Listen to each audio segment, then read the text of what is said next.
Good morning, everyone. Happy almost Merry Christmas. Welcome to our last Board of Supervisors meeting for the calendar year 2023, December 19th. I have asked our Director of Solid Waste, Debbie Reagan, to come up and help us in the Pledge of Allegiance. And here she comes.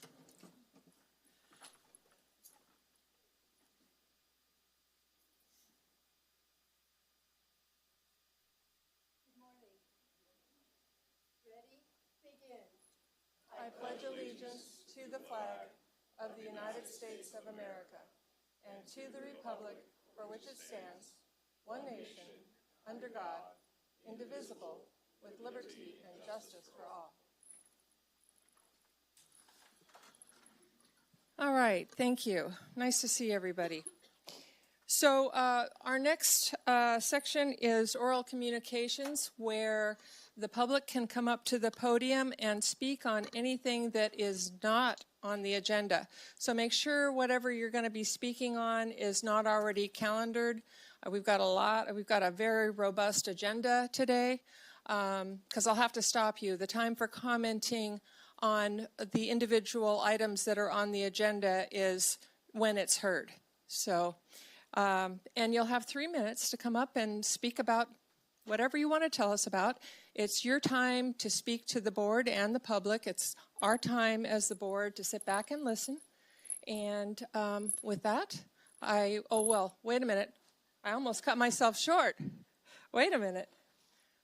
You probably know, most of you that are in this room, that I talk about how this community always comes out for each other. We help each other. If somebody's in need, the community flocks to them and helps them.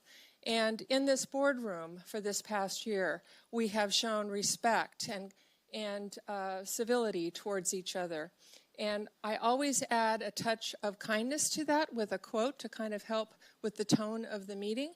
And so today I'd like to give you the last quote that I have for the year.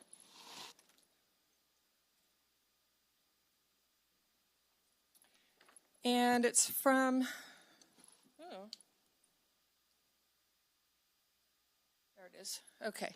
And it's from a contemporary person, not somebody from the long past. Her name is Jewel.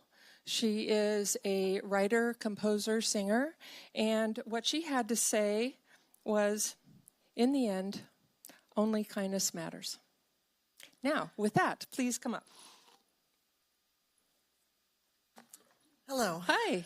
My name is Elena Linehan. I'm a member of the Aronis Research Club.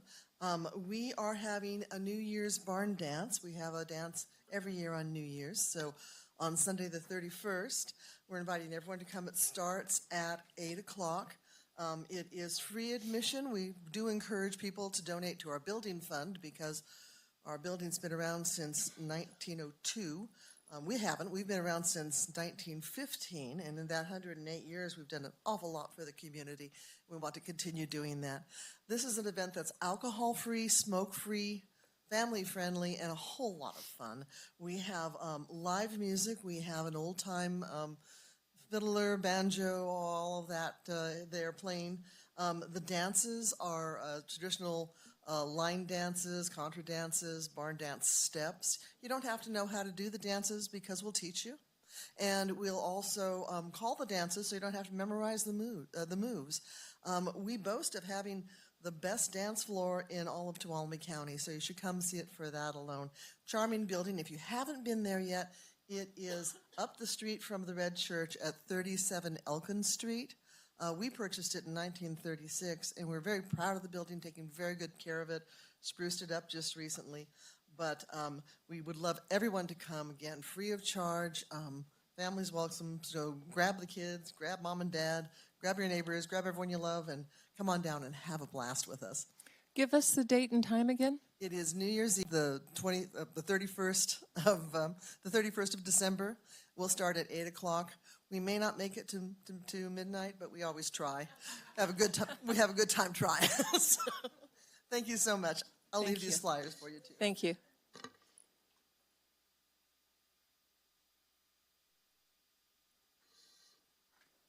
Good morning.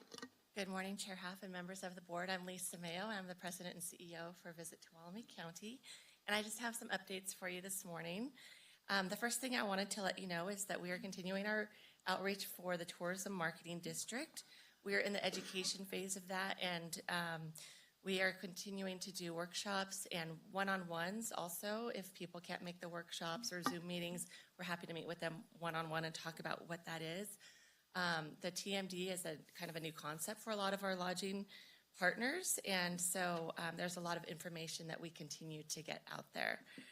I'm also happy to report that a couple weeks ago we had our videographer at both the Groveland and the Tuolumne Resilience Centers to do the 360 video for our meetings and groups marketing that we do. You can check those out on our website under groups and meetings, and then you click on 360 venue tours, and there you have it. And we just want to thank Eric Aiken with the Tuolumne County Parks and Rec Department for coordinating that and helping us to get that done. The videos have also been sent to Eric as of yesterday, and if there's any use that you have for them, please, by all means, use those videos. Also yesterday, we launched the Sonora Selfie Trail. This is a really fun mobile passport for residents and visitors to go around downtown Sonora. Some might be a little bit on the outskirts of Sonora as well. There's about 27 stops to take selfies and along the way learn some things that maybe you didn't know about Sonora. So users check in on the platform, they earn points, and then about a year from now we're going to do a big drawing, grand prize drawing, and the platform itself keeps track of the points so you don't have to. So we'll be monitoring that over the next year, and anyone using that selfie trail, which you can get it, by the way, on our website, if you want to share it on social media, you can use the hashtag Sonora Selfie Trail, and we may use your photos as well. Finally, you may have heard that we had a Lowe's television commercial filmed here in the last couple weeks, and this was no small production. A lot of times when commercials come in, it's a quick in and out, and it's a few crew members. Well, this production had about 100 crew, and we are estimating it generated about 450 room nights at our local hotels within a 7-day period, which is amazing, and we want more of this, and especially at a time that's more off-peak for us. The crew was also paid per diem for meals, so if you happen to go out that week, you probably saw a lot of the crew around in our local restaurants eating and enjoying themselves and learning about Tuolumne County. I got to speak with some of them, and they are definitely wanting to come back to the area. And I just wanted to thank Clark Sintek, planner with the county's Community Development Department, for the film permit process that he made very quick and easy. Thank you. Thank you.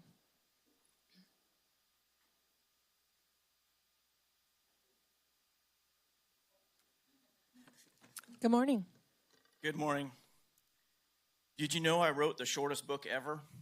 It's a self-help book. Chapter 1, think of yourself less often. The end. I recently had the pleasure of meeting an incredible young woman. She is a wounded combat veteran who suffered a traumatic brain injury during an indirect fire incident on her command outpost. Later, 4 of her fellow soldiers who were there during her injury were killed in an IED attack. She refers to them as her heroes. Upon returning home, she started a family while suffering with PTSD, helping other vets with PTSD to obtain service dogs, and continuing to stay in touch with the families of her heroes.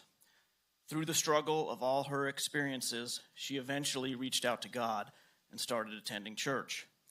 Short time after that, she asked God, "What can I do for you?" Not what he can do for her, but what can she do for God? Almost immediately, he led her to a stranger who needed a liver. Not surprisingly, she was a match. It would take 1/3 of her liver to save his life. But by the time of the surgery, she ended up needing to give 2/3 of her liver to a man she had never met. A year prior to her surgery, her father had passed away. And while you cannot replace her father, she now has a very special relationship with a man who was a stranger, but now literally carries a part of her inside of him. It's extremely intimidating standing next to someone who has so selflessly given so much. It made me feel very weak, but incredibly inspired at the same time. She says it was all through the strength of God, and I take her at her word, but still, she seems really tough.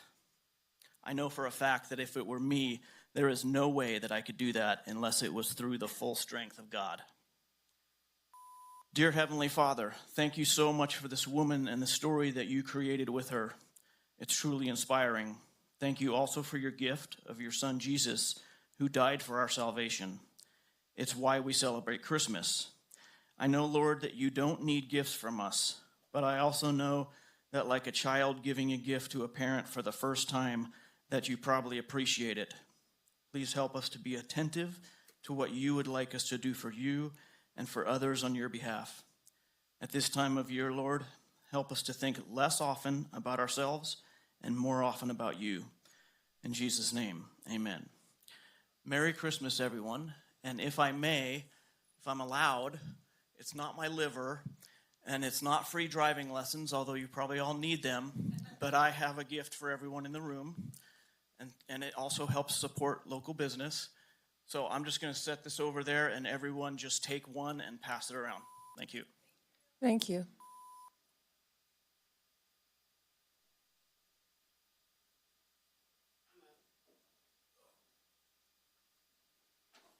Good morning. Good morning. My name is John Flynn. I'm your political watchdog. Take a bite out of crime. I'm looking at it. You're all holding office illegally. You never posted your bond. Before you took your oath of office, there was a lively conversation on December 5th in the afternoon with Anaya Kirk and Ty Robin, who was explaining it. Anaya Kirk did admit eventually in front of everybody in the afternoon of December 5th that he was not bonded. And if he wasn't bonded, then Ryan Campbell wasn't bonded. And I stated that last week. Conveniently, I got deleted last week talking about that, and I'm upset about it. Again, you're censoring me. You're not allowed to do that. It's coming from the government side now. And you did not have, since you were not bonded, you're certified to bond, you had no authority on December 7th to tap into the county employees' workman's comp personal liability bond, covering them if they get hurt on the job. You didn't have that authority, and it wasn't legal because you didn't have your bonding. And so you also I'm going to go on that. And then I also want to mention there is a Facebook page out called Tuolumne County Scandal. There'll be more information on that. It just started. And your words, Kathleen, have said it's wildfire has already started. And then we're going to talk about there are 6 judges. Philip A. Pimentel never had a license to practice law and discuss civil litigation against or make rulings against Ty Robin in his lawsuit against Tuolumne County government and waste management, case number 64848. Good way of putting it. And he's going to get sued. And Philip A. Pimentel was running there was a pedophile ring inside the courthouse. So evident, and Judge Siebert knew about this. So the following judges who are going to be sued under 42 USC or privately is Philip A. Pimentel. They've lost their qualified immunity. That's 42 USC 1983. Judge Siebert, the 5th Appellate Court, House DeSantis, Burt Levy, Meeham, and Brad Hill, the presiding judge.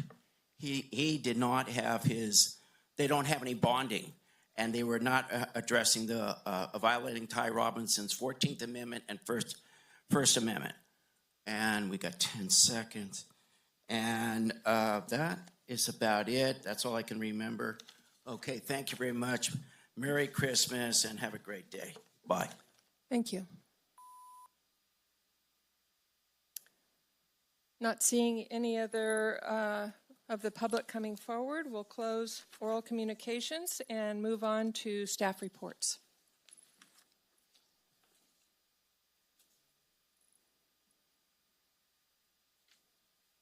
Don't be shy. Come on.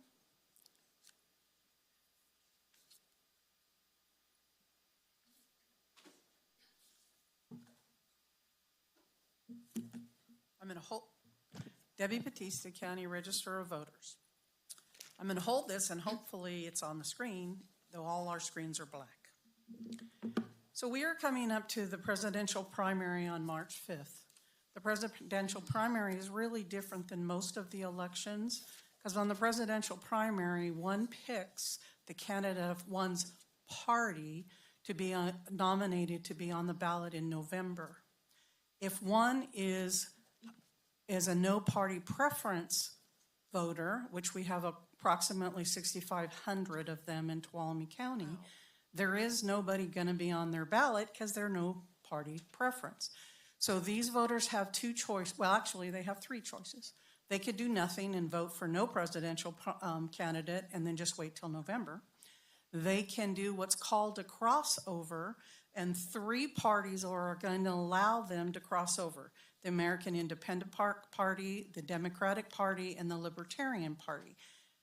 They will receive, hopefully by the end of this week, this envelope that tells you that it's a no-party crossover and application. And if you want to vote in one of those three parties, all you have to do is fill out the application and send it back to us. Unlike a ballot, the application can be sent back to us email. We would really prefer the email, though you can drop it off or mail it. We would like to have the application back by the 15th of January because we plan to send our file of voters to the printer on the 20th. And if we have all the crossover voters on, then they will get their correct ballot and not end up with two ballots. The other option that a no party preference person has is they can re-register. If one wants to vote for the Republican Party, the Green Party, the Peace and Freedom Party, one has to re-register. And again, we're asking you to do that by the 15th of January. That isn't your drop dead date. You can re-register all the way up until March 5th. But if you want to get the correct ballot the first time, we would like it in by January 15th. So 3 options: do nothing, vote the application and send it back to us by the 15th, re-register into a party that you want to vote for. Again, if you do it by the 15th, then you would receive the correct ballot the very first time and not the second or third time. Though you can go into a vote center on election day, still cross over. You can come to our office 29 days before. There's lots of options. We just want to make it as simple as possible, and if you make the 15th deadline, it really will make it simple. So please do not ignore this envelope and make some choices. Thank you. Thank you.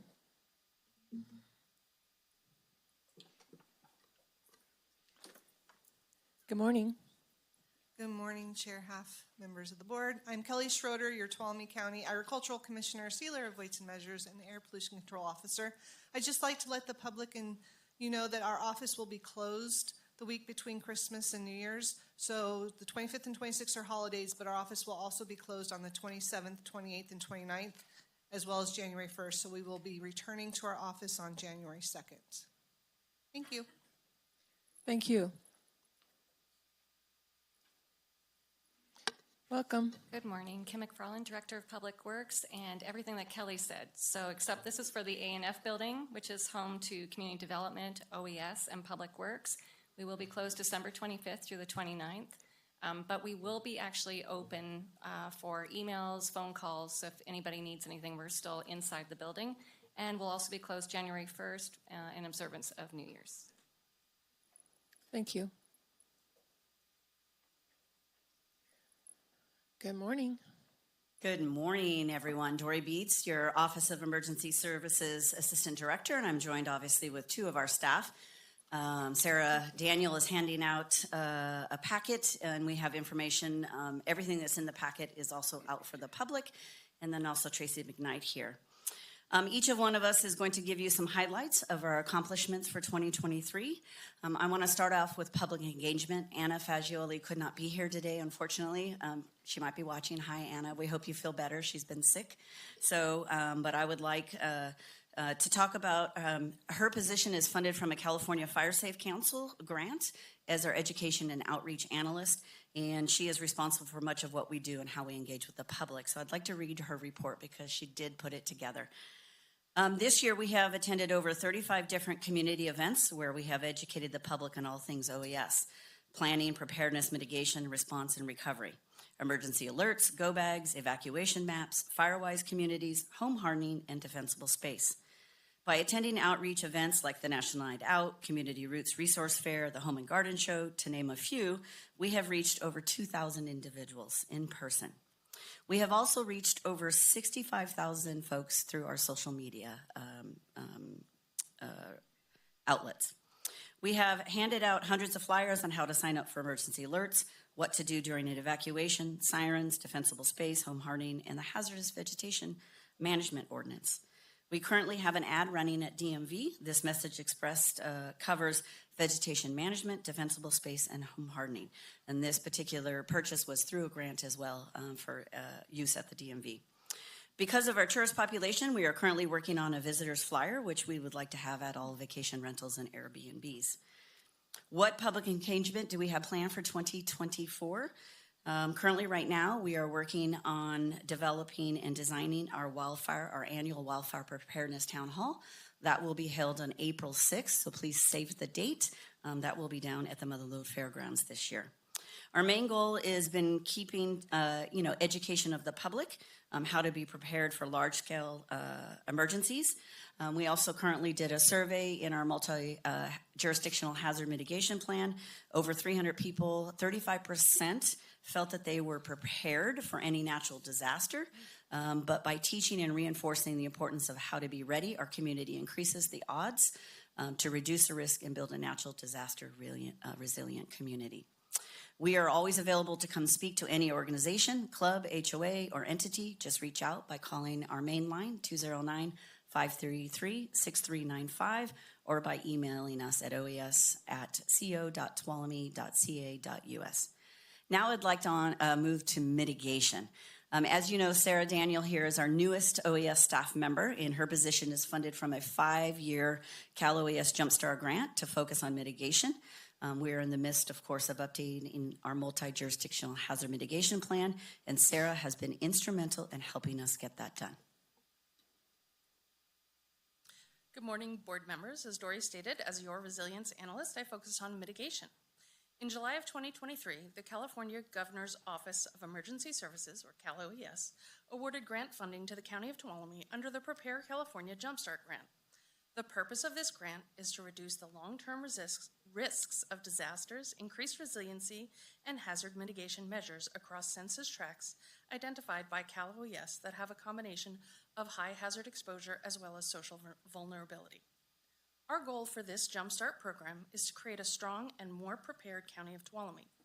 We will be hosting a series of community meetings that will offer the public the opportunity to consider and learn about their risks and discuss projects to lessen the impact of disasters before they occur and to recover more quickly in the event of a natural disaster. The main goal of this grant is to identify grant opportunities that we can apply for in the eligible tracts. Areas include Jamestown, parts of Sonora, Columbia, Standard, some areas south of 108 before Willow Springs, Tuttletown, Groveland. So we will be looking for mitigation opportunities and grants to fund them. One of the biggest areas of mitigation work is updating our multi-jurisdiction hazard mitigation plan. First, what is it? It's a plan where we identify our risks and vulnerabilities and look at what we can do to lessen the impact of disasters. Why should we have one? Because disasters happen. And the more proactive we can be at identifying and mitigating hazards, hopefully the less reactive we need to be and the less disaster loss we experience. If you do not have one of these plans, either on your own or participating with ours, you are ineligible to receive funding if a disaster strikes and you're not eligible to apply for FEMA grants. Why do we update it? Well, FEMA requires it every 5 years. We also update it to make sure the information in there is still valid, as well as including new vulnerabilities and hazard events like tornadoes. We started with an internal review of the document and have had 5 planning meetings with our 23 annex partners.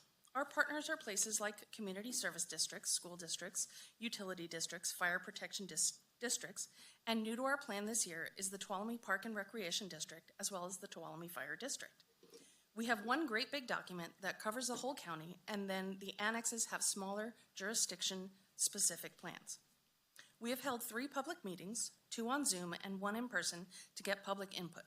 Speaking of public input, we have a great survey accessible through our OES website, which is tinyurl.com/TUCOOES.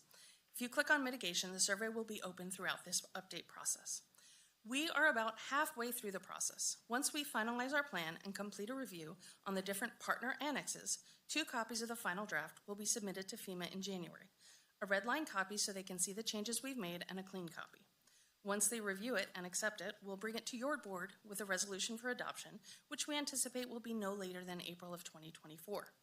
If anyone has any hazard mitigation questions, please call 209-533-6395 or email us at oes.co.tuolumne.ca.us. Awesome, great. Thanks, Sarah. So now on to response recovery. As you are aware, OES successfully responded to 2 presidential disaster declarations. In fact, they were both back-to-back. We opened and operated the Emergency Operations Center. We coordinated and opened shelters, and first ever individual assistance awarded in Tuolumne County. I'd like to introduce Tracy McKnight, our Senior Administrative Analyst, who has been instrumental in making sure not only all of our grants are on track with respect to reporting and documentation, but in our recovery of these 2 disasters. Good morning, Board. Thank you, Dory, for the introduction. As she mentioned, I am tasked with all things recovery for OES. So earlier this year, our county experienced the devastating impacts of 2 major winter storms. The severe weather conditions led to widespread property damage to our residents, public infrastructure, roads, including economic hardship for our local businesses. As a result, Tuolumne County proclaimed a local state of emergency. OES had the opportunity to advocate for FEMA assistance for the December, January, and then the late spring 2023 winter storms. As a first step to our effort, OES coordinated with eligible entities within the county to be considered for public assistance, or also known as PA. Some of these partnering agencies included the City of Sonora, Hetch Hetchy, TID, TUD, our tribal partners, our local schools, and our community services districts. Between all of those entities collectively, we did meet the FEMA's threshold amount for damage. Also, OES worked closely with Public Works, the Sheriff's Department, Public Health, GIS, Animal Control, Facilities, and the airport staff to ensure that Tuolumne County could maximize our efforts to fully recover from the impacts of these storms. To date, Tuolumne County has a combined total for both storms of over $47 million of damage, which we have submitted for FEMA for reimbursement. In addition to qualifying for PA, OES understood the importance of addressing the property damage for individuals and for our residents.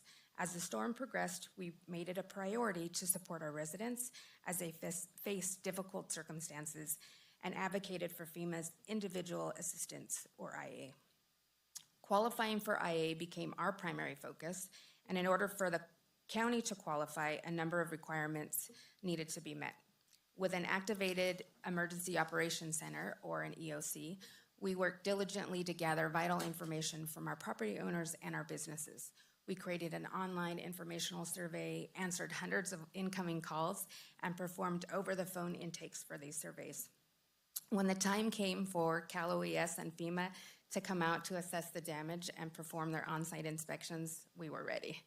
We mapped out routes to show all the major and totally destroyed homes. We provided our extensive cost damage analysis and even knocked on doors when we found unreported damage. It was a huge lift for the county and truly was a coordinated effort. Both Cal OES and FEMA both complimented Tuolumne County on the work they had done thus far, and it's built partnerships with other agencies. It was the first time ever, as Dory mentioned, that Tuolumne County qualified for IA. Qualifying allowed for over $4 million in relief to be provided to individuals and to businesses.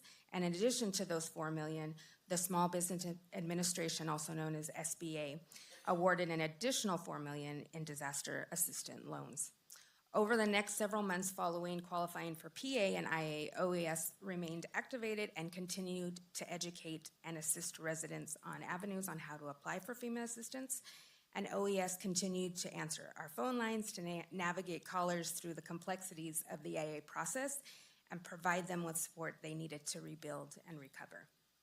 Almost a year later, OES continues to meet with FEMA weekly, and the recovery process for OES is a lengthy one, but we are dedicated and passionate about serving as a resource for our county.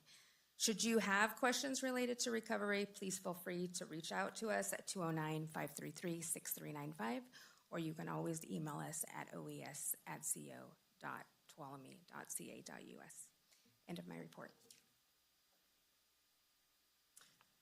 Awesome. So in addition to all of that, we have received over $31 million in funding in grants through OES. You're very aware of them, the California Wildfire Foundation, California Wildfire Defense Project, or Community Wildfire Defense Project. We also have the Home Hardening Project that we're starting. Both of those will be starting this new year. Supervisor Kirk, we have a lot of folks in the Ponderosa community. They're very excited about the home hardening, so we will have a public meeting in January for that as we begin that. As I said, we received the California Jump Stamp Grant. We also received several California Fire Safe Council for evacuation planning, which is great. We finished our emergency operations plan. We just received a review from Cal OES on that. It's one of the best they've seen in this year of review. That will come forward for adoption to your board here this next month. Lots of other things that are going on. Created that fuel storyboard with GIS and other partners.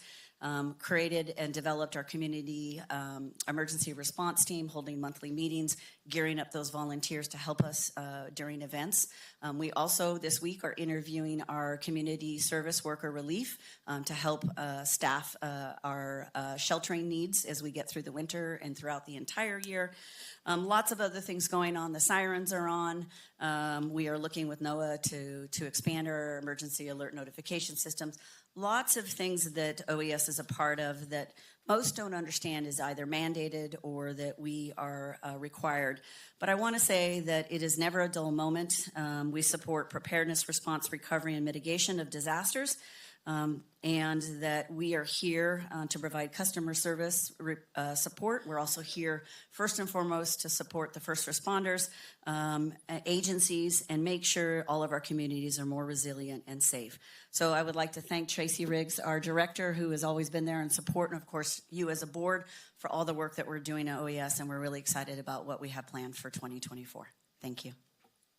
Thank you.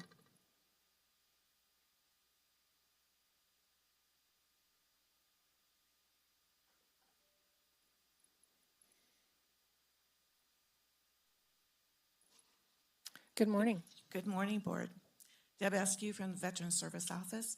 I just want to let you know that along with lots of the organizations, we will be closed the 25th to the 26th.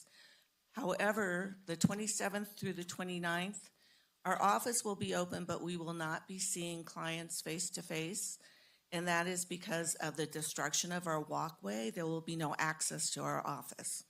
If there is an emergency that comes up, Chris Albrecht, my VSR, will be manning the office. We have limited manning because we're not going to be seeing face-to-face individuals. He will coordinate a time to meet you off-site. He'll be doing some end-of-the-year reports and business, taking care of that during those 3 days. Our hope is, after talking to the supervisor, Bruce, that's working that project, that we should be receiving clients on the 2nd when we come back. However, we're still blocking that for just and in case that doesn't happen, because we've seen some multiple changes in that time frame. Thank you. Thank you. Not seeing any other staff reports, we will move on to the consent calendar. Heather, if you will please read the many items we have on the consent calendar. Okay, item 1, approving the minutes of the December 5, 2023 and December 12, 2023 meetings. Item number 2, waiving the second reading and adopting an ordinance amending the Tuolumne County Ordinance Code to add Chapter 8.70 related to fire and life safety inspections for short-term rentals in the unincorporated areas of Tuolumne County. Item number 3, approving of CDBG subrecipient agreement for the 2023 CDBG application with the Groveland Community Service District related to the downtown Groveland Big Oak Flat Water System Improvement Project in the amount of $3,500,000. Item number 4, approving the annual update to the Tuolumne County Local Governing Bodies Handbook for calendar year 2024. Number 5, approving the temporary access permit agreement between the Judicial Council and County for the construction of a walkway between the jail and courthouse. Item number 6, adopting resolution 116-23, approving the final map for tentative subdivision map T10-010 Valley Vista, Unit 1. Item number 7, approving the plans and specifications for the construction of a walkway between the county jail and Tuolumne Superior Courthouse on the Law and Justice campus, and authorize the call for bids for February 2, 2024 at 3 p.m. at the Facilities Management Office, 9 Calavera Street, Sonora. Item number 8, consideration of 1, finding that the deviation related to the Lamasu Utility Services, Inc. bid is immaterial and waiving the deviation, and 2, awarding a contract in the amount of $139,923 to Lamasu Utility Services, Inc., contained in the adopted budget, to perform the work as as shown in the plan specifications and bid book for the Kewen Mill Culvert Lining Project number 1774, and authorizing the chair to sign. Item number 9, approving the reappointment of Melinda Fleming, Richard Geiser, Nathan Rosasco, and Alan Zimmerly to the Agriculture Advisory Committee, with each term to expire on December 19, 2027. Item number 10, recognizing the 2024 local appointments list for all board-appointed committees and commissions.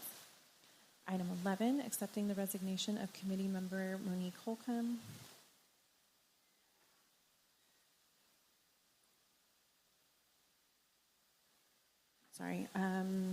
Monique Holcomb for the Board of Supervisors Solid Waste Committee, and directing the clerk of the board to send a letter of appreciation and post a notice of vacancy. Item number 12, approving of the plans and specifications for the Tuolumne County Food Bank parking lot repairs project, and authorizing the call for bids February 7, 2024 at 3 p.m. at the Facilities Management Office, 9 Calavera Street, Sonora.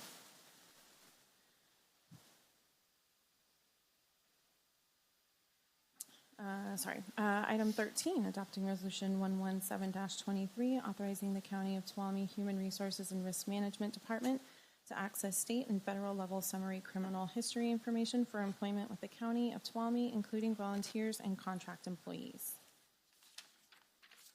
Item number 14, waiving the second reading and adopting an ordinance amending section 2.24.040 of the Tuolumne County Ordinance Code to add subsection E to require compliance with the Tuolumne County Paper Products Procurement Policy.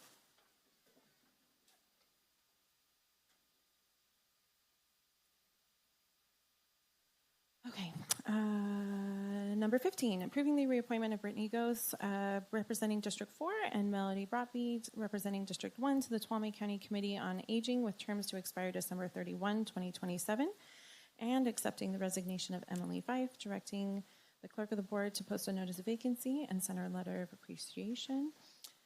Item 16, adopting resolution 118-23 for the wood products grant funds in the amount of $1,669,928, authorizing the county administrator to sign this agreement, all modifications, all related amendments, contracts, and documents. Item 17, recognizing unanticipated revenue in the amount of $6,254,250 from the Encampment Resolution Funding Round 3 Look-Back Grant, and increasing appropriations in the same amount in the 2023-24 fiscal budget as outlined in staff memo to the Board of Supervisors. Fourth vote is required. Item 18, adopting resolution 119-23, authorizing submission of the SB 1383 Local Assistance Grant Regional Application to Cal Recycle for the implementation of SB 1383. Wow, take a breath. All right, to the board, are there any items that you wish to pull? Okay, Supervisor Kirk? Yeah, just one quick clarification on 17. This is pull or comment? Pull. So item number 17. And Supervisor Brandon. I'd like to pull items 4, and items 18. 4 is the governing bodies manual, and 4. 18 is the SB 1383 item. Okay.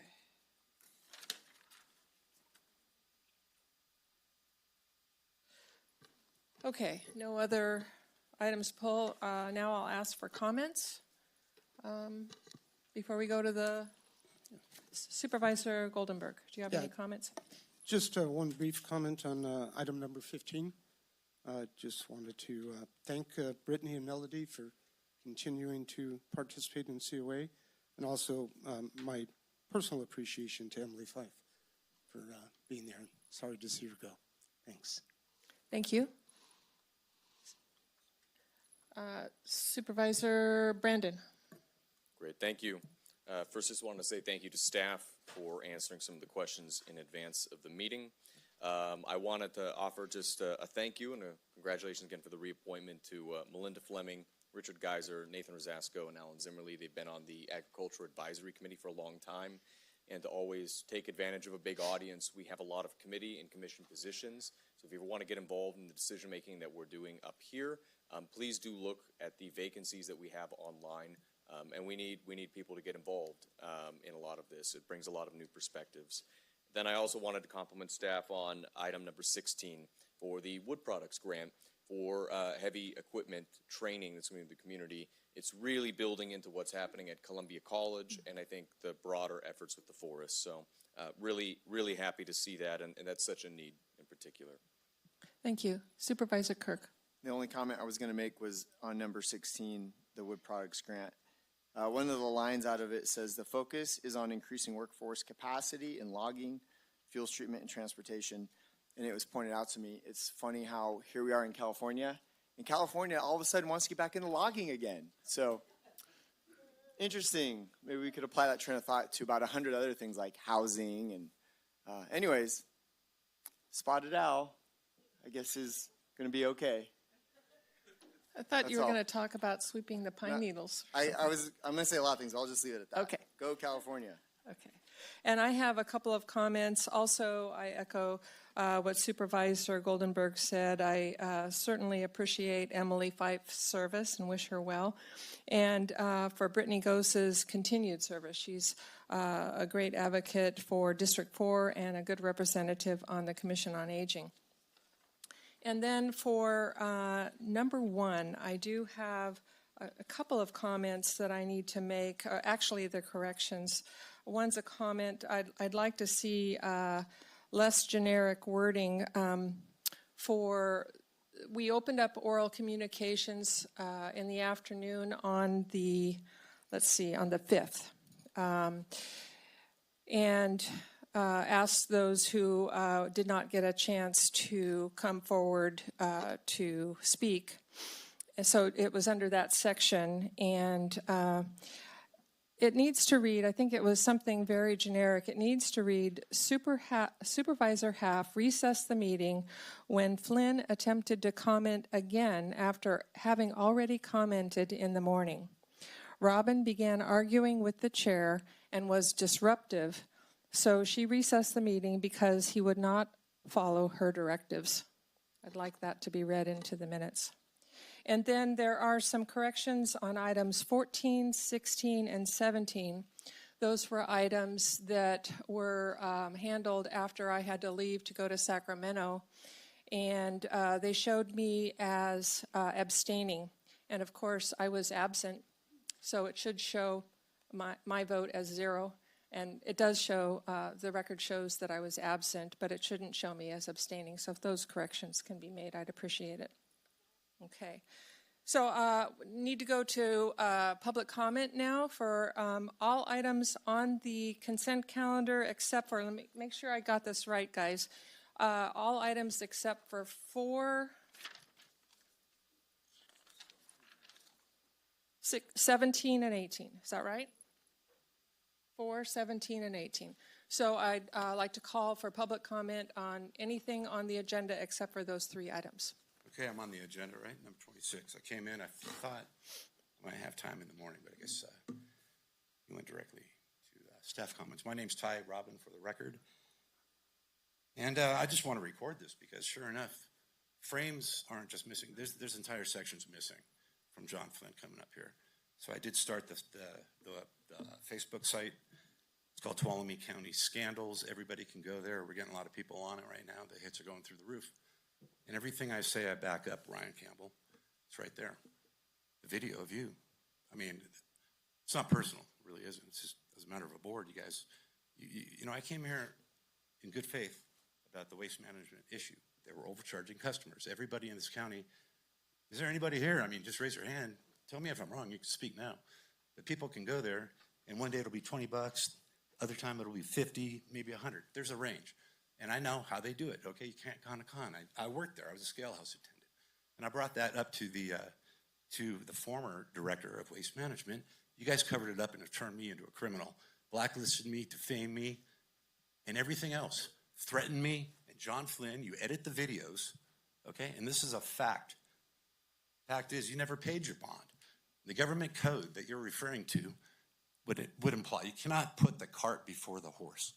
So about 2 years ago, in 2021, December 7th, Pearl Harbor Day, you signed that proclamation. However, all of you were already on the bench and elected and took the oath of office. Am I wrong? Speak now. Everybody, okay? I come up here and speak to you. If I'm lying or wrong, you could challenge me right now.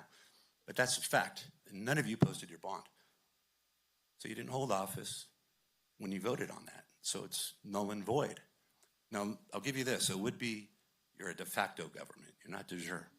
But because I called you out on it, on a Rick Q warrant to right now, it's within the time zone to nullify everything that you've done. And you have no immunity because you're holding office unlawfully at this point. You're aware of it. The government code was voted on after you never posted your bond. So you cannot put the cart before the horse. I think we all understand that. If we don't, I can explain it to you. You cannot hold office until you post the bond and say your oath. And the criminal insurance is a $10 million policy. And I figured out all the shell accounts that you use. And I'm putting this all on my Facebook group. Go to Facebook, Tuolumne County Scandals. It's all there. I'm doing a walk and talk. I'm getting my story out, okay? I'm not afraid to show my face. I'll be right here on this main drag doing my walk and talks every night and getting my story out. You can come see me. I'll be in the park. I'm talking to every business owner. Because why should they put their bonds up and you didn't? Thank you. Come see my website. Thank you very much. Any other public comment on the consent calendar? Yes.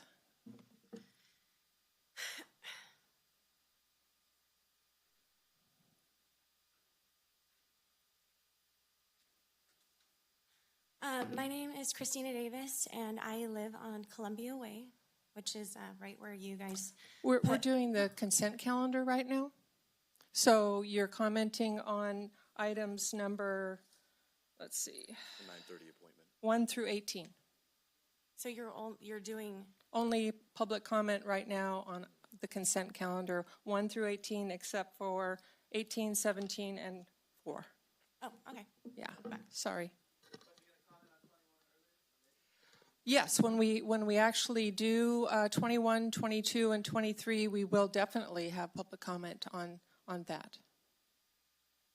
Excuse me if I beg to differ, but this is the consent calendar, and you just allowed another public comment that had nothing whatsoever to do with the consent calendar. And that is a violation of the Brown Act and illegal. So in my opinion, if she wants to comment now, I'm happy to listen. Any other public comment? Okay, so we will vote on the consent calendar with the exceptions of item 4, 17, and 18, and I'll entertain a motion. So moved. Second. It was moved by Supervisor Brandon and seconded by Supervisor Goldenberg. All those in favor say aye. Aye. Any opposed? Any abstentions? Okay, that carries 5-0.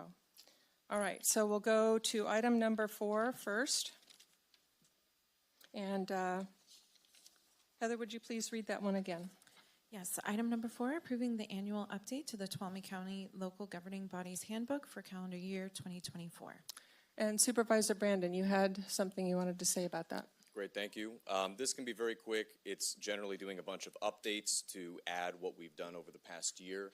There was one that was a recommended change in there, however, to remove law enforcement from the Committee on Homelessness. I don't think that's a good idea, and I don't want to support that. I don't believe, in this question to staff, whether we had that as an item we gave direction on to change the resolution and the makeup. To my impression, this was an amendment that's going to be within the governing body's manual. This is where that change is being made. Heather, if you're able to clarify.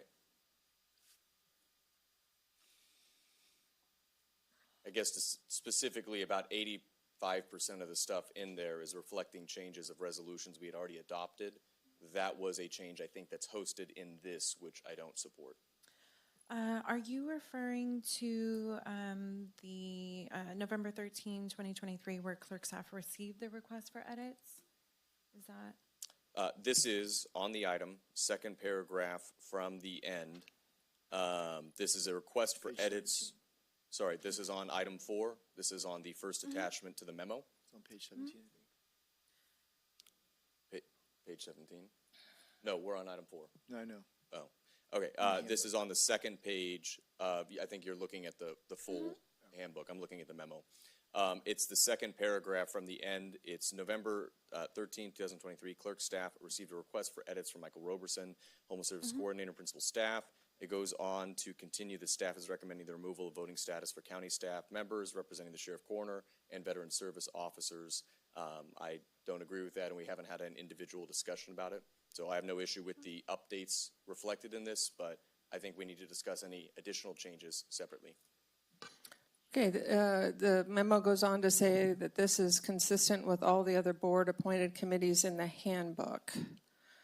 Correct. We're not aware of any other staff members who have a voting seat on any of our advisory committees.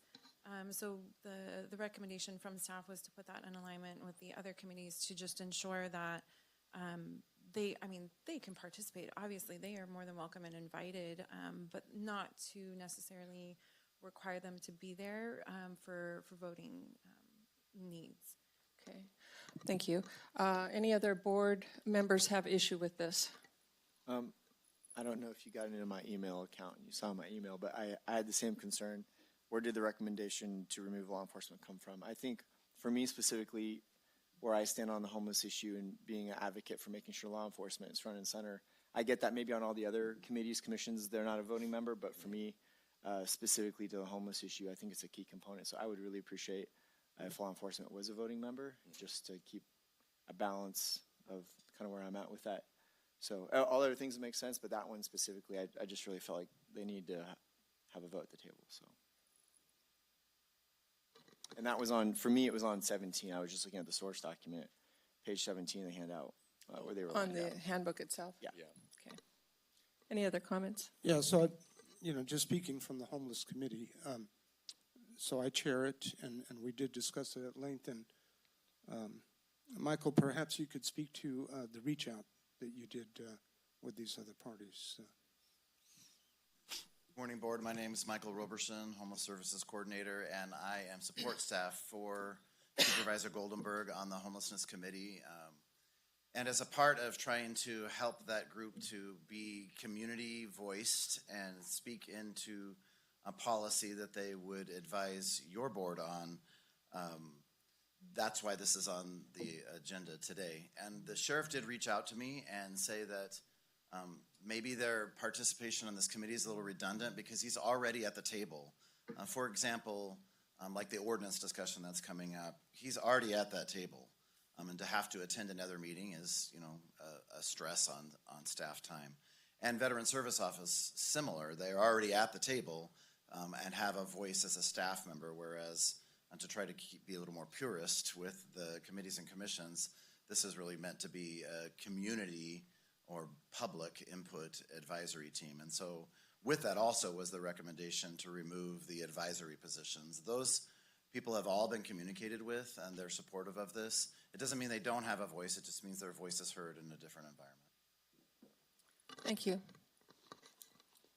Supervisor Yeah, Campbell. Campbell. Sometimes I forget. This is starting early. I'm sorry. I mean, I get a little bit of the feeling that we're speaking on behalf of law enforcement. My understanding was that they were okay with the change, but that I don't know. Have you communicated, Michael, with the sheriff or the representative from law enforcement? I don't have to speak on his behalf. He's here. Yeah, I yes, think this feels strange because he's supporting us as well. Yeah. Yeah, I feel like we're all speaking on behalf of the sheriff, and I tried not to make a habit of doing that. It'd be good to hear from It's entertaining for me, so Yeah. thank you. I do not mind being on the committee.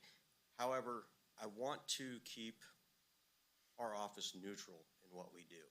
So I don't know, I'm happy to do either way, but I just really want to remain neutral. As being part of this committee, I've been lumped on this side or that side on any number of issues, and that's really what our office needs to be, is neutral on these subjects. Only speak to how it affects law enforcement, how we conduct business, what our tempo is within our office. So I'm happy to speak to those things. I don't know that I need to be a voting member per se. We're happy to have a rep at the meetings should we need to be advisory on any situation.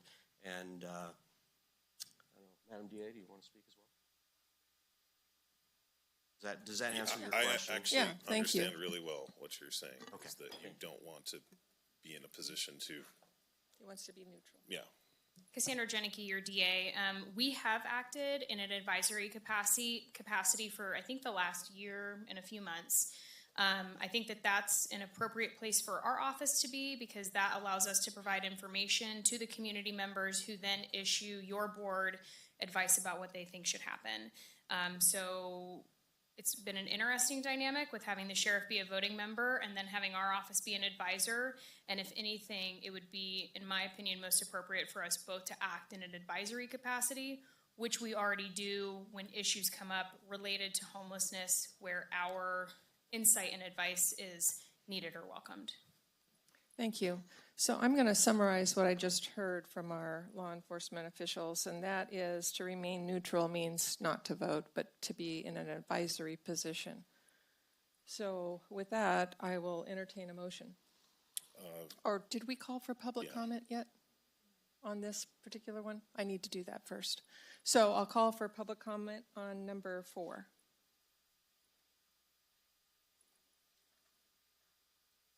Good morning. Good morning, Board.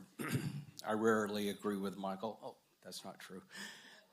Very often do. And in this case, I do also agree with the logic. I want to just point out that we need significant transparency and public participation in this.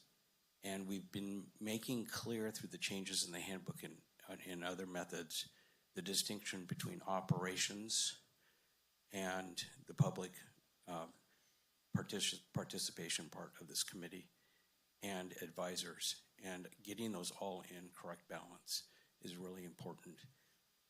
I agree with our Supervisor Kirk that we need strong law enforcement participation in this committee as advisors, so I just want to promote and request that. But I also recognize that we really don't need that as a voting member function, that it really is advisement, and then we should vote and present that as advisement to the board, and they have other mechanisms by which to participate. So anyway, I just want to sort of agree with what everyone's saying and recognize the importance of the role in the committee, and to encourage particularly the board in ensuring that transparency and that participation in the committee going forward. And it's difficult to thread the needle. I understand. Thanks. Thank you. Any other public comment on this one consent item? Seeing none, I'll bring it back to the board, and I'd entertain a motion unless there's additional comments that need to be made. I'll just put forward an idea as in a way of compromise, and if we'll just see who salutes. So I'm assuming there's no other issues with the staff recommended action with respect to the local governing bodies handbook except for this item on the homeless committee, so I'll restrict my comments to that, that we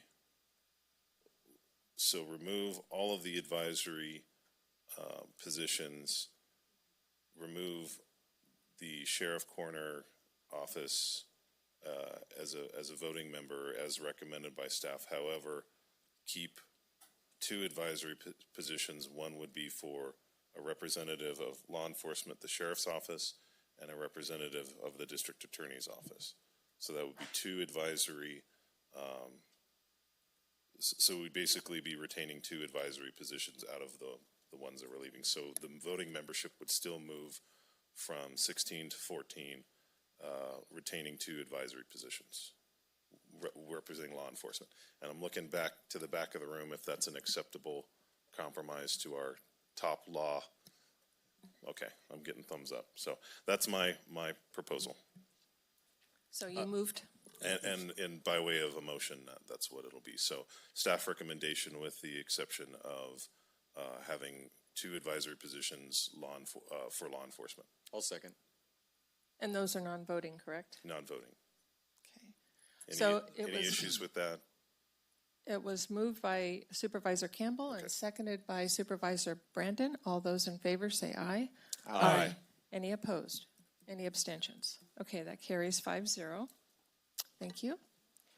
Next, we are on to item number 17. And Heather, would you please read that? Item 17, recognizing unanticipated revenue in the amount of $6,254,250 from the Encampment Resolution Funding Round 3 Look Back Grant and increasing appropriations in the same amount in the 2023/24 fiscal budget as outlined in the staff memo to the Board of Supervisors. 4/5 vote required. Supervisor Kirk. Yeah, so I pulled this because when I read the memo and then was looking at the number, I kind of assumed, but then I was kind of lost. I reached out to Michael and staff, and I just want to confirm that this was monies for things that were already in the works, things that we were potentially going to purchase, and not specifically for things in the future. I thought maybe this piece would have been part of the conversation earlier. I understand after conversations with staff, looking back, we put these in motion, we voted on these, but now it's here today basically as like a budget item. But there was confusion because in the memo, I couldn't specifically connect the dots. So I just wanted to confirm with staff, this is for things that are already in works, things that we've already discussed as a board and with the public with purchases, and not like we've done that and now here's another round of $6 million for another additional round of home purchases particular. So just want to be clear that was what this was about. Mr. Roberson, would you like to come and clarify? Correct. Easy enough. So, because if it left me hanging, I know some other people thought the same. So I just want to be clear publicly. So that's it. Okay, so I'll ask for public comment on number 17. Not seeing any, I'll bring it back to the board for final comments and a motion.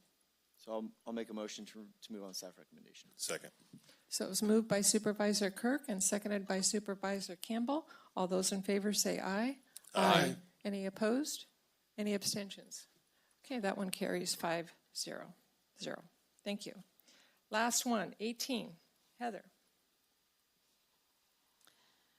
Okay, item 18, adopting resolution 119-23, authorizing submission of the SB 1383 Local Assistance Grant Regional Application to CalRecycle for the implementation of SB 1383. And Supervisor Brandon. Great, thank you. For reference, SB 1383 is the short-lived emissions, basically, reduction act. It's talking about organic food waste. It's thing that was implemented, and we have a deferment as a rural county, but we have to plan for the implementation coming up. So for this $57 million in local assistance, that's inherently a good thing because we're going to have to meet this standard.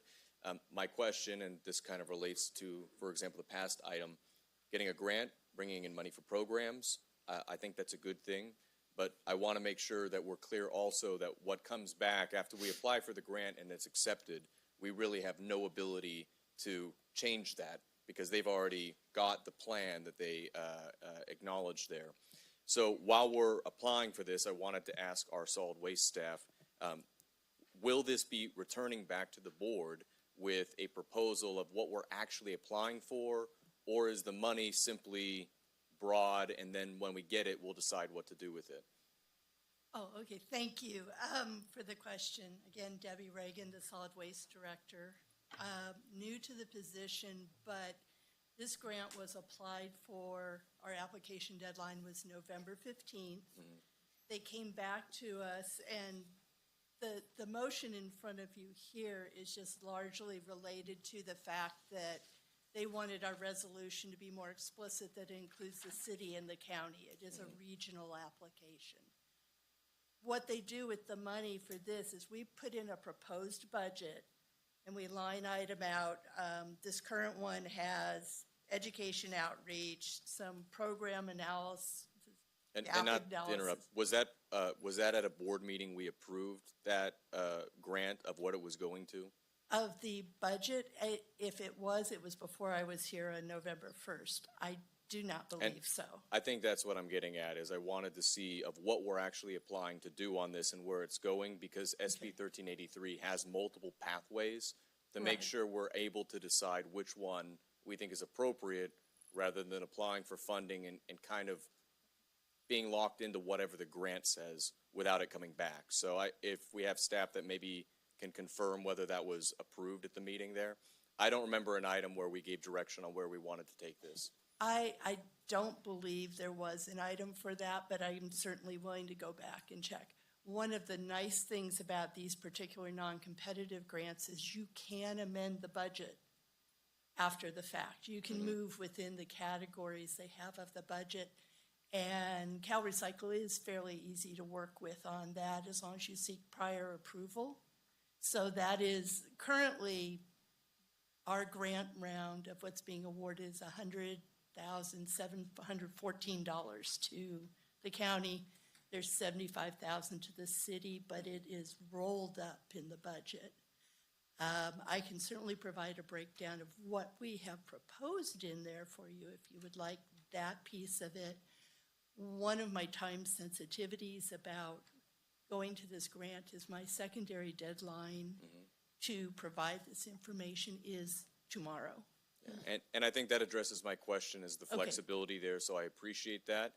I don't need it at this meeting, but I would like to see just an email of where that's going to. But thank you for answering the questions, and I'm good to move forward. Thank you. Anything else? All right, thank you very much. Thank you.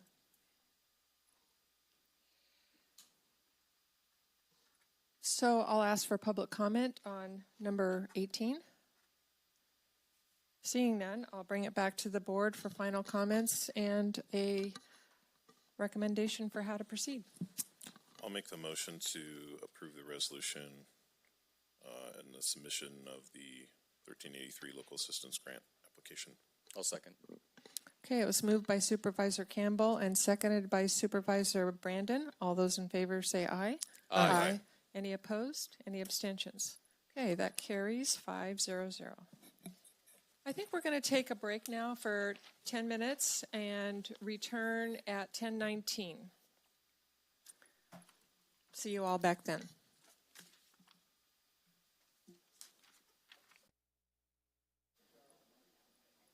All right, we're ready to resume. We've got a 9:30 appointment that we're going to go to next.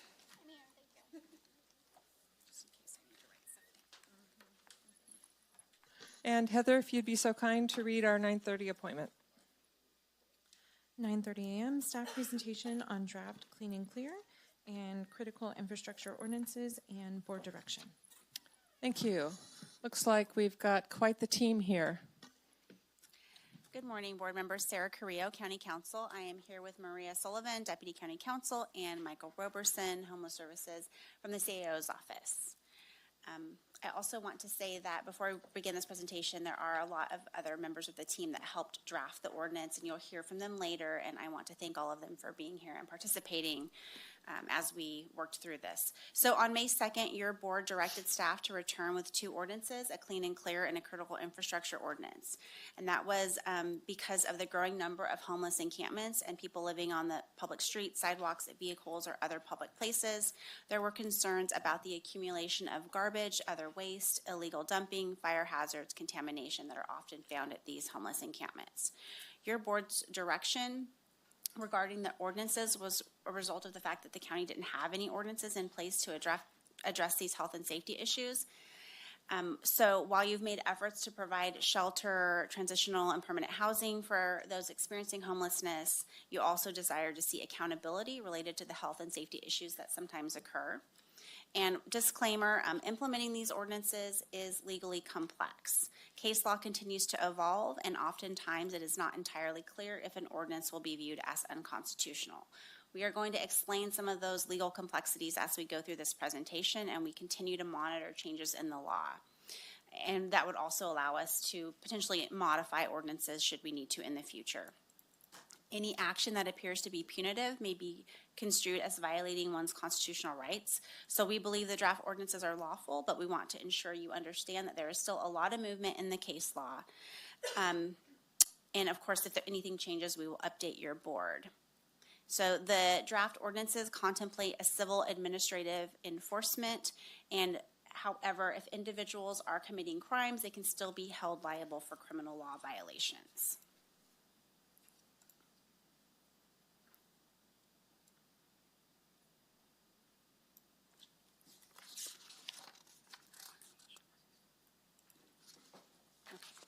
So unauthorized encampments can create unsanitary and unhealthy environments for person camping, but also for the communities that they occupy. So some encampments may interfere with the rights of others who wish to use the area for their intended purposes or violate important federal regulations such as providing a clear path of travel on sidewalks under the Americans with Disabilities Act.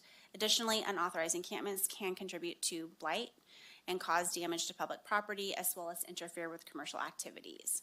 And at this point, I wanted to ask any representatives from law enforcement and from fire to come and speak about some of the issues that they've seen at these homeless encampments.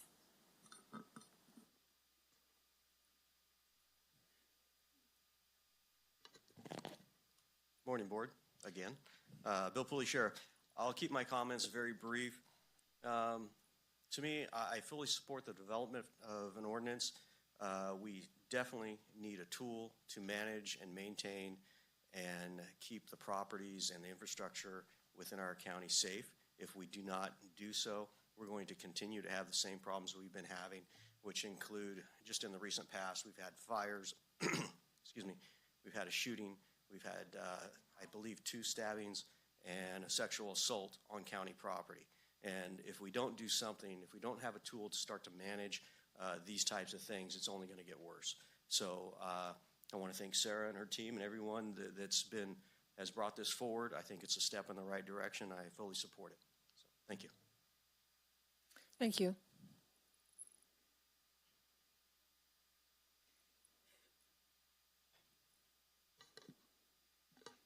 Members of the board, Steve Gregory, County Fire. Just like Sheriff Pooley said, I'll do a real high overview. Camp Hope, we saw quite a few fires over the years it was open.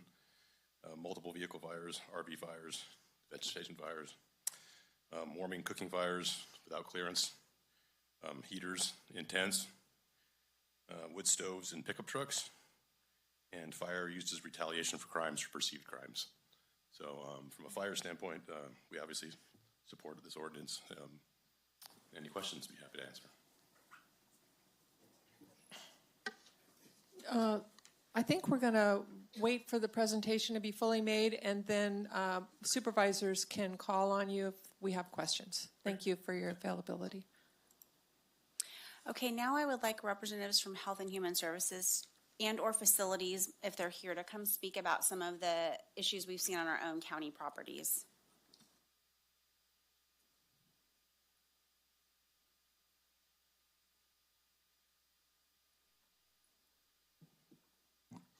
Good morning, Rebecca Espino, Health and Human Services Agency. As you know, our agency is responsible or provides support for our housing, for our homeless community who are willing to engage in services. But us too, both at our TGH campus and our social services campus, have experienced our unhoused blocking the doorway into our facility or conducting inappropriate activities close to our door where sometimes children are entering our building. So we also support something to help us with these type of situations. Thank you. Okay, thank you. And then I would like representatives from Public Works to come speak about some of the issues they are experiencing.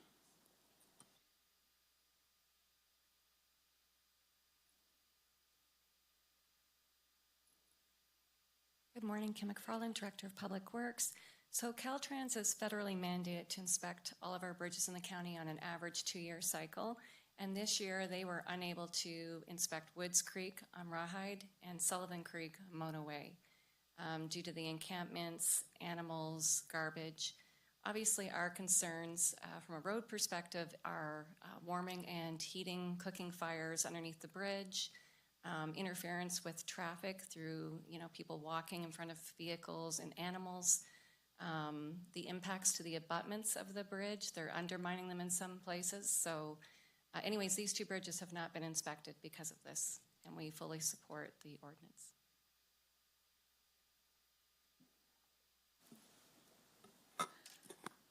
Maria Sullivan, Deputy County Counsel. So how did we get here? The legal options for jurisdictions to address health and safety issues resulting from homeless encampments is limited due to decisions from the appellate courts. Prior to the Ninth Circuit's decision in the 2018 Martin versus Boise case, many jurisdictions strictly enforced anti-camping laws and would encourage individuals experiencing homelessness to seek shelter elsewhere. The Martin case in 2018 addressed criminal enforcement of anti-camping laws and held that as long as there's no option of sleeping indoors, the government cannot criminalize indigent homeless people for sleeping outdoors on public property on the false premise that they had a choice in the matter. This means that shelter space must be available before law enforcement may criminally cite individuals for sleeping in public, and that jurisdictions must allow individuals to sleep on public property when there is no shelter available to them. Further, the case of Warren versus City of Chico held that a shelter has to include more than just a shade structure and must afford real cover and protection to a person. Most recently, in 2022, the Ninth Circuit struck down an Oregon city's enforcement of its anti-camping ordinance in Johnson versus City of Grants Pass. The City of Grants Pass anti-camping ordinance relied on civil citations for enforcement before resorting to criminal sanctions, and included verbiage banning individuals from using forms of protection from the elements, such as sleeping bags or other bedding materials. The Ninth Circuit held that imposing a few extra steps before criminalizing the very acts Martin explicitly says cannot be criminalized does not cure the anti-camping ordinance's Eighth Amendment infirmity. The court further iterated that the holding in Martin applies to the act of sleeping in public, including articles necessary to facilitate sleep. However, the right to protection against the elements is limited and does not include the use of stoves, fires, or the building of structures. In preparing these ordinances, staff reviewed numerous ordinances from cities and counties throughout the state. We incorporated best practices and common definitions found in other jurisdictions' ordinances. The ordinances require due process, which is notice to individuals before they're required to relocate, and storage of personal property for 90 days unless it's hazardous. More details will be explained as we discuss the draft ordinances. Both ordinances impose a fine if the individual does not vacate the property after the first notice is issued. The fines follow the government code for infractions. The first violation within 1 year is $100. The fine for a second violation within 1 year is $200, and a fine for each additional violation within 1 year is $500. As I mentioned in the Johnson versus City of Grants Pass case, though, the law remains uncertain about imposition of fines where they can lead to punitive outcomes and may be unconstitutional. We have included the imposition of civil fines into the ordinance because we believe this is something that your board was interested in seeing. Even if held unconstitutional, the rest of the ordinance can still remain in effect. Abatement, however, appears to be lawful, but fines may be an issue. As for the critical infrastructure ordinance, this draft ordinance applies to both public and private property. It prohibits camping or sleeping in or around critical infrastructure. As you can see from the draft ordinance, we don't have a distance included, but that's part of the direction that we seek today. It allows the Board of Supervisors to approve a list of designated properties as recommended by the CAO. Once we have direction today, staff can work on a proposed list of locations to be designated as critical infrastructure. Not all property will be designated critical infrastructure, as it applies only to that infrastructure that's so vital to the operation of the county that the site must be free from obstruction and damages. Some examples of sites include medical clinics, hospitals, jail, fire stations, emergency services, bridges, and some waterways. Critical infrastructure must be distinguished from fire hazard severity zones. As your board is aware, our county is typically designated a very high fire hazard severity zone by the state fire marshal. However, this does not mean that every property within Tuolumne County will be deemed critical infrastructure due to this designation, and just because we're in a high fire zone doesn't allow us to prohibit camping everywhere. Critical infrastructure are those properties that the county considers essential to its functioning and safety of its citizens, such that its obstruction or destruction would have a debilitating effect on county operations. The law requires we provide due process to these individuals before the county can remove property or require relocation. 72 hours notice is the standard we're required to provide unless an emergency situation necessitates immediate vacation of the site. Both ordinances include due process notice requirements along with storage of personal property for 90 days. The ordinance allows the county to abate the nuisance if individuals fail to comply and allows the issuance of fines. Abatement includes removing all property and cleaning the area and may include securing the area to prevent future trespass. Fines may be imposed as previously discussed. Next, the Clean and Clear ordinance. This proposed ordinance applies exclusively to county-owned property and prohibits individuals from establishing encampments that create a nuisance. It also provides an abatement process wherein the county may carry out one-time and/or routine operations to clean and clear encampments to remove waste, illegal dumping, refuse, and other similar hazardous materials. Like the critical infrastructure ordinance, it includes a notice to vacate provision of 72 hours and provides for immediate vacation of the site should an emergency arise. It also provides for storage of property for 90 days, but allows for disposal of hazardous property immediately. Unauthorized encampments on privately owned land will not be addressed by this ordinance, as those encampments must be addressed by the property owner.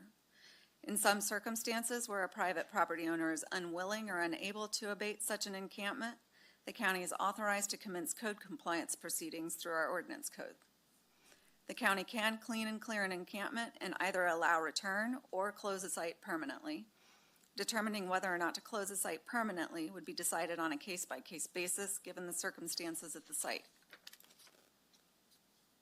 We mentioned abatement as the best resolution. The draft ordinances allow the individual to remove their property or allow the county to remove the property and require the individuals to relocate. Abatement includes removing all property from the site, cleaning it, and potentially permanently closing the site. The county may issue citations for failing to comply, as well as impose fines pursuant to the government code. There are legal issues to be aware of. Abatement is lawful, but as I mentioned before, imposition of fines or anything that appears to be punitive, such as criminal enforcement, is problematic. Courts have held that when there's not adequate shelter for the individuals to relocate to, any criminal enforcement or other civil enforcement that's punitive may violate the 8th Amendment of the U.S. Constitution. However, law enforcement may be present to ensure safety. If other criminal violations occur, individuals may be held responsible for those crimes, and should individuals obstruct public officials in the performance of their duties, law enforcement may pursue criminal charges. So our office advises that the enforcement of these ordinances start as a civil administrative process, not a criminal process, for the reasons that Maria just listed. Civil administrative enforcement actions generally begin with a designated county department taking lead on the complaints, inspecting the sites, providing notice, and then working with other departments or stakeholders to remove individuals from the property and relocate them elsewhere. Additionally, enforcement actions at homeless encampments use a task force approach. So for instance, with Camp Hope, while code compliance and community development took lead, they worked closely with the sheriff's office to ensure that the site was safe. Also with HHSA to ensure services were available to the occupants, including offering alternative shelter, and then with our office to ensure that the legal requirements for due process were met. And we anticipate using a similar approach when taking enforcement action under these ordinances. Again, however, in order to be effective, we recommend that there is one department that is designated as lead agency, who then pulls all the other departments together. The CAO has a recommendation and she can address that. As you will see in the ordinances, that specific department is not named as of yet.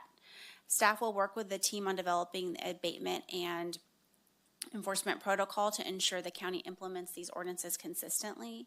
We will also end up drafting a policy or protocol to address very specifically the notice process, storage of property, contact information to retrieve the property, when to dispose of abandoned and hazardous property, and then again ensuring that all other services are offered. And now I am going to turn it over, one more thing before I turn it over to Michael. These are the questions that we have for your board for the ordinance part, and then Michael is going to discuss alternative locations, as we've mentioned. So we don't recommend any modifications to the draft ordinances, but we certainly want to know from your board if you have recommendations. We would like, and the CAO will speak to the enforcement department as to who will take lead. The other piece that's missing from the critical infrastructure ordinance is the distance the individuals need to be away from the critical infrastructure. We recommend no more than 100 feet. Most jurisdictions are somewhere between 25 feet to 100 feet, so that seems to be reasonable. The City of Sonora's ordinance is 25 feet.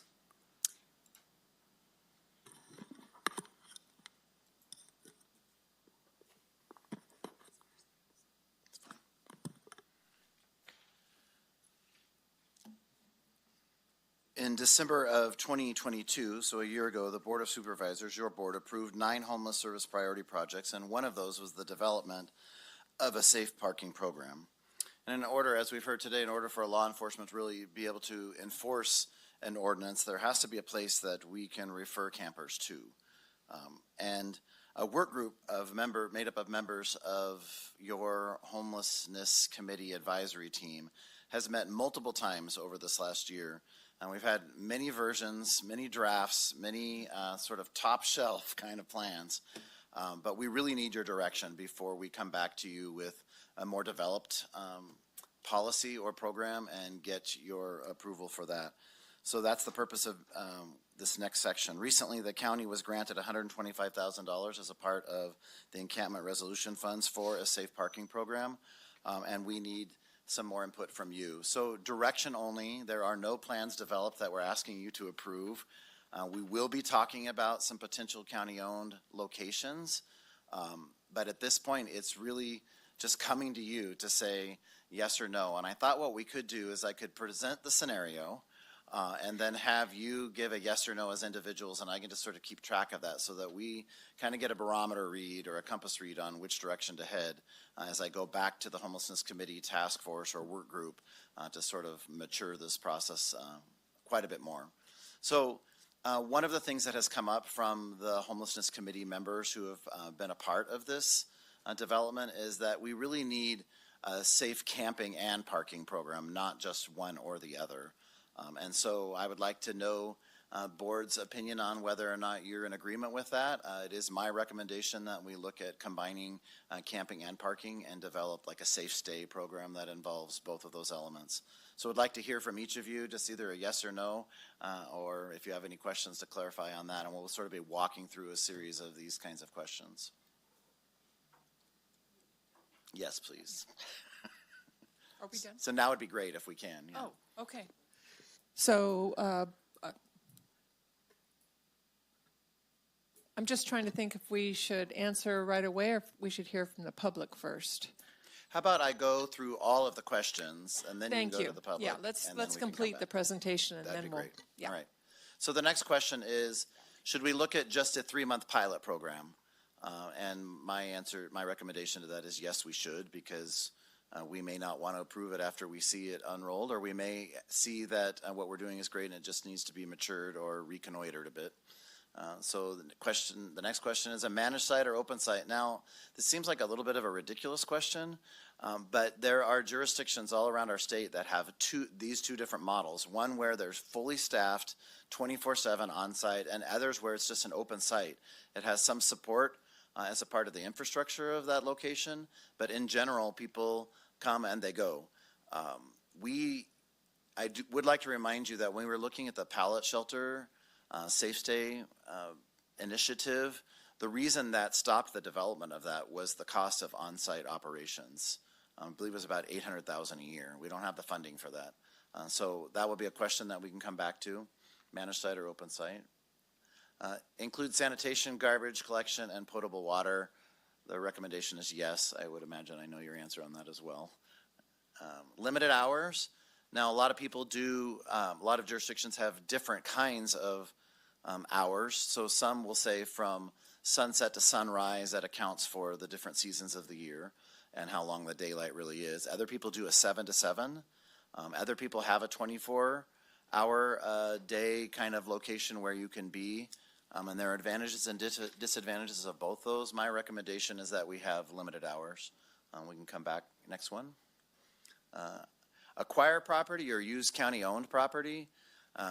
My answer would be that we use county-owned property, and there are 3 properties that have been identified that the county currently owns that would work. None of them are desirable 100%. They all have some drawbacks. So one is adjacent to Justice Center Drive. The data on that was back the slide before, sorry. About 2.27 acres. There's no improvements there. It's just dry camping right now. The next location that the county currently owns is on the Sanguinetti Loop. You might remember it as an old Christmas tree lot.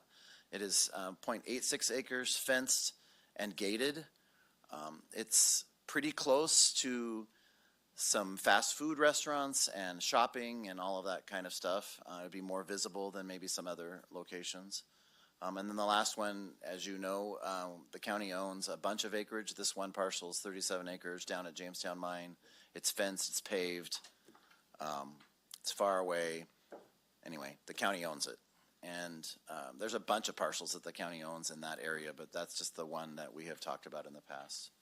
So at this point, Chair Half, it would be great for you to take over and run with public comments or get some board direction or however you want to do that. Yeah, I think I would turn this over to the public first for a public comment and then come back to the board for their comments. But before we go to the public, I wanted to ask the board if they have any questions, clarifying questions. I think Supervisor Campbell did. Thank you very much, Michael and Council, for the presentation. I think we're pretty much there in terms of what I understand of how this is going to work, but I just had a couple other questions. I guess I'll start kind of where you left off with so safe camping and or safe parking is going to be one of the questions you're going to ask us. What would then, depending on which way we go with that, are you proposing a time limit for safe parking, safe camping? Do people sign in when they get there? I guess one of the questions we're going to have to ask is the site managed? What would be the time? What would be a reasonable time limit for someone to park or set up a campsite? As I stated earlier, there are many models out there that have varying distinctives for the program. So I think your board could give us sort of high-level direction, and then our work group could form a more succinct proposal. So you are seeking direction on the length of stay. Yeah. Okay. Just as an example, let's say, what would be a typical length of stay? I mean, just a ballpark idea. So many jurisdictions do sunset to sunrise.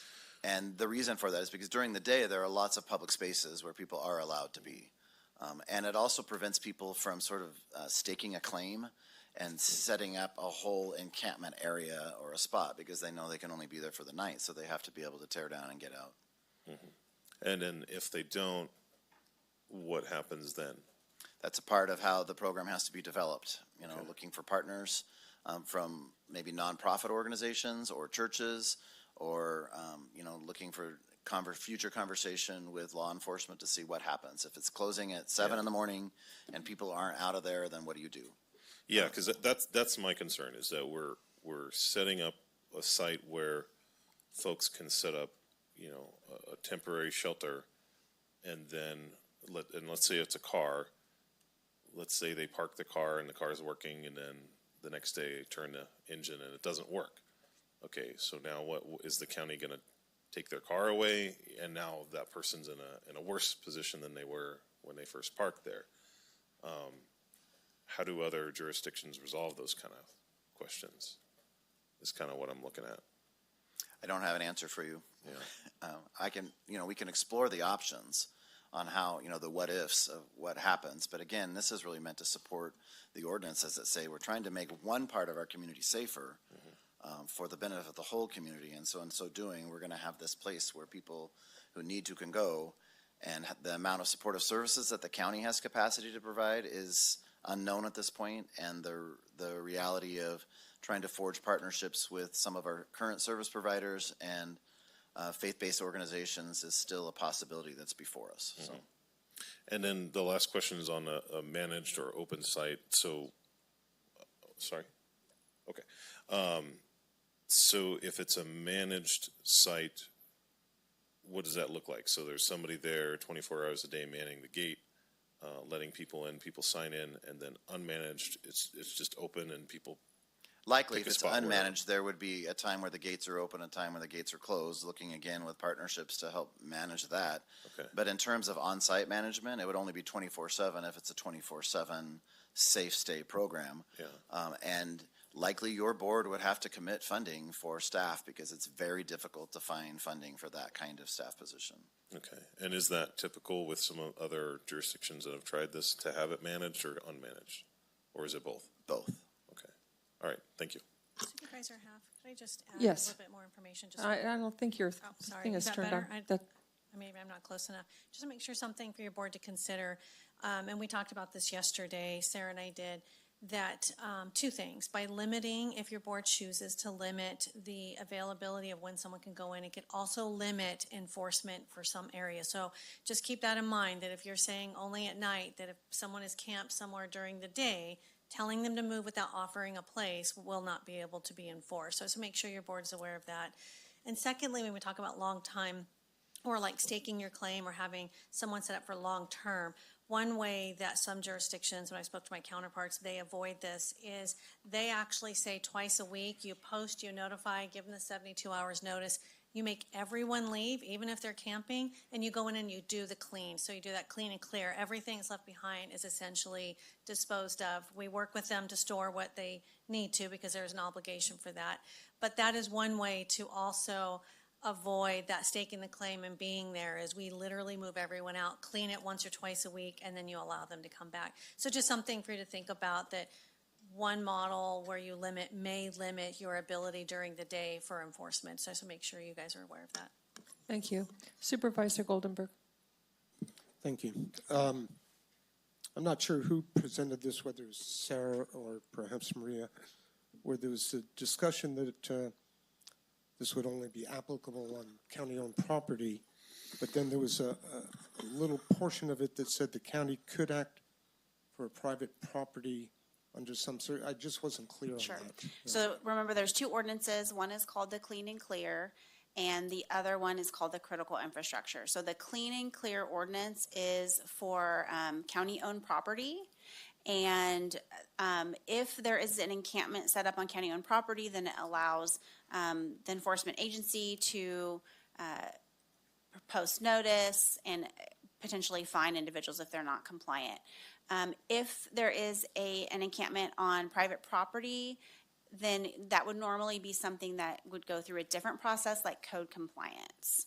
And remember, part of the issue that we have to comply with as the county is when it comes to private property is to make sure that we're not, going on it unauthorized. So we would use a different process. The critical infrastructure ordinance could apply to both public and private property as long as it's designated as critical infrastructure. And so that's why there's things like, a medical facility, that sort of thing that is not county owned, but would very well be considered critical infrastructure. Okay, thank you very much for the clarifications. Thank you. Supervisor Kirk. I didn't have the question, but since he brought it up, but if somebody's camping on somebody's personal property, they don't need an ordinance, it's just trespassing. Correct. So you can just. Right, they have other mechanisms to Right. ask people to leave, to force them to vacate. So then why do property. we call that out specifically in the ordinance? Because we wanted to be clear about what it applies to and what it doesn't apply to. We don't want the public to be confused thinking that we're going to use a clean and clear ordinance on their private property. Would it be appropriate then maybe to add some verbiage about personal property and trespassing, just so it's clear that? You mean like citing just something along the lines of this ordinance doesn't apply to private property owners can pursue private action. We could Just because because when I saw the private property, it kind of made me think like, why? So just an idea. Okay. But I know you don't want to change it. That was one of your recommendations. But just a thought for clarity. My question is, and it was kind of to what CAO Riggs brought up, and I want to be really clear. Like for me, the high level point of this isn't to spend time, staff, money, resources, is to offer a place for people to go so that if they're in one of these areas, we can provide them services or we can provide them somewhere else to go. So my question is, if we only have sunset to sundown, does that mean during the day when law enforcement is out and when most of these folks might be out in these critical infrastructure areas, hanging out, sitting there, doing whatever, we can't make contact with them and say, you need to move, here's a place for you to go? Can we now not do that because the hours are 7 to 7? No, I think that, and I would ask law enforcement to speak to this more specifically, but my understanding is that during the day, there's public places where people can go. They can go to public parks. They can go to lots of different public places. So I think that you could say you can go somewhere else. You just can't stay here at this period of time. But would that make it easier for law enforcement to have a very specific designated location for people to go all the time? Probably.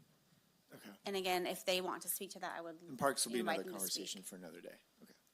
All right. And then the other thing is, for the safe parking spot, what about women and children? I would hate to put women and children in an area like that with grown adults. So is there, through services, when we provide services, I'm assuming we probably get a hold of them much sooner and they wouldn't end up there, but I'm also concerned that maybe they would end up there. And do we have a plan for how we would address that? I group? would 'Cause there's a lot defer more to victimization. Rebecca and her team on this question, and maybe she could address that. But it's not something we have vetted yet, in terms of establishing a policy or a protocol. Sure. And then maybe I'm jumping the gun, you can come up, but maybe that to me, that's be very critical as far as addressing that before this is up and running. If you want to speak to that, Rebecca. Supervisor Kirk, women and children who are willing to engage in services, we absolutely have funding to support them. Okay. Good. Okay. And that was it for my questions. Thanks. Okay, Supervisor Brandon. Great, thank you. And first off, I really appreciate this because I know that this took a lot of effort, and in particular for District 5, this is something that will make a big impact. So thank you. I wanted to ask, so when we were looking at sites as well, and we've discussed this, Michael, a little bit, so did we include that we own the county roads and the county public easements off those roads too as places that were considered for parking? What I did was look on Parcel Quest for county-owned property, which, the county holds title on several different names, and, a lot of the public land that we own is just a sliver here and a sliver there left over from like a road project. Right. So these looked like the biggest parcels. Also, the other thing I was sensitive to was we don't want it like right in the line of sight for like our county hub of activity and tourism and, you know, daily business and that kind of thing. Great, I think we all agree on that. I wanted to ask, though, was it included that county-owned roads and the public easement there, did we look for any road facilities that match that are kind of away from people as alternatives of property that we do own? I looked at a couple of roads that sort of dead end, thinking maybe, you know, they're not like legitimate cul-de-sacs, but maybe something like that would work. The problem was they were adjacent to bridges or waterways, and I don't think that's good protocol either to establish encampments near the very critical infrastructure we're trying to protect. So I didn't find those. If anyone is aware of those kinds of roads that you're talking about or areas, I'm very happy to investigate that. I think we should look. Yeah. I'm only on questions right now, so I'm limited. I wanted to ask about the difference between close, and you mentioned close permanently, and what that means. Sure. So you'll close an encampment to clean it, which means you would give the campers 72 hours notice and store their property, and they vacate. You go in, you clean it up, and if you're not closing it permanently, then they have an option to return. It's not that you're inviting them back, but theoretically they could return after it's cleaned. To permanently close it, it would have to, as we mentioned, be on a case-by-case basis depending on the circumstances, but you would have to make some effort to make it inaccessible once you closed it and cleaned it. So it's like a physical barrier. Yeah, it would mean fencing it off or something so they couldn't get access again. Okay, yeah, that makes sense. Wanted to ask, it talks about the idea of a open or a managed site. I wanted to, the one thing is having a fully staffed security and all of that versus one that is literally open the gate, close the gate. Is there something in the middle where you can be able to hire effectively a peer specialist to kind of oversee the camp area or the parking area, but not necessarily be covering a full-time county employee? That's an option. We've had lots of loose discussion about this, but you know, pending your board direction, we didn't want to develop too much. So yes, the peer specialist kind of thing. We also looked at maybe assigning a day a week to one of our partners through the community-based organizations, or maybe a church would adopt a day and try to get our community involved in being down there. We also know that it's a great opportunity for our social service team to outreach to that site as well. So there's been conversations around the topic. Okay, so it's possible to have a lower level of staffing that's something like that. Okay, and I wanted to ask too with, so for example, like on federal lands, some of those agencies will enforce local rules about, say, carrying a hunting rifle within that. If we adopt an ordinance, are there any hopes that a federal agency might defer to local rules on enforcement and be able to use that? I know that this has been an issue in federal lands, BLM lands as well. I don't think so. I haven't heard of any federal agencies enforcing local ordinances like this. Okay. And related to the private land, for that, obviously we can do a traditional trespass. Would this be recommending putting the automatic sheriff's order on trespassing that's just on the property to have immediate probable cause to investigate and remove somebody? Or would it be going through the same process of kind of a 72-hour notice and everything? You mean the enforcement piece of it? So what is contemplated is Thinking a medical clinic as an example would be a private property and yet serving more of a public purpose. And in that case, could we offer the sheriff's no trespass orders, maybe the sheriff's able to speak to it, have that simply permanently on these private properties to remove people faster than 72 hours? The private property owners can choose,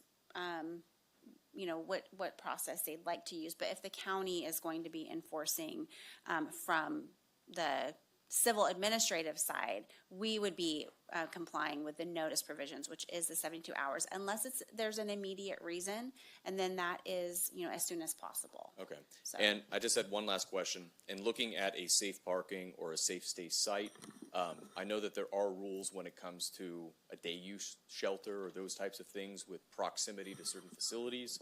I don't know how this applies to one that's not really shelter.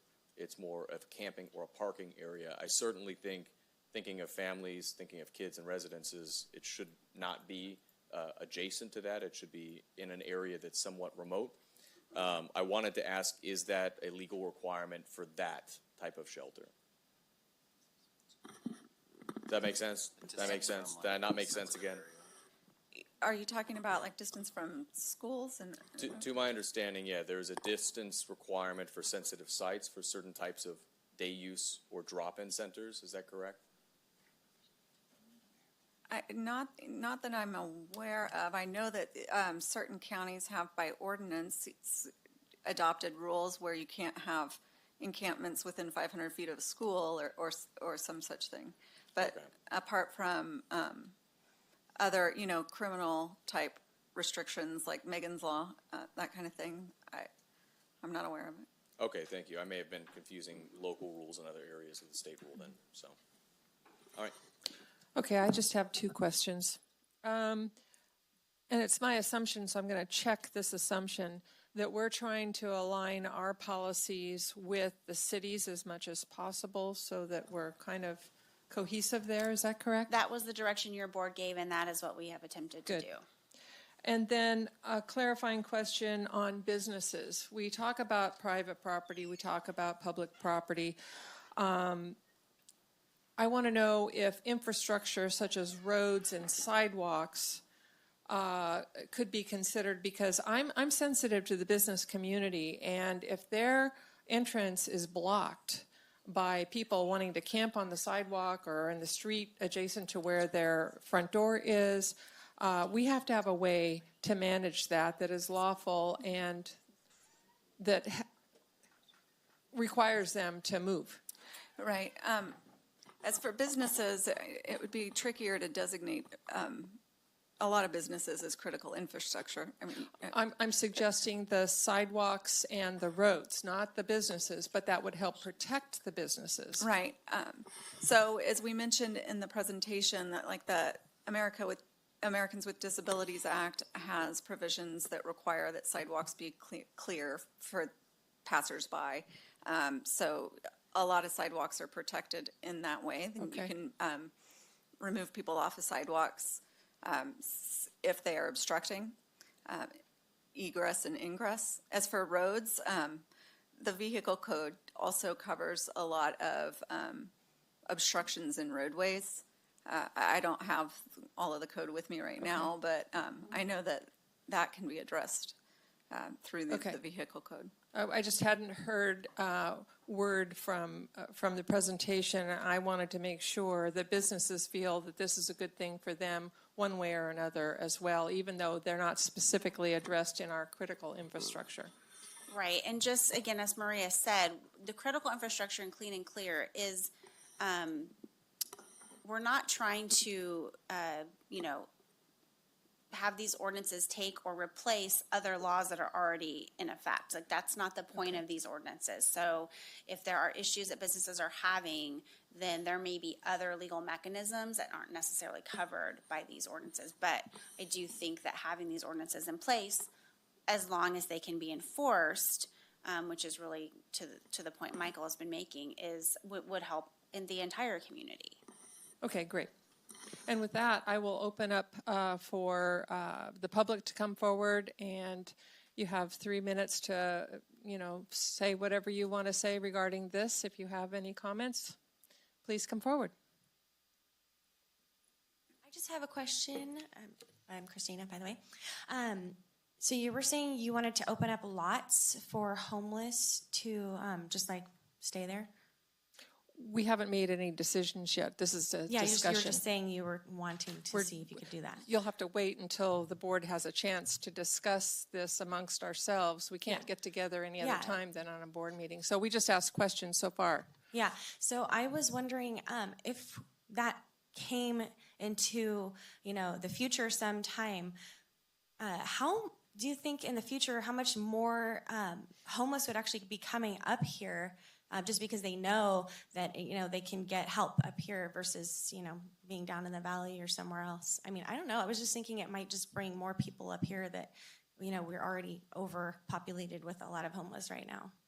I don't know if anybody thought about that or anything. I think it's awesome that, we want to put the people, like the homeless, in those kind of areas, which is, really great. But I mean, would you be opening up this county to having more? I just feel like everybody shoves them up here because they can get help a lot faster, which is great. But I don't know. The more you give them, I think the more they'll just take. And I think this whole county will just be overpopulated eventually. That's all I have to say. Thank you. Anybody else? Hello. In regards to the critical infrastructure ordinance and the distances, I was just curious as to, can it be written in a way that is dependent on the type of infrastructure that's being considered? Like, say, for a bridge abutment that needs to be inspected, certain distance might be required, but that might be different than the different distance that's required, say, for a waterway. And that would be one of my biggest concerns, is protecting the cleanliness of our water, especially for those people downstream who might have their, their ponds or their wells affected by whatever ends up in the water. So if that could be done, like where you have different distances for different infrastructure, and I would like to see the maximum distance possible when we're considering the waterways. I think that would be important. Thanks. Thank you. Anybody else? Come on forward.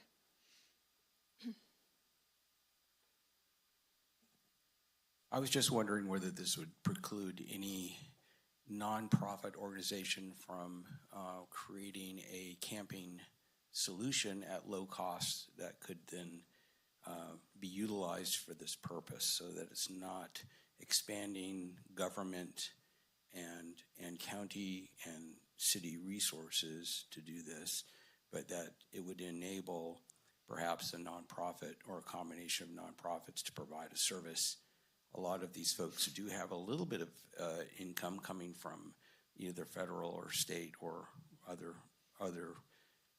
mechanisms, but if they had, potentially a park, a camping business that they could check into, and maybe with some subsidy, that might provide a better solution in terms of sanitation and services and those kinds of things. I'm just wondering if this precludes the ability, or if it could potentially support the ability of a public-private cooperative on that. Thanks. Thank you.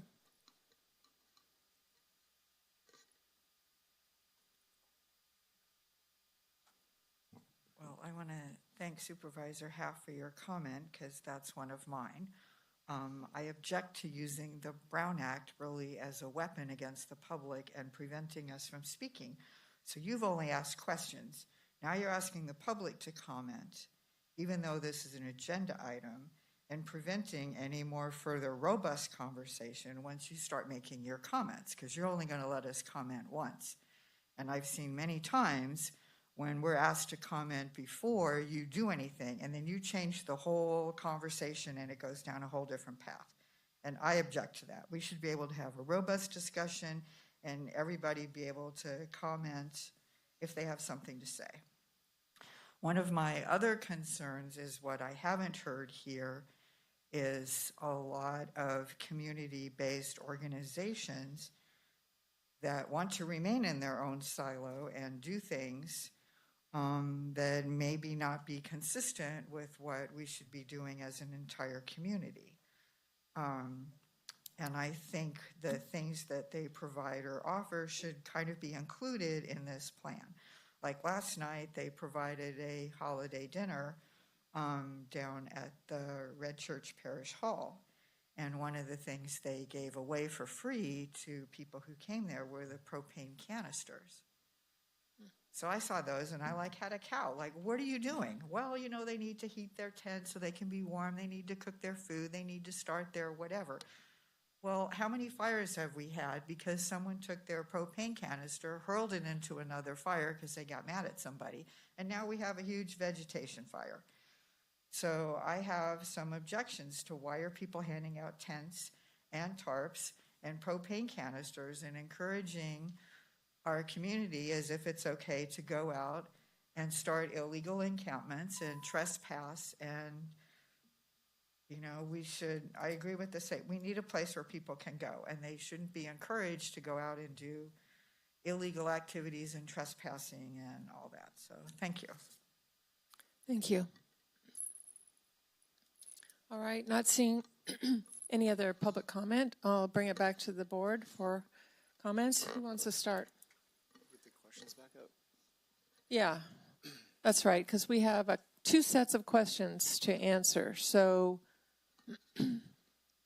are we going to do one set first and then? This might be the easiest part because this is the ordinances. So I did hear Supervisor Kirk's recommendation, so I noted that down in terms of modifications to the ordinance. Are there any other modifications your board is interested in making? So who wants to start? Go ahead, Supervisor Brandon. Great, thank you. I can go through these quickly. I've also typed it up, and I'm printing some so I can be able to just have those notes as any reference for easiness. I recommend that we definitely do approve this. It's hugely needed. I think that code enforcement is the appropriate body to enforce this as needed with the support of law enforcement that they can be able to call and services. I support fines for the violation of the 72-hour rule. With that, monetary fines. I support applying it in addition to, I think, county-owned properties at where it's at. I have a number of other properties that I think should be classified as critical infrastructure. This would include public safety properties such as the Tuolumne City Fire Department, non-county. Supervisor Brandon, I'm sorry to interrupt. I just want to provide clarification on that Yes. point. We have not developed the list of critical infrastructure yet. Okay. So the plan is once we have direction today, then we would work with the CAO's office about the actual sites that should be designated as critical infrastructure. So we absolutely would like to hear your list, but I just want to let you know that it's not incorporated in the Not established yet. ordinance. All right. And what the ordinance contemplates is that when we come back with the the critical infrastructure list, your board adopts it by resolution so that it can be modified easier. Great. So I would recommend, in addition to county facilities, we would include all public safety, public educational facilities, state transportation infrastructure, public utility property, and investigate whether we can do that within adjacency to federal lands where it's residential.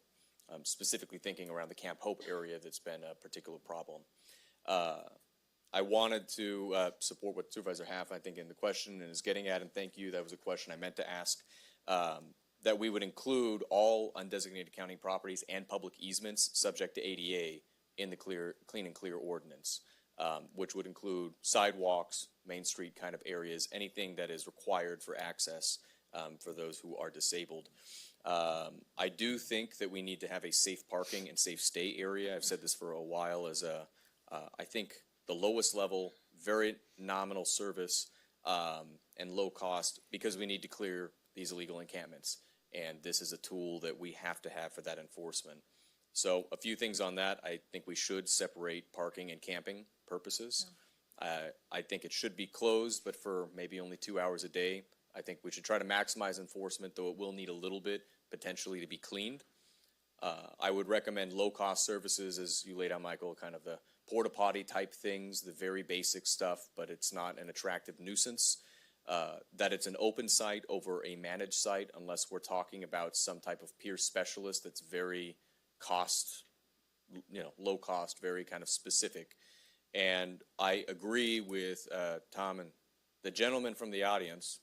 There's something talked about for a while, but the idea of asking nonprofits, asking our religious institutions, asking folks who want to help out, if they have property that may be, again, remote, would they be willing to own that, manage that, have the support of the county, but a nonprofit entity offers a lot of benefits to the way that they can basically be able to run it. I wanted to say before we had some of the issues around Rawhide Bridge, I think we need to apply these restrictions also for adjacency to waterways. This is the 100-foot thing, I think is, whether it's official or unofficial, I think you can get a citation for it in camping. And that is specifically related to human waste going into there into the rivers. That's been an issue behind not just Rawhide Bridge, but up from there and down from there. Often it gets solved in one spot and just moves, and it's the same contamination issue. I wanted to also say we should add a disaster criteria. So there are areas of flash flood risk. That creek, Woods Creek in particular as an example, is a flash flood risk that if for no other reason we should be removing people, because if it came through, it would very likely kill folks.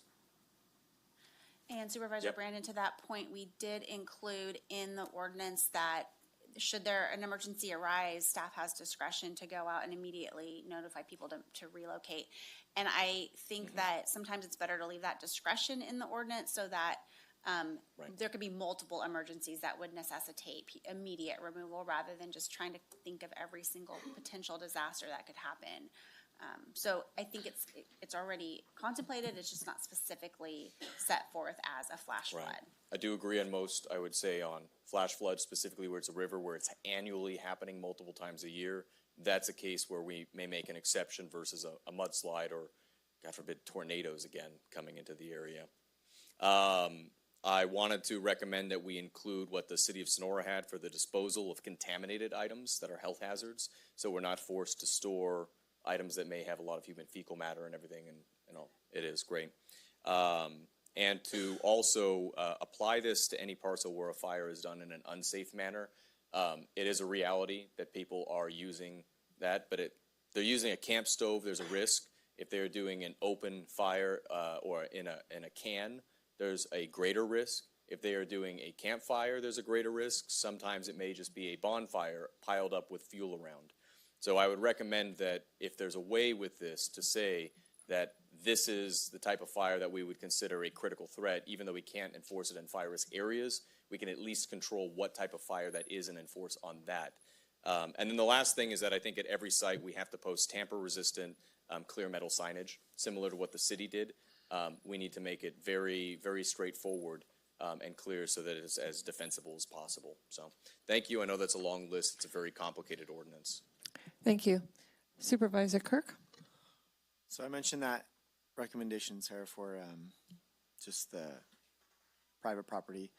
When it comes to the waterways, I know the recommendation is no more than 100 feet, but kind of like the gentleman said, and I don't know if there's something that like Fish and Game, if there's information we could glean from them, but like when there's cannabis grows and they're worried about chemicals getting in the waterways, like is there something on the books that we can use specifically for waterways? I would love to do more like 500 feet or something, just because it's so easily, with the topography of our county, it's just going to end up in the water. So I would be fine with 100 feet for everything except waterways, if we could just reach out and see if we could expand that.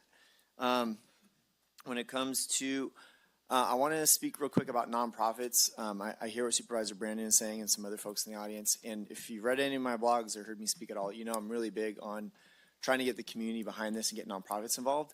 However, I will say from a law enforcement point of view, I actually don't really want nonprofits involved with this group of folks. I want nonprofits involved with those who are receiving services and who want to better themselves.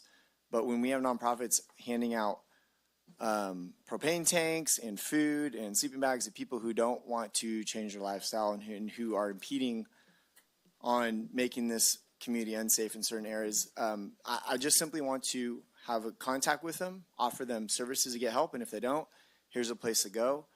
And I'm not looking to, I'm just looking to make their lives safe enough to live.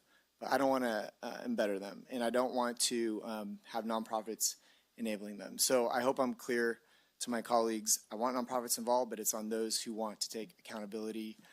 So that's, originally I was kind of thinking like, let's reach out to the churches, let's see if they would want to put, offer up some space. But this is a different group of folks. And the last thing I'd want to do is to put churches and their staff and their people in a situation where some of them are going to be very difficult. I think that white elephant in the room for me today, for those who are here, is, later on we're going to talk about possibly purchasing some homes. These people, and correct me if I'm wrong, Michael, these people we're not going to grab from the streets and then put next to your house or put in a veterans thing. There's a whole process where they have to be vetted. They have to show accountability. They're going to have to get services. They're going to have to be screened.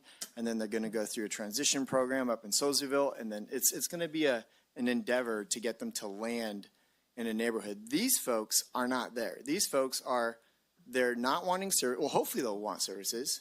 Hopefully, that's what we're here to do. We're here to make it cleaner and better for our community and for these guys. But I'm telling you, from law enforcement, a lot of them aren't. Just look at our charts. We have half that are going in and bailing out. So these folks just need to simply go somewhere so the rest of us can get on with our lives. It can be safe for them, safe for us. But I just want you guys, the folks in the room, to know that this is not who's gonna. Yeah, maybe a year down the road, maybe 2 years down the road, when they go get services and they go get help, and now they're on track, and we can all be on board with that. But that's not what these are. So sorry, that was my spiel about churches and nonprofits. I think we're going to have to own this wherever we put it, and that kind of bridges me into the next thing, which is enforcement department. Now, I know the recommendation, and I've spoken with staff, and I'm on the edge with this because I know the idea is to not have law enforcement be front and center, but other agencies, law enforcement will be there. But I'm on the fence because I look at the 2018 study that the Sheriff's Department did, and basically the Sheriff's Department went out. It was then under Sheriff Bill Pooley. I'm just reading snippets, and they formed a community response team, and they saw a lot of great results. Yes, behavioral health was there. Behavioral health staff also began riding along with the Sheriff's Department to encourage homeless persons in an effort to provide services to individuals that would accept services.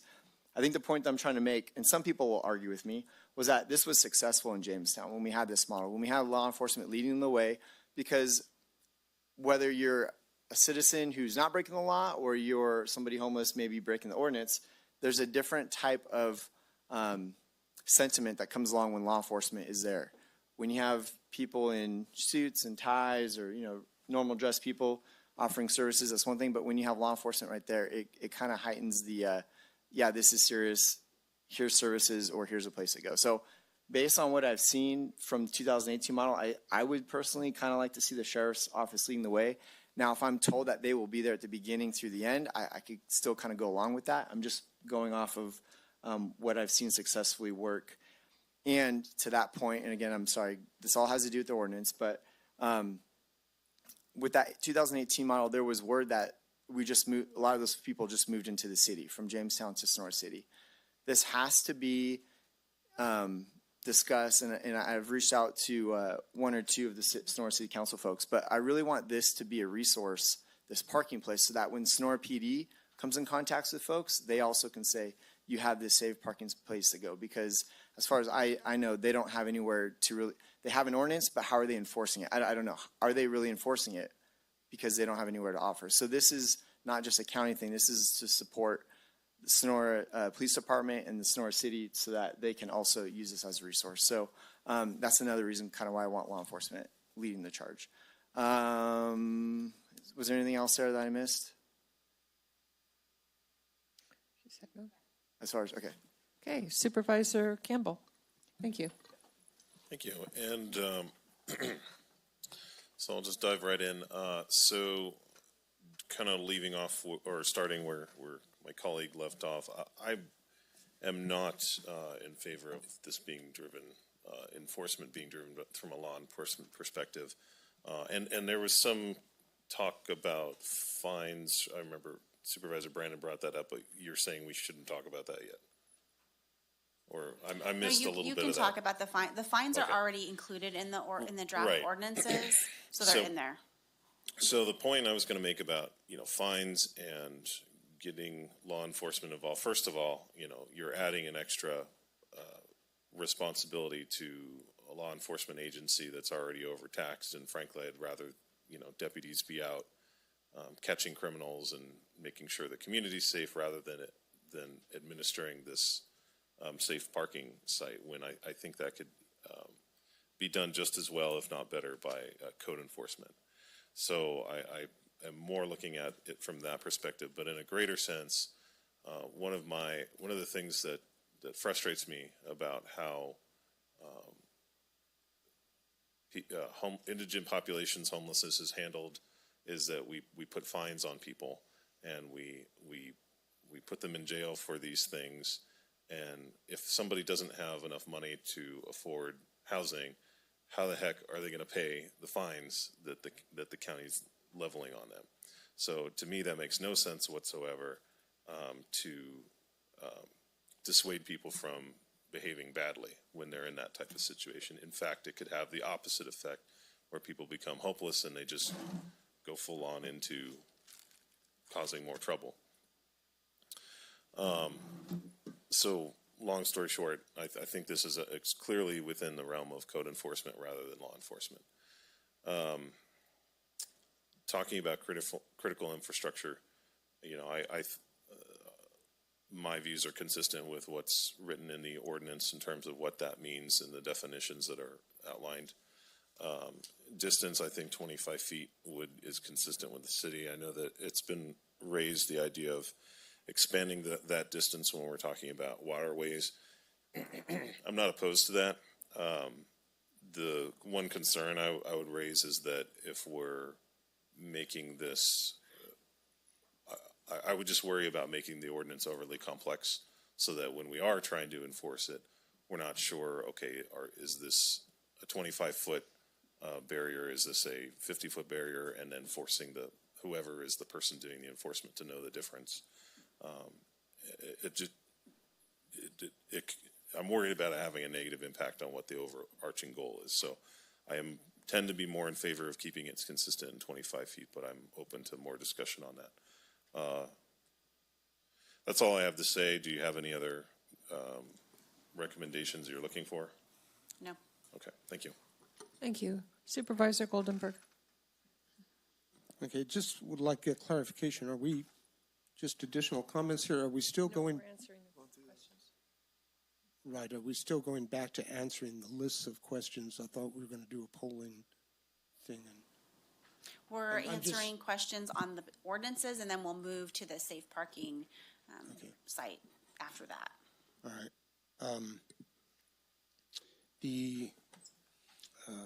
Absolutely concur, you know, with the need to work closely with the city. Hopefully modeling, and I know we're already doing this, you know, but, you know, modeling the ordinance to be as closely aligned as we can.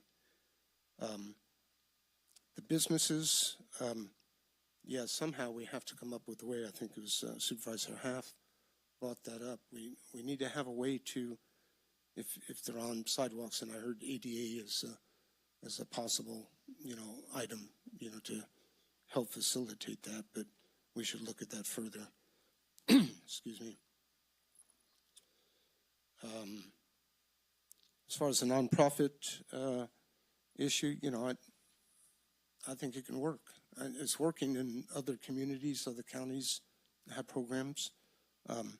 You know, ideally is if you have a public-private partnership, including nonprofits, faith-based.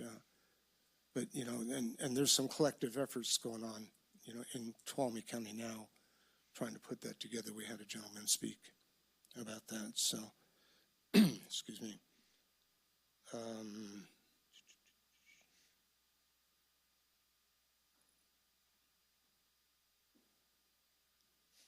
We're still going to do the sites separately. Okay, that's all I have then. Supervisor Goldenberg, we just need to know if you concur with the enforcement agency being code enforcement and then the distance. Okay, thank you. Yeah, yes, code enforcement. You know, let's not add extra burden onto our law enforcement, you know, folks. And as far as the distance, you know, somebody made mention, I forget who, I think it may have been a member of the public, you know, that we could, for different occupancies, we could have different, you know, widths, you know, so might be 25 feet. There was discussion about waterways, you know, being more, we didn't really come up with you know, numbers on those yet because we really don't have the list yet that's going to be developed, so. Well, to that point, and also we would agree with Supervisor Campbell to not make this overly complicated for those who will be enforcing it. We will research waterways because there are other laws about public access to waterways, so we can't, this ordinance cannot basically take the place of that. So we will do a little bit more research on waterways. Other than that, we don't recommend multiple distances for different types of sites or, facilities because, again, for our enforcement folks, that is going to be confusing and it will not allow for ease of enforcement. So we do recommend one number, whether it's 25 feet or it's 100 feet or it's somewhere in between. I think, if we have the ability to do something different for waterways, we can. That would be more simple, but anything else is going to be too complicated, and it's not something that staff would recommend. Okay. I think if there was just a small amount of specific occupancies, we could still take a fresh look at that because some of them would be deservedly so. Otherwise, then that'll go with 50 foot as the general. So are you ready for me?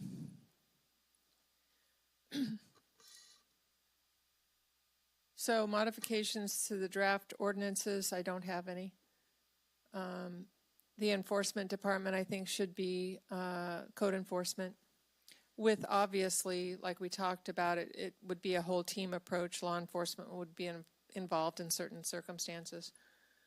Critical infrastructure, I have something to propose. I think in order to keep it simple, if we mirror what the city says, and I think they say 25 feet, that would be the best. No matter which jurisdiction law enforcement was doing it, it would be the same, except for waterways. And here's my suggestion for waterways. And this is for health and safety reasons, and maybe you can find justification for this somewhere. Waterways 100 feet above the 100-year floodplain.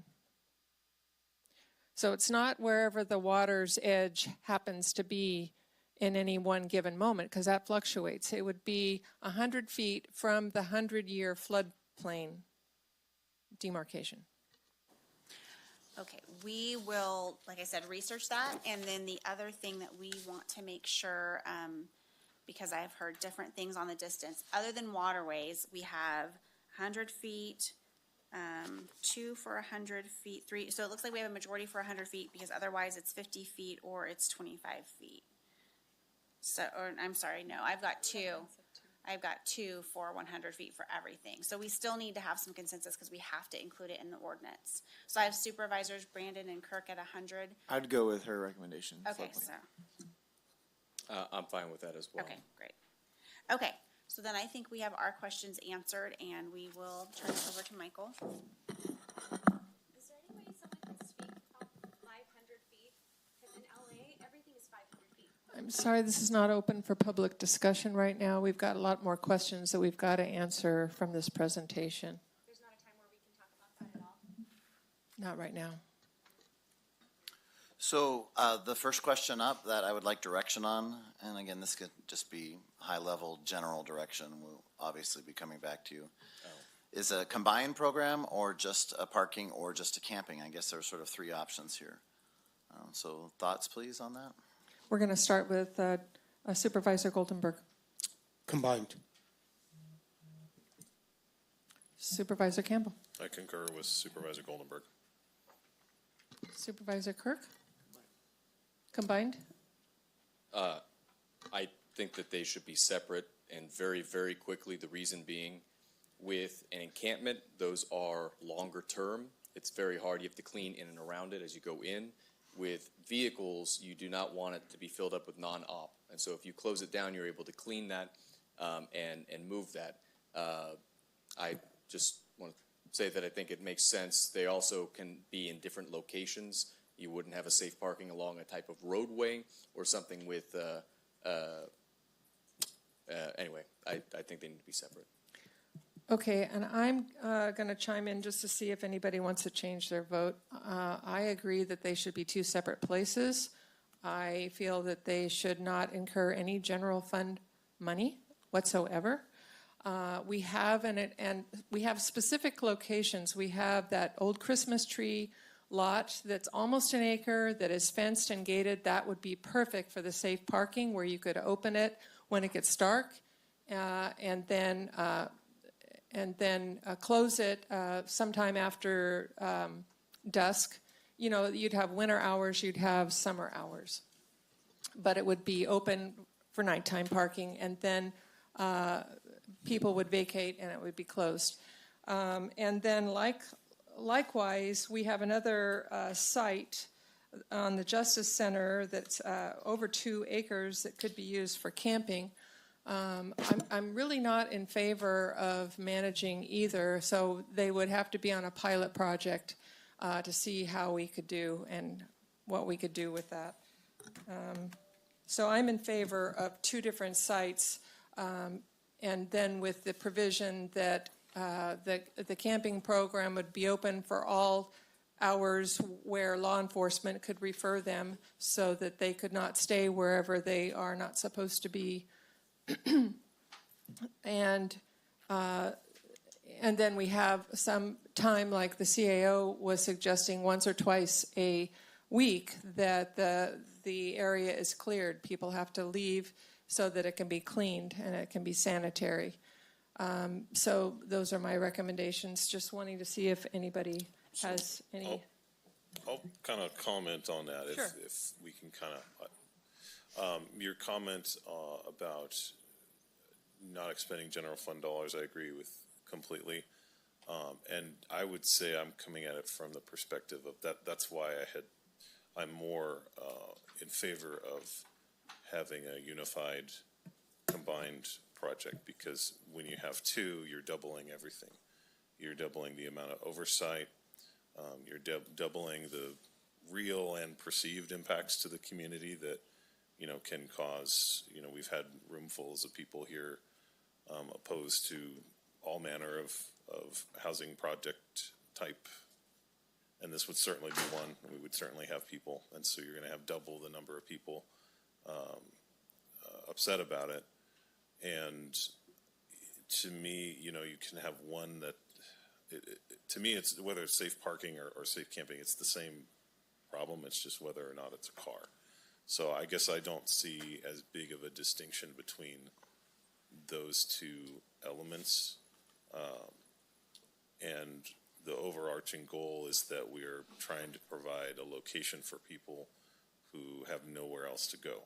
And so if we have 2, I mean, you could argue, well, there's more places for people to go, but the administration of it becomes more difficult. So it could undermine both areas, is kind of my concern.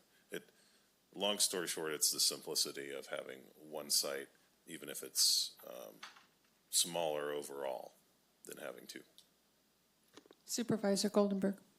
Yeah, I appreciate your comments, Supervisor Campbell, because it's kind of in the line of thinking I had. If we had the flexibility and staff and money, open up 2, or, we could do that, but it's going to be tough enough just to get one of them up and running is, my concern. I think, logistically, depending on whatever site was chosen, you could separate out camping and parking and, room provided. The Sanguinetti Loop site might be a little bit tight to do that when you're trying to move vehicles in and out of a small place and maybe have camping too. That might not work out so well. Any other comments? Supervisor Brandon. Great, thank you. That's in my opinion, we agree so far on it, but I wanted to bring up a couple distinctions that I do think are meaningful. In a lot of areas, they use church programs where they may utilize a parking lot for overnight parking. If we're doing this to find one that's combined, we wouldn't be able to consider that because they wouldn't approve an encampment. They may approve of doing a parking type program. If we purchase property too, you're able to do potentially an encampment with very minimal site improvements, whereas a parking lot, you would very likely have to grade, gravel that, and do substantial improvements. You could have them necessarily separated, but I think there's a difference too in those that have the assets of a vehicle who may still be working and commuting to a job than many that are living within a tent, that it's much less likely, and it's a more dependent kind of relationship there. So I think there are some differences. It could be that if one works for both, I know that the Law and Justice Center, and I wanted to include that I think that is a very good site. It's county property, but it's kind of far away from residences. yet not that far away from services. It has a presence of security there, being next to the jail, next to a lot of those resources. It is already an active encampment, so I think it would be an improvement to be able to in some way clean it. I've been out there 3 times to go pick up abandoned garbage and stuff like that. So I think that site, for example, has an area where camping could be done without the grading, and then it also has a gravel lot, which could be parking, and it's nearby, and it's got a transit stop. That would be potentially a good solution where it's near each other. I wanted to add one last thing, and I hope that the board would agree with it, that especially with this site in the past when we've looked at, as an example, Rafferty Court, some of the transitional housing sites, we've had a rule of thumb to try to keep them, I think, overall, at least many hundred feet, probably 1,000 or so, away from schools, residential property, as much as possible from schools and not direct access. This is something where there is not necessarily the folks who are trying to get better. They're not necessarily working with a caseworker. There certainly is no background checks or anything whatsoever if we do an open, unmanaged site. And to protect families, women, children, I think we have to make sure that this is not within a residential area or very adjacent to a residential area. It needs to really be its own geographic island that has access maybe through a bus transportation, but otherwise it's not walkable to a home. And there are ones on there that I think hit that, and there are other ones that I think are right very close to a suburb, and we should be very careful with where this goes. Supervisor Kirk, did you have anything to add? Just what Supervisor Campbell said about the two spots versus one. I'm about no general fund dollars on this, and I'm also about if we're kind of, I guess we're saying we're pilot programming this, but that means that we'd be pilot programming the ordinance. I want to use this ordinance long term, so I think for the longevity of it, one site makes sense. And I believe the sites that we're looking at, to his point, I agree. I wouldn't put this in a residential neighborhood in the city of Sonora. You guys know I'm big on services in the city, but this is a different, same population but different. So I guess we're going to pick a spot here in the next slide. Is that the idea? Right now it was about 1 or 2 spots. Yeah, so I'm still stuck on the 1. For me, just to have clarity's sake, I'd like to stick to the question at hand. Right. So in this case, we have majority direction to move toward separate combined sites, so both. So the next question would be 3-month pilot program, yes or no? The reason why I'm saying yes is because we don't know, this is new territory for us, and I would hate to put anything out there that makes it look like we're committed to something long-term when we'll be all in. But I think we need to just have like a quarter's worth of experience and come back and evaluate. So I need to know from each of you if that, if you're supportive of the pilot program, 3 months, 6 months, you could change the time. I'd like one-word answers, yes or no. So yes or no then. I got one if you want to start. happen Yeah, up go here. ahead, Supervisor Campbell. I'll start. Yes. Supervisor I don't Kirk. have a one word.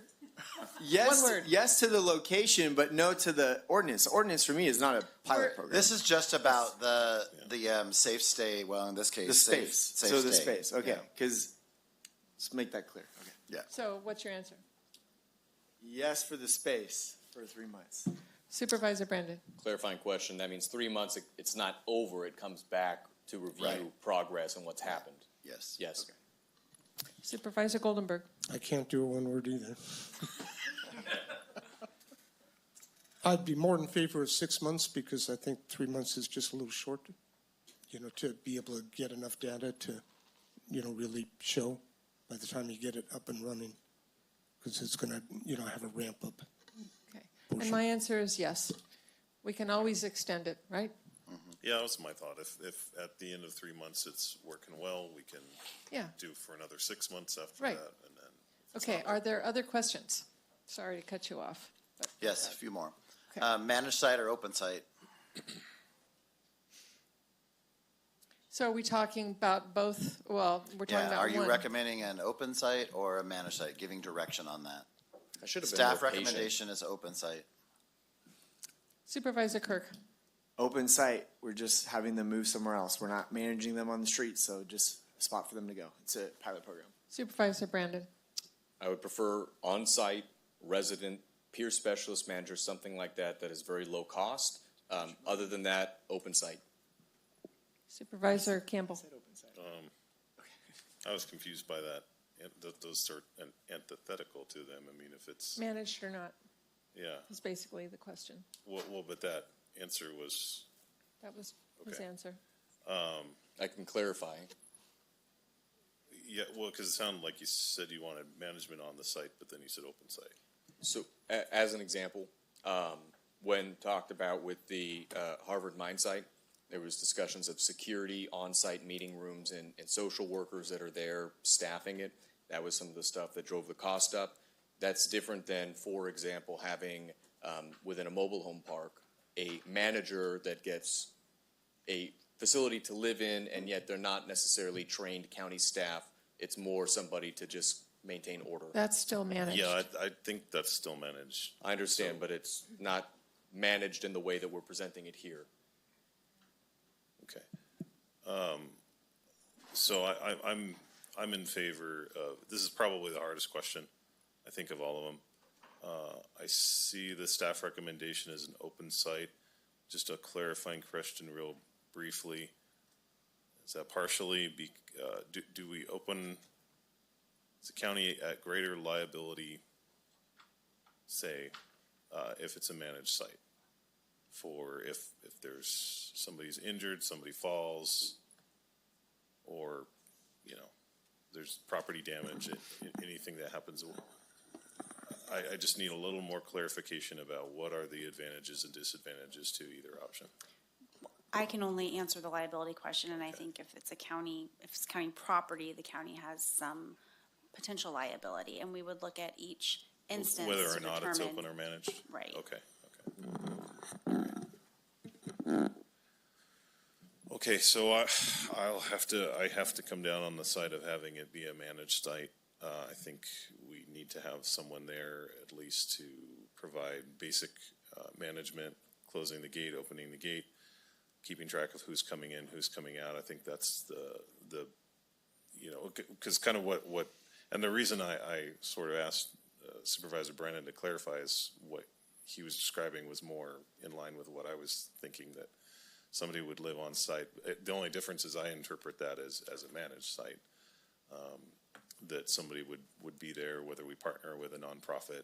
There are a lot of forms that could take, but I do think we owe it to the community and to the resident, to the people that might be residing there temporarily, that we have somebody there at least keeping an eye on things. I think that's the bare minimum, and I think we owe it to ourselves to do that. Supervisor Goldenberg. Open site now just to get something open and have a place to put people as we move forward with this, but continue to see what we can do to explore managed sites down the road, nonprofits, whoever. And so everybody's weighed in, is that right? So I would say open site. My answer would be different if we had two sites. But basically, you know, because I don't see opening the gate for people to come in and park their cars and then closing the gate when they leave. I don't see that as being managed. I just see that as security. So anyway, I'll say open at this point. Thank you. This should be an easy one, I hope. Include sanitation, garbage collection, and potable water on site. Yeses or nos? All yeses? Can we give one-word answers? Yeah, we There- could. Having dealt with some of the issues within my district, I want to say that when you put porta potties out to a place like this, it will be destroyed and create a maintenance nightmare. So I wanted to say that yes, but we need to be mindful that these need to be robustly built, because I can't tell you how many rocks, pipes, and firecrackers have blown up the Jamestown toilet in Roca Park. And if we're putting out plastic stuff, it's going to get potentially damaged. So, okay. Supervisor Kirk. Yes to this. Supervisor Campbell. Yeah, we have to have sanitation on site. Supervisor Goldenberg. Yes. And my vote is yes. Great. Just a couple more. Thank you for enduring the process. It is very helpful, actually. Limited hours. Doesn't matter what the hours are at this point. You know, the team will get them together and mature that, but do you want it open 24/7, or do you want limited hours on a day-to-day basis? I'm going to start. Okay. Chair's prerogative. I think if we're going to enable law enforcement to be able to do what they would like to do, it's going to have to be open all hours. Who'd like to go next? Supervisor Goldenberg. I concur. And respectfully, I do have a different point of view. I think that the hours should be limited. Almost the same conclusion from a different point of view, that I think if there are limited hours, and again, we're not going to, I guess, get into the details of that. There are places for people to be during the daytime where it's not impacting the community. In fact, we would kind of want people to go out and contribute some way. I mean, you can't force people to do that, but that would be the idea. And that if we know for sure between these hours, I'll just throw a number, say 8 p.m. to 6 a.m., if you are out camping or staying in a place that's clearly not, that you're clearly trying to turn into a campsite, between those hours, you are going to be contacted by law enforcement. I think it makes the job of law enforcement easier. Thank you. Supervisor Kirk. I'm sorry, but I'm still not clear based on what CAO Riggs and Sarah said. If we have limited hours, can't law enforcement still make contacts during the day and still recommend they move to that site? Can't they still do that? Or are they not allowed to during those hours that it's closed? They can still do that. Just push them into other public areas is what we had explained. So that means we would tell them, you can go to the public park, you can go to those kinds of places. We have to give them somewhere to go. We still have places like the parks that they could go during the day. Right, so you could go anywhere else and then end up at so-and-so location tonight to For sleep. whatever the evening hours Okay. are. Yeah. So pilot, I would be fine with limited hours for the first 3 months, see how that works. Supervisor Brandon. Yeah, I'm still just confused on that same point. So if we find somebody set up an encampment and we found that at 1 p.m. and this thing is not open, well, presumably most human hours are sleeping generally through the night or that type of thing, or when they may end up moving. So we wouldn't be able to remove that until the shelter opened, and then we could have an officer go back out to deal with it? We couldn't say you need to pack that up, but tonight you can go there? I think that we can do that, but again, I don't want to speak for law enforcement. I'm not so sure the sheriff wants to address this, but in our conversations, I think that having a very specific place that people can go all the time just makes it easier for his officers to enforce. So I'm not suggesting that we can't do that, but to make it easier, it's just consistently applied. And I would ask Bill if he disagrees or I'd like gives to a different invite the sheriff viewpoint. up to comment on this.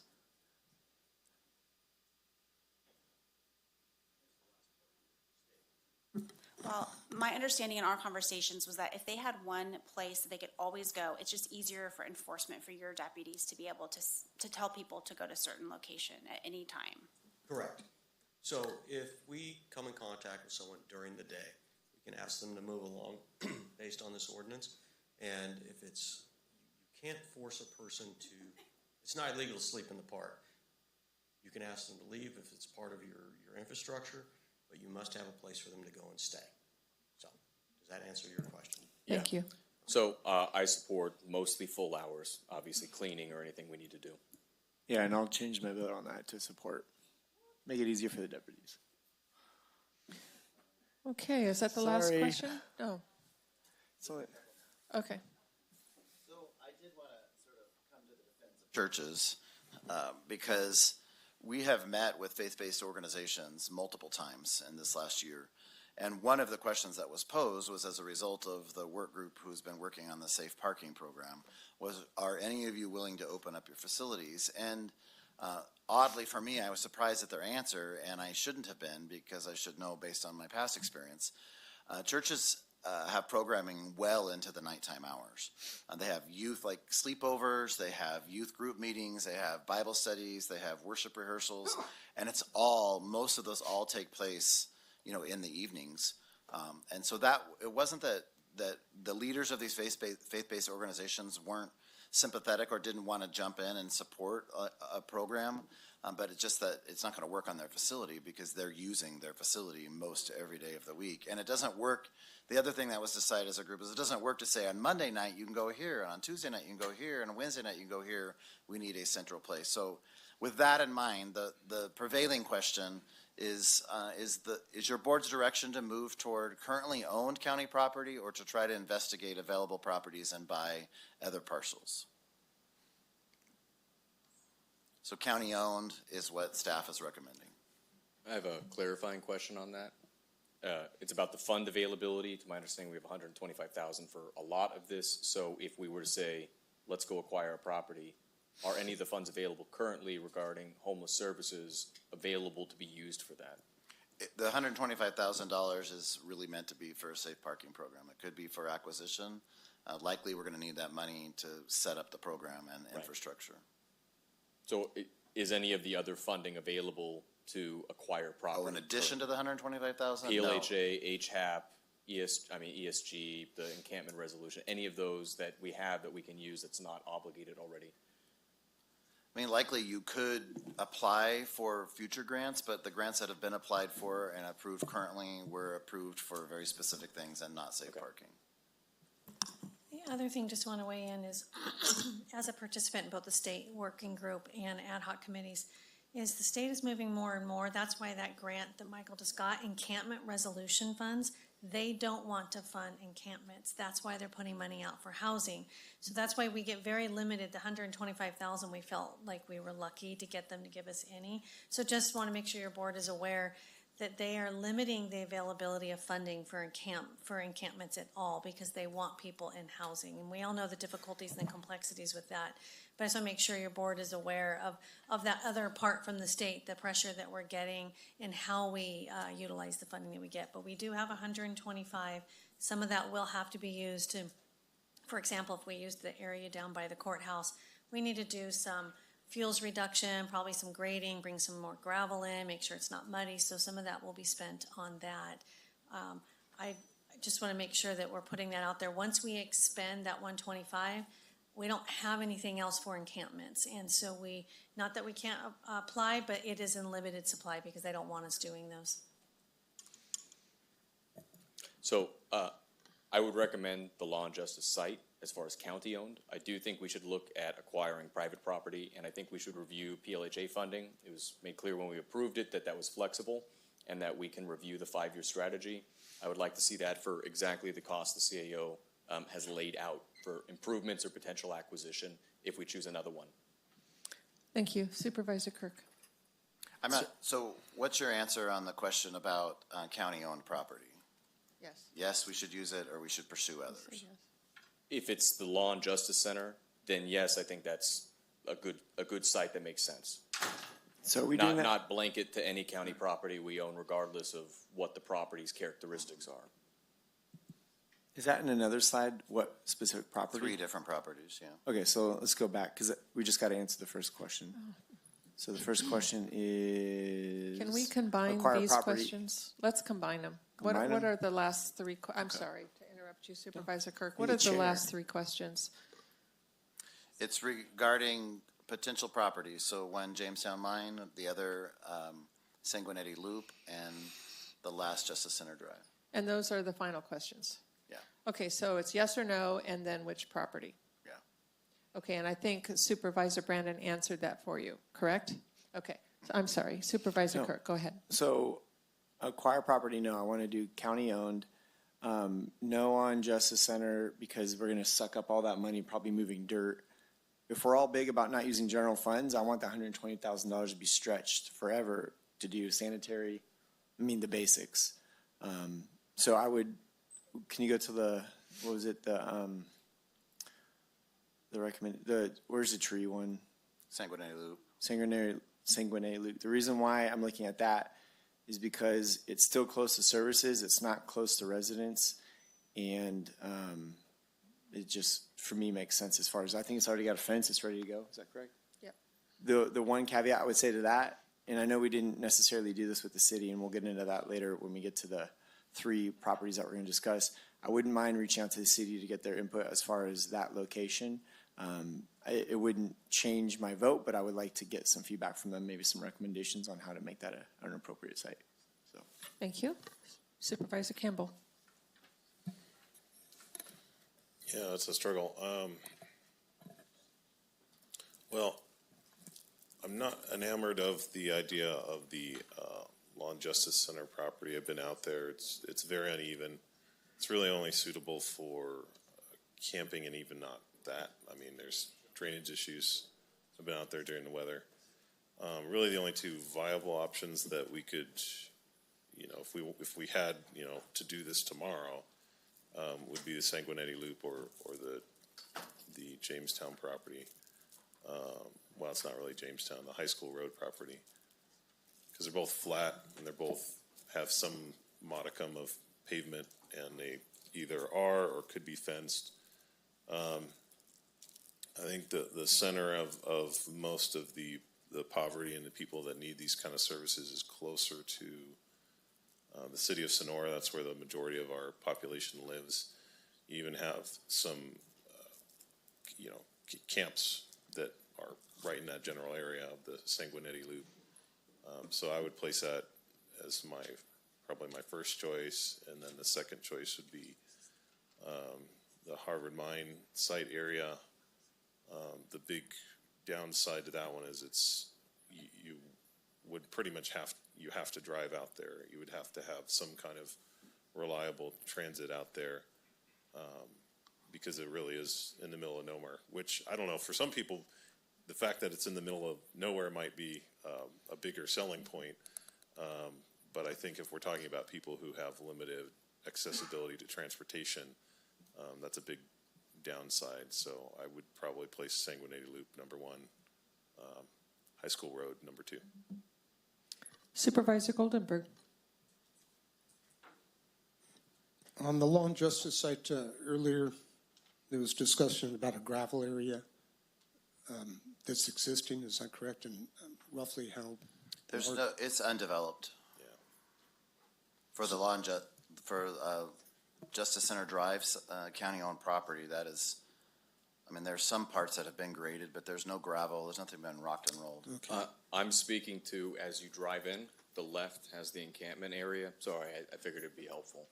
You have the bus stop, transit station on the right. Just after that is an entrance off to the right to a gravel parking lot area that is maybe 25 cars, something like that. Okay. Wait, are you talking about the Supervisor Yeah, that's Brandon, the overflow for the jail. Yeah, right? I was going to say that. That's overflow parking for the court. So that would not be the property center. Yeah, we're talking about past the turnaround area for the buses. So there's a cutaway into the sidewalk, and then beyond that, there's already an established, I guess, illegal campsite with anywhere from 5 to 10 people there at any given time.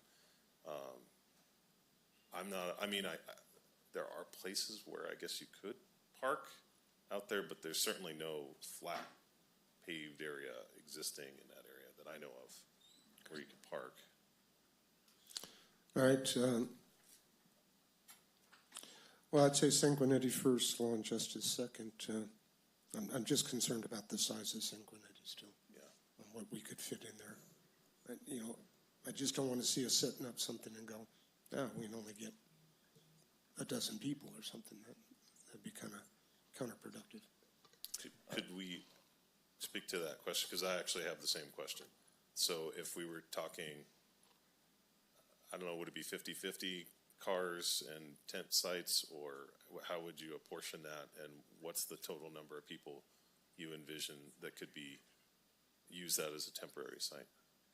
I think because the work that we were working on was safe parking, now we'll go back to the work group from the homelessness committee and talk about, okay, a combined site, what would you recommend? So I don't have a recommendation or even a base knowledge to give a recommendation from. Do you have like an acreage of that site or square footage? That's 0.86 acres. 0.86 acres. Okay, so a little less than an acre. Okay. So I'd like to weigh in and say that I think we should just start with safe parking and see how we do with that before we go any further. and that would be the Christmas tree lot. I wanted to amend, Supervisor Kirk corrected, I had the wrong property, thinking the other side of the Sanguinetti Road. I'm fine with this side of Sanguinetti Road. I was thinking it was right on the right as you would drive into the Juvenile Justice Center, so.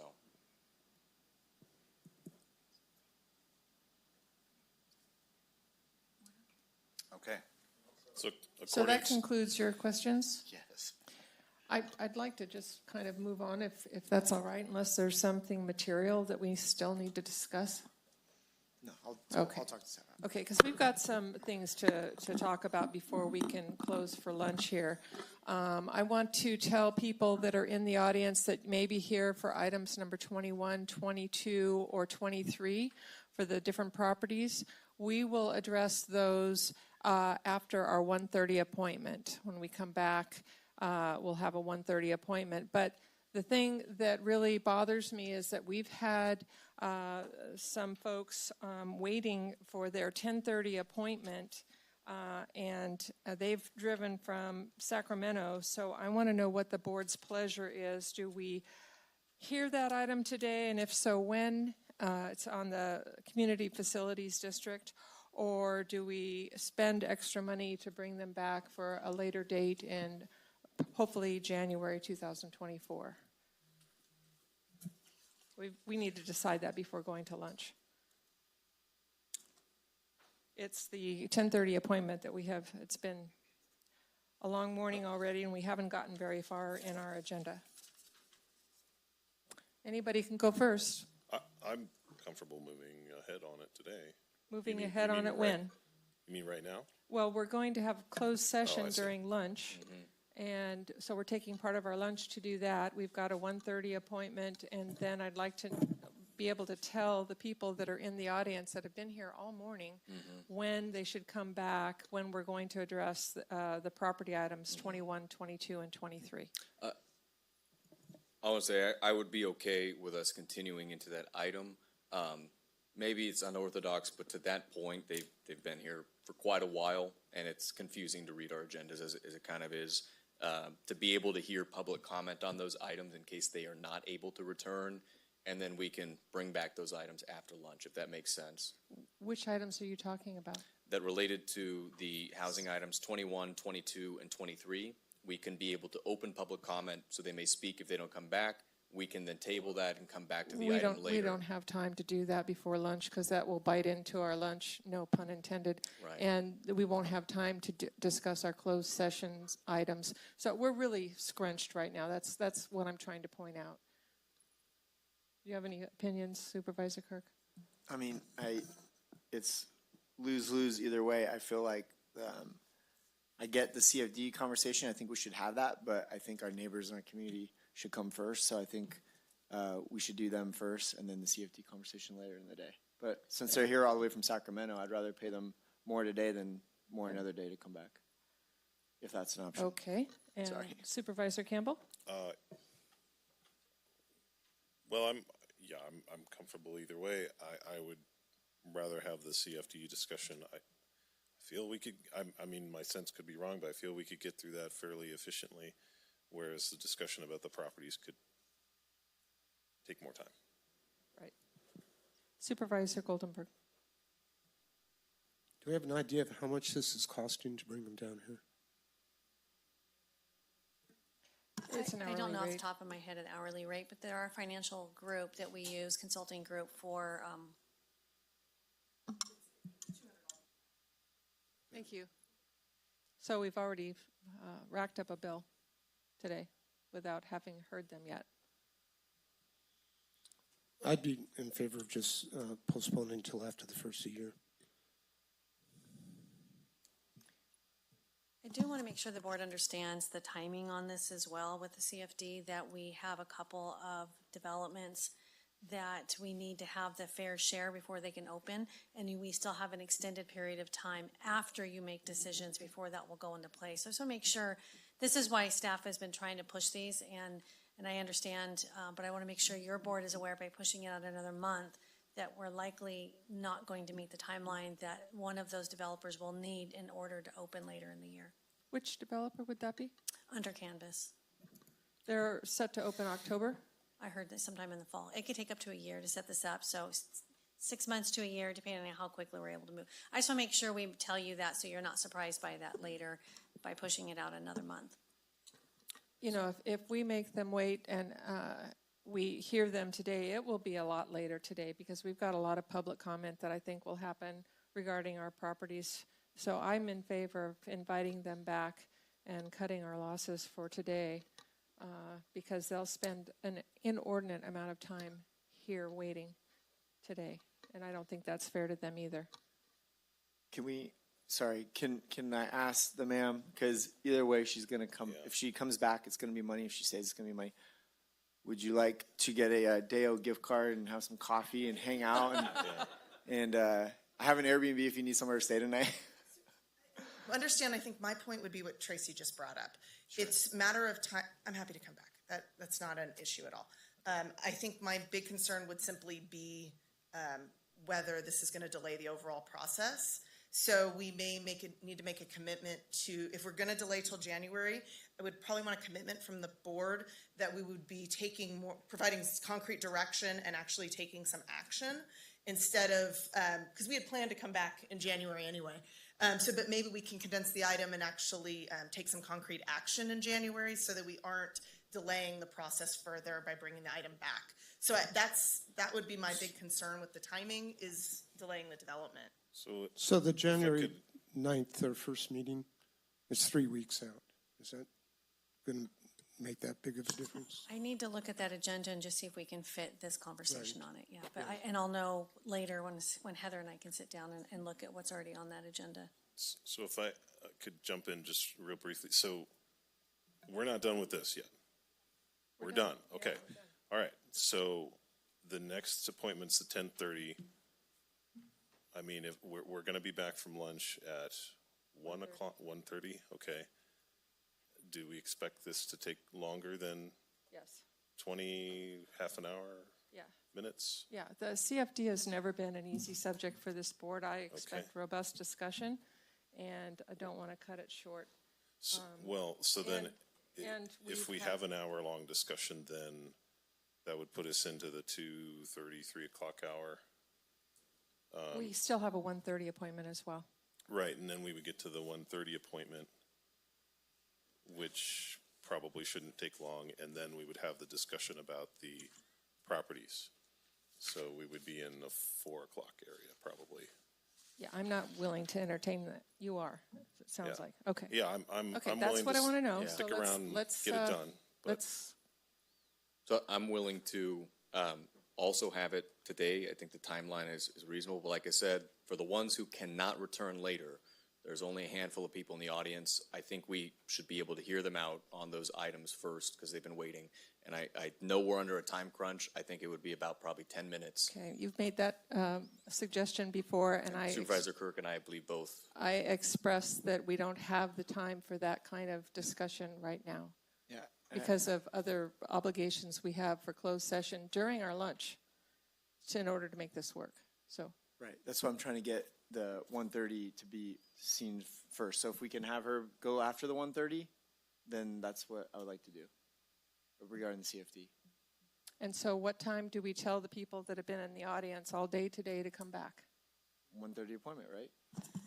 Okay, I think Kathy just said she has to be back in Sacramento by 5, so she'd have to leave here by 3. So I would recommend. Okay, I'll make it easy. Yeah. I'll go with the chair's recommendation, and we'll postpone the CFD discussion. Thank you. Is that All right, fair? if there's a majority for that, let's do that. Okay. Okay. All right, so now I know what to tell. Thank you very much for being so helpful to us. Thanks for hanging out. So we're going to go into closed session with lunch, so we need Heather to read those 2 items, please. Okay, here we go. Closed session, conference with legal counsel, initiation of litigation, Authority Government Code Section 54956.9 D4, 3 cases. And item 29, closed session, conference with labor negotiators Tracy Riggs, County Administrator Roger Root, Assistant County Administrator, and Karen McGinnigan. Excuse me, we're not done yet. Excuse me. Excuse me. Please come back to the dais.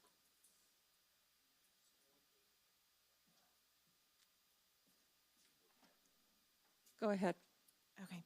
I will start item 29 Yes, again. please.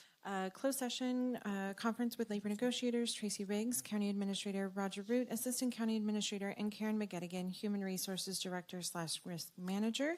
Authority, Government Code Section 54957.6, all bargaining units. And do we have any public discussion on these two closed session items? Seeing none, do we expect to have any report out? Okay. And then for the people that are still in wanting to hear items 21, 22, 23, we will go directly into those after the 1:30 appointment. Thank you.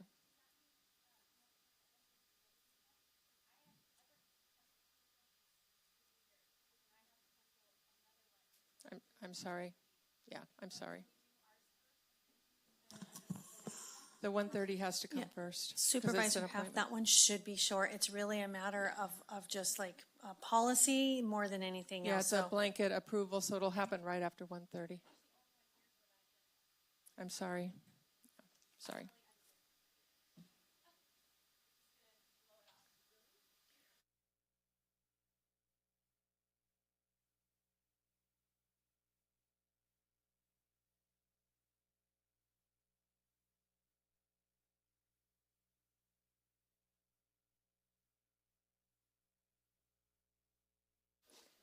Turn me on. All right, welcome back. We're going to resume our board meeting now. And Heather, would you please read our 1:30 p.m. appointment? As the Air Pollution Control District, 1:30 p.m. public hearing to review and receive comments on the Air Pollution Control District fiscal year 2023/2024 budget. Consideration of setting a public hearing for January 9, 2024 at 9 a.m. to adopt the Air Pollution Control District fiscal year 2023/2024 budget. Thank you. Ms. Schroeder. Am I on? Yeah. Good afternoon, Board. I am Kelly Schroeder, your Tuolumne County Air Pollution Control Officer. And today I am here to conduct the public hearing for the Air Pollution Control District budget, though it was approved in June with the regular annual budget for the county. This is a three-step process that the California Health and Safety Code requires each air pollution control district to conduct a public hearing exclusively separate from any other budget hearing. I hereby open up the public hearing. So again, our review and adoption process requires two hearings. So our first hearing is today to review the budget and receive any comments.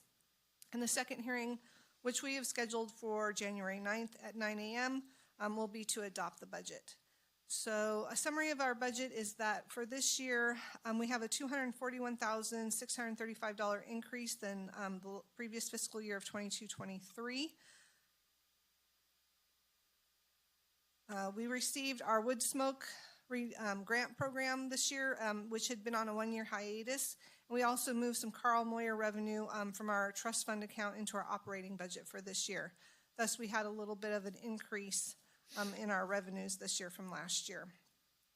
Our DMV registration fees, I overestimated them in fiscal year 22-23, so I made an adjustment for this fiscal year. And our county fees are estimated thus to come in slightly a little bit less than last year. And currently in our, for personnel in our air pollution control department, we lost last February our deputy, and so we froze our position this year. And so we currently have, as of today, 2 full-time employees. As of Thursday, I'll have 1 full-time employee in air pollution besides myself. And then we also do some intra-fund transfers to reimburse the ag budget for my time spent as the ag commissioner. And so any ag staff that helps in air pollution activities, and this is decreased due to a newer staff in ag, and thus the air pollution inspectors have been taking up that slack, so we transferred less money this year. So our Total budget for this year was $991,997. That's our budget. Our recommendation is that you set the hearing for January 9th at 9 a.m. to adopt the said budget. Any questions? Thank you. Questions from the board? Any? No? I'll go to the public and see if there's any public comment on this particular budget. Seeing none, bring it back to the board for any comments and or I'll entertain a motion. I'll move on staff recommendation if there's no other comments. I need to, okay, and Oh, I need to close a public comment, a public hearing. So it was moved by Supervisor Brandon and seconded by Supervisor Campbell. I'll call for the vote. All those in favor? Aye. Aye. Any opposed? Any abstentions? Okay, that carries 5-0-0. Thank you. Thank you. Okay, now, as promised from earlier in our meeting, we're going to jump up to, let's see, agenda items 21, 22, and 23. And what I would like is for the clerk of the board to read them all three, and then we will have a presentation. Item 21, consideration of approving an agreement and certificate of acceptance for the purchase of real property located at 136 Columbia Way, Sonora, California. Assessor's parcel number 035-241-013-000 from Satellite Healthcare, Inc. in the amount of $250,000, authorizing the county administrator to execute all documents in escrow and finding that the purchase and operation of the project is categorically exempt from CEQA pursuant to sections 15061B3, 15326, 15301, 15303, and 15332 under the state CEQA guidelines. Item number 22, consideration of approving an agreement and certificate of acceptance for the purchase of real property located at 720 Snell Street, Sonora, California. Assessor's parcel number 035-360-002-00 from Mark Silva in the amount of $565,000, authorizing the county administrator to execute all documents in escrow and finding that the purchase and operation of the project is categorically exempt from CEQA pursuant to sections 15061B3, 15326, 15301, 15303, and 15532 under the state CEQA guidelines. Item 23, consideration of approving an agreement and certificate of acceptance for the purchase of real properties located at 18740 State Highway 108, Jamestown, California.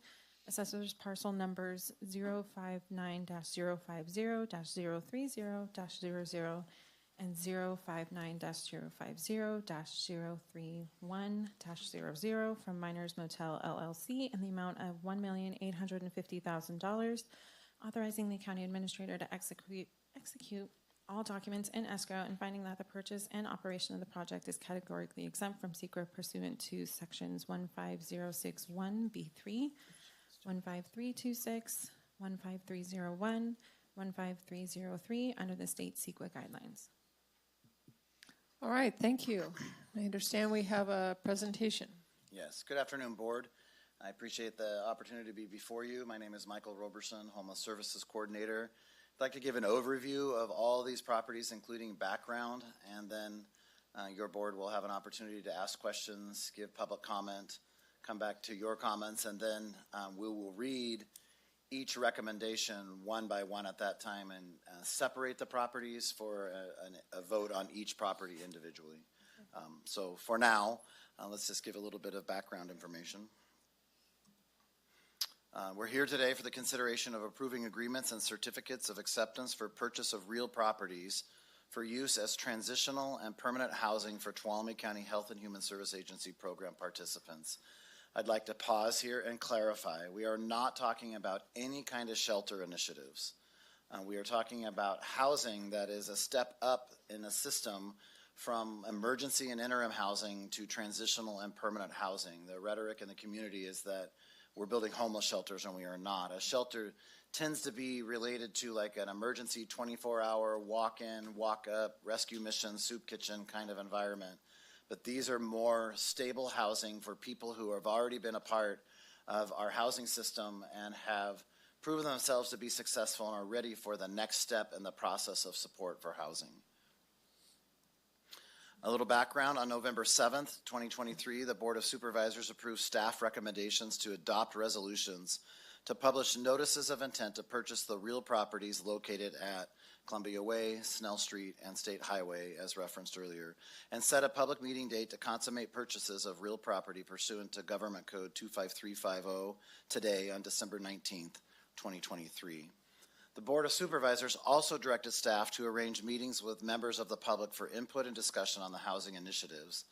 Invitations to adjacent property owners were mailed and meetings were held with Supervisor Goldenberg on November 27, 2023, and Supervisor Brandon on December 4th, 2023. As a result of these meetings, the Housing Initiatives FAQ, Frequently Asked Questions, was updated and posted on the Homeless Services virtual bulletin board. Meeting attendees were also encouraged to attend subsequent supervisors' meetings on December 5th, 12th, and today the 19th to give voice to their concerns. County staff collaborated on the work necessary for the California Environmental Quality Act land use review process and has included their findings in the letters included in the board packet that you received today. Cody is going to share a little bit about that process and some of his insight. Thank you, Michael. I just wanted to note that the county did receive 2 letters from the city yesterday regarding conformity with their general plan. I wanted to note that the county has received and reviewed those letters. I've discussed them with the environmental coordinator, and we continue to believe this is with respect to the Snell and Columbia properties. We continue to believe that the CEQA exemptions cited in our analyses, including the Class 32 infill exemption, continue to apply to these properties, considering the policies and standards that were cited in those letters. So, thank you. Thank you, sir. There are 3 properties of interest, as has been mentioned already. The first property on Columbia Way was built before 1980, so there are not records available for that. The city of Sonora had an unfortunate flooding that we were told yesterday years ago, some of those older records. So to know exactly when the property was originally built, we don't know. It was renovated in 1985, zoned R2, 0.26 of an acre, almost 3,000 square feet, and it's sort of an undetermined number of housing units to be established in an apartment complex there. Staff believes that this fits the program model that your board has approved, and in fact, would specifically be targeted for veterans housing. So veterans who are a part of services through Veteran Service Office and would be good candidates for this housing, and these permanent housing apartments would have been vetted and recommended for placement here. There can be more on that during comments, but I just want to give a brief overview on this. We also believe that the sustainability for this would come in the long term through vouchers that veterans are available for, rental subsidy, and no general fund monies or matching funds are required. We'll be using a variety of funding sources for the acquisition of this property and its development. The second property of interest is on 720 Snell Street. It was built in 1951, remodeled earlier this year. One house is 3-bedroom, 2-bath with about 1,400 square feet. Another is 3-bedroom, 2-bath with about 1,200 square feet. Maximum capacity approximated at this time is about 12 people. It's owned residential estate on 0.63 acres. We also believe that this fits consistently with the model that your board has approved to be transitional housing. So this is step up. If there were steps in the process, it's sort of the third step: emergency housing, interim housing, and then transitional housing. These are not going to be used for people that our staff doesn't know and hasn't become acquainted with through case management and other supportive services. And again, current funding for this acquisition comes from the encampment resolution funds that was awarded to our county earlier this year that you all recognized this morning. No matching funds and no general funds are going to be used for this. The third property involves two buildings. There's just a picture of one. It's a hotel building and a home. It's built in 1955, the home in 59. Two parcels, about 1.18 acres. Total square footage of living space, almost 7,000 square feet. Again, two buildings. The one home is a 4-bedroom, easily converted into a 4-bedroom, 2-bath. There are 18 motel rooms that would be converted into studio apartments. It's commercially zoned. There would be some room for office space there, and for sure an on-site manager to live. Maximum capacity, again, approximated at this point because there's still going to be developmental plans, architect drawings, and all, the building plans for this. So we approximate that at 46 people between the two houses there. Again, we believe that this, both transitional and permanent housing, is well within what has been approved by your board for our housing model and the services that come with that through Tuolumne County Health and Human Services Agency. So there's transitional housing on site as well as permanent housing and permanent supportive housing. And the finances necessary to support this building acquisition also comes from the Encampment Resolution Funding Grant Program Round 3, and no matching funds and no general funds would be used for that. That grant also includes the money for not just acquisition, but for the development, the renovation as well. We talk a lot about housing, and so I thought putting together, again, these are all approximated figures at this point, kind of a legend of the housing that we're creating to be made available for social services as a resource for those who are engaged in services and need housing. That Columbia Way would be a maximum of 6 units with 2 people in a unit, so that's 12 people. Highway 108, the house part would be 16. It's a little bit of a misnomer. It's a 5-bedroom house, but it has 3 hotel rooms attached to it, so we would use that whole wing as transitional housing. So there's capacity for up to 16 people. The permanent housing on Highway 108 is a maximum capacity of 30. The Navigation Center, that is not really a part of today's presentation, but it is included in our housing capacity or our bed count, is approximately 50 people. And then Snell Street would have a maximum capacity of up to 12. And so you'll see that following true to the model that you all have approved of distributed housing as a priority for homeless housing, that we are showing distribution across Tuolumne County, and that the vast majority of the increase in beds to be used as a resource are well within the county jurisdiction, not just city limits. So with that, I know this is brief. A more extensive presentation was given in November when we came before you for permission to publicly notice the community of our intent to move forward, which we did, and those supporting documents are in your board packet. So that was a more extensive presentation. For today, we wanted to keep it brief because we knew you had comments and wanted to give ample time for the community to give input as well. So with that, any questions of the board? All right, this is the time for board members to ask their qualifying questions. Supervisor Brandon. Sure, thank you. Now, I most specifically want to focus on the Miners Motel with my questions. A lot of what we ended up talking about with the community group on the 4th, we were writing down a number of basically thoughts they had about the site, with the intention that I think we could mitigate some of those concerns with investments in it. I wanted to ask, what are the expected site improvements being recommended to be made with the Miners Motel? When would those come back, or would that come back?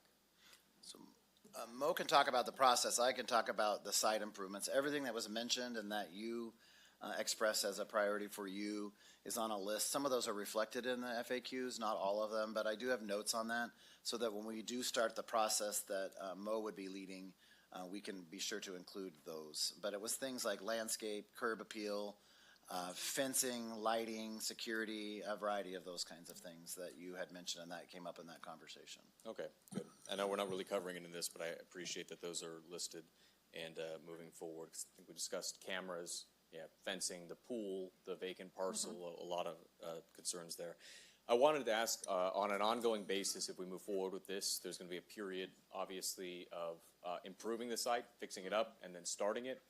Now, once that happens and people would actually move into one of these, what will be the ongoing communication process with the immediate community within that area? Well, I think the protocol, although we set up for the Soulsbyville area, where we had the district supervisor and representatives from different stakeholders in the community meet regularly, has been good. We have not met in person the last couple of months in Soulsbyville because the report is the same. We were just doing sort of construction process, and now we're waiting for staffing. And then once we get closer to opening, we'll start meeting again. But I think that model has been strong, and would recommend that we continue with that, because I think there's some fruit that avails from that. Great. And what would be the point of contact for the community if any issue comes up whatsoever, to make sure that's addressed? Would they call the person on site? Would they call you? Would they call me? In the interim time, they could call you or me. And we do hope, and there has been conversation with HHSA staff about kind of having a direct connect number for each of these housing initiatives, so that you're not waiting forever for a response, that there would be a phone number of record that people could call to express concerns. Okay, great. Well, that covers the questions. Thank you. And back to the chair. All right. Did you have any questions, I think Supervisor Kirk? the only question that comes to mind, you had similar meetings with the community on the other two properties as well? Yes. So we did. Supervisor Goldenberg had two meetings on the 27th. We had one at like 5:30 and one at 7 with adjacent property. It wasn't the whole community that was invited. It was sort of 3 properties deep adjacent to the property of discussion. And same thing, as things come up, try and mitigate it. We would try to have we will have a community group, like an advisory team for that area, and then a phone number as well. Supervisor Campbell. Yeah, just thank you very much, Michael. Are these properties is the plan to purchase these properties, are these properties going to be purchased with general fund dollars? No. Okay. Are the programs that are planned to be carried out at these properties, are they funded with general fund dollars? No. Okay. I hesitate because Health and Human Service Agency has a variety of funding sources that they get from the state, and they would be using some of their funding. The part that I'm doing, the acquisition and development part, is coming from different grant funds. Okay, all right. So we're not planning substantially to pay for these projects out of the general fund, which is kind of more what we consider the money that is going to law enforcement, to these other programs that people generally associate with the county, that this is separate from those resources. For the construction and development, in terms of the service delivery, I would defer to Rebecca to answer the question.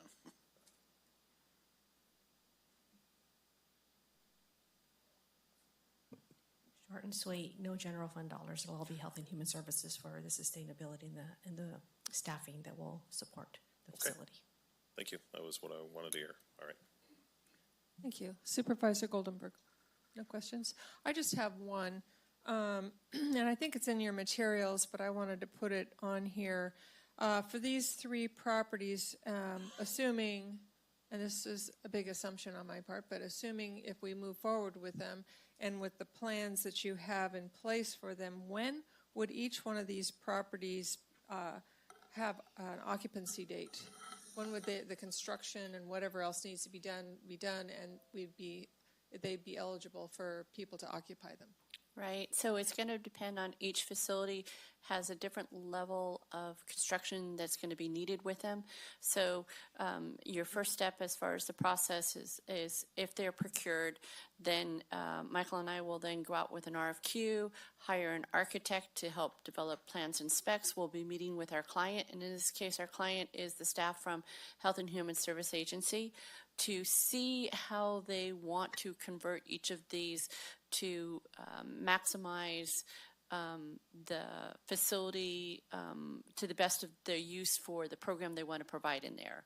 It will take us depending on how much work needs to be done, it'll probably take the architect roughly 6 to 8 months to develop full plans and specs. And again, even though we will go out for one RFQ for an architect, most likely, as Michael and I were talking about, for example, the Snell Street house doesn't need much work at all. Most of it is just exterior. The interior is turnkey. And so that one, we won't wait until all three are done before we go out to bid on items. So that the Snell Street will probably go out first. And we're guessing it could probably be ready within, I would say, 6 months. Both of the Columbia Way and the Miners Hotel are going to take more time. And I would say probably would be at least a year before we could probably get in there and occupy it. More realistically, once you do plans and specs and go out to bid and then do the construction work, we're talking a good year and a half. For both of those For properties? both of those At least properties. a year and a half, if not Right. longer. And Snell, as I said, would be a lot easier process. It's only exterior work and, as I said, 6 months. Okay, thank you. All right, so I'm going to go to the public next, and the reason that I'm going to go to the public is a question came up earlier this morning, why we do this. We have this process of going to the public because we like to hear what you have to say, because that may influence what we on the board have to say, and we don't want to say what we think until we've heard from you. So that's why we use this process. And so what I'm going to do is call for comments on all three properties, but we're going to go with anybody in favor first, anybody neutral second, and anybody opposed third. So what I'm going to do first is call for anybody that may be in favor of any one of these projects to come forward and speak.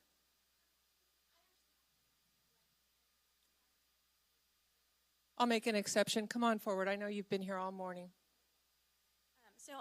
My name is Christina Davis. I actually live right in front of the house that you're trying to do on Columbia Way that they're trying to turn into a vet's house. I love the vets. I work with the vets every day. I know they have a ton of issues. They have drug issues, drug addictions. They still do drugs, and even if they aren't doing them now, they can return to be doing drugs again.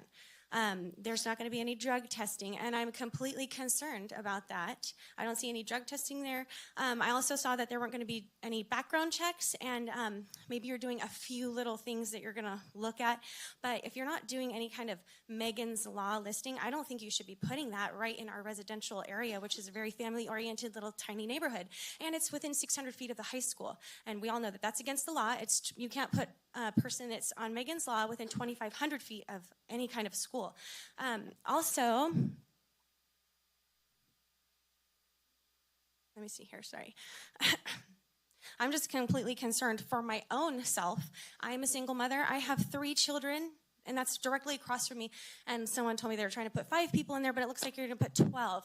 And I think that's a very tiny space to put 12 people, as well as it's going to be we're being worked on for an entire year and a half. That's a lot of, destructive and just total irritating things that I'm going to have to listen to for the next year and a half.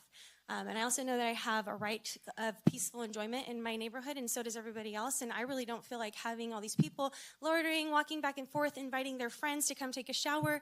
I don't want people, staring in my window. I don't feel like having people wafting their smoke, their cigarette smoke. It's just going to come right down to me because they're up higher. I just have a million concerns. I could just go on forever and ever, but I don't have that much time, and I've already rescheduled 3 appointments. So, a few of my other concerns are, I know actually that you're trying to do a service, but this is a disservice to our community. You're also going to be lowering the home values of our houses there. I previously was going around talking to my neighbors about this subject, and there was a man and a woman looking at buying a house right next to my house, and they decided they didn't want to buy it because they knew that was possibly going to be used for a shelter. So I also know that vets, they do have their issues. They're vets, so they also have weapons. And mixing drugs and weapons is a horrible idea right in the middle of a little tiny neighborhood. And I can tell you that right now because my parents lived next to a really lovely guy who was a vet, and he shot himself right in the head, and the bullet went right through his house, and it could have hit anybody in the neighborhood up on Racetrack Road. I don't know if you guys remember that on West Walnut. That neighbor. So that's a concern to me. Like I said, I love vets, but I think they just need to be put somewhere that's safer for everyone, us, and safer for them, because they do have issues. Let me see. Thank you. Thank you. Oh, okay. Well, please consider that that's in front of my house, and also that I don't think that anybody else here would want it. And also, if you did I want have to it, cut you off. okay. Well, Thank if you. you did All right, so I'm going to start fresh now with anybody in favor of any one of these projects to please come forward. And you also have 3 minutes.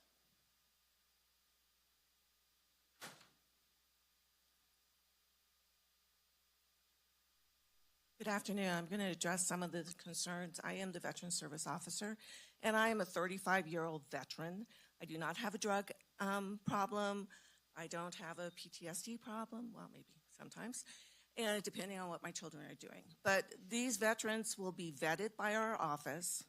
They will be looked at on Megan's Law. We do that normally when we post anybody to a facility. So that is not uncommon. Those are our normal standard routines. Yes, veterans have problems. So does 90% of our society.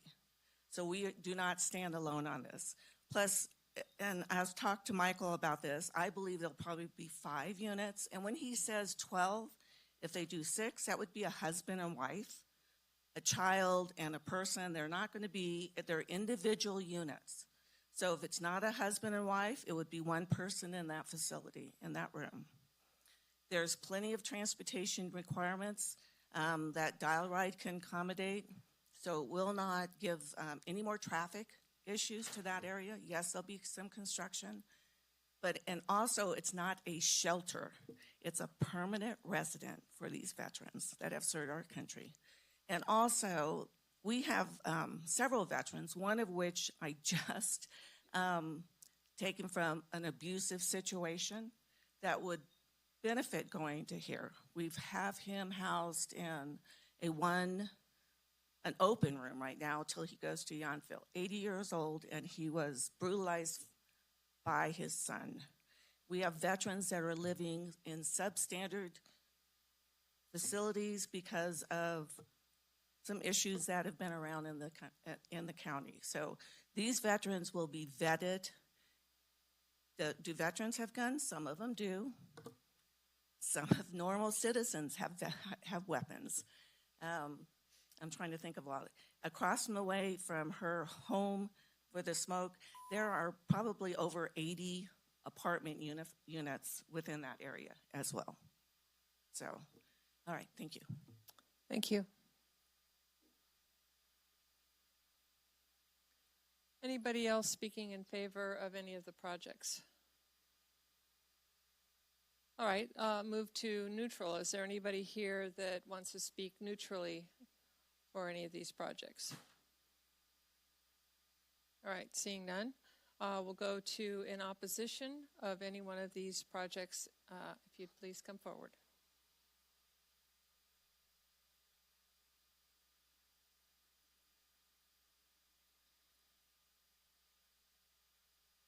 Hello. Looking back, according to the world-famous historian and scholar Victor Davis Hanson, California was financially hollowed out about 40 years ago. It used to have the top universities, roads, dams, government services for its citizens. Today, the homeless problem is a manifestation of government bureaucracies and massive unfunded government pension and abuses over the years. Cities and counties can now only survive with government grants, and that is money that is from citizens but must be competed back for. Like a drug addiction hooked on drugs, the local county government can only sustain itself with other people's money, as Margaret Thatcher famously said. The current $6 million homelessness grant is yet another hit from a drug that does not guarantee that it will last. What does it look like in 2 years and 2 more years after that? More and more and more houses like this crammed into people's neighborhoods. And that's what bothers local citizens. When they call me and they say, which I fielded these calls for the past month, quote, the city already gave the county a letter stating we are at saturation point. Quote, why is there even more abandoned furniture all over the roadways? Who will pick it up? Quote, there are mentally ill staggering all around the streets. Quote, when will it end? Quote, I smell the nasty pot while at the park with my children. End quote. They ask me, and now I ask you, is this what a vibrant city looks like? Or is it the image of a city in decline, facilitated by a county that will not stand up to the state or get off the drugs of government money? Looking forward, Once it's gone, it's gone. A small city is worth saving because to crush it into non-existence is a very bad idea. And you cannot go back once this charming city has been demoralized. People just take their families, their dollars, their ingenuity, and they leave. Thank you. Thank you.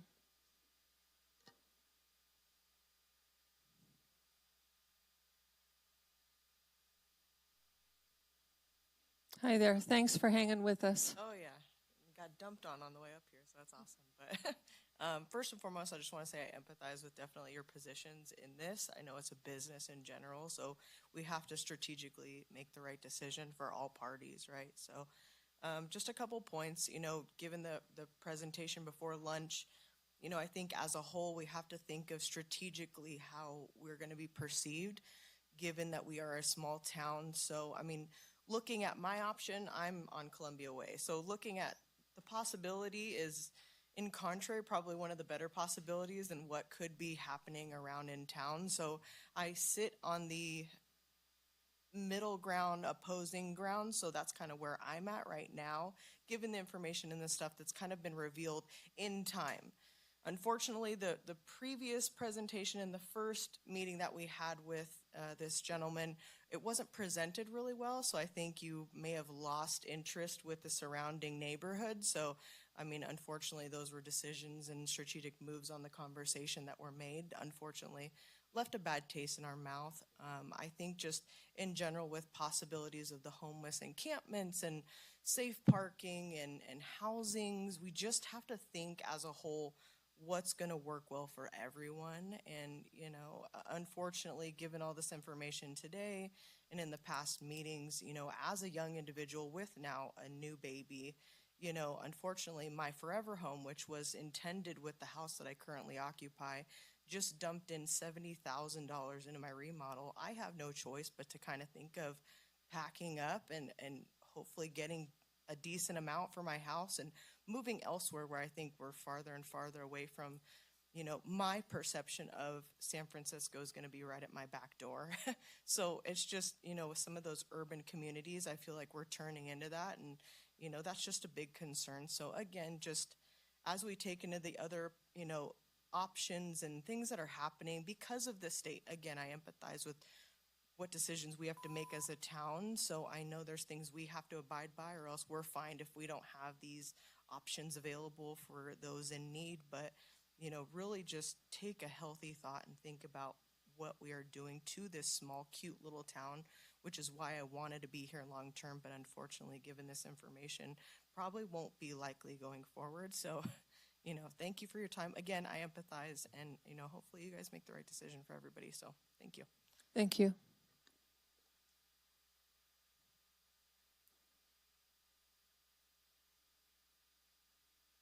Good afternoon. Good morning. I'm one of, by the way, thank you for the opportunity, and I do not envy you your jobs. I'm one of the houses that was adjacent to the Columbia Way. Was part of the original meetings, and again, the meeting left us with a lot of questions on background checks. We were led to believe that there wasn't that legally they weren't allowed anyway. The hotel that you're considering is an excellent choice. The building on Columbia has never been a residence. It's the previous people in there were dialysis, and it's excellent for a medical, but for what you want to convert it into, it's not a very good choice. It's been mentioned, this is a family neighborhood. It's within two houses of a public school bus stop. They're high school students that walk up and down the street.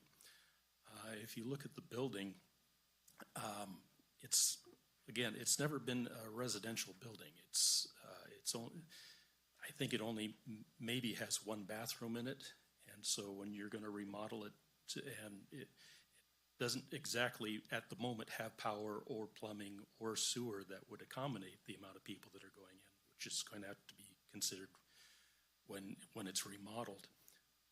There's no way to access the street. The door's on the back side, so the only exits are on either sides, which are very close to the existing houses on either side. So it may be far enough back that it falls within your distances, but people going in and out, if they're walking, are going to be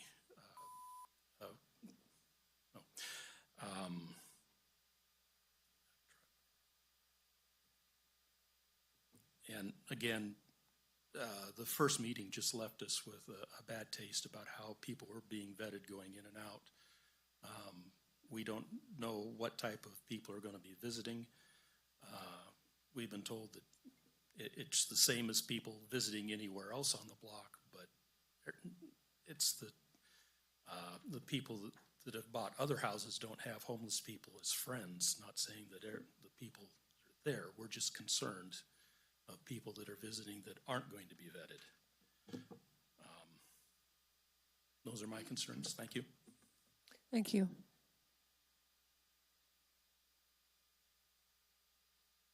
Anybody else? Hello there. Good afternoon, Madam Chair, esteemed board. I wish I could say it's a pleasure to be here again, but I am Mark Plummer, representing the City of Sonora as mayor, and once again, we want to voice as a city our opposition to this project.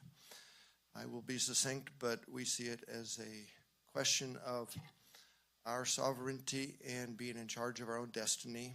And right now, the plan seems to be to put ever more and more homeless and similar unhoused people into Sonora, and that hurts us. The county is the recipient of all of the funding for homeless issues. We get such effectively nothing, and I would ask once again that you bear this in mind in considering going forward with this project. Thank you. Thank you.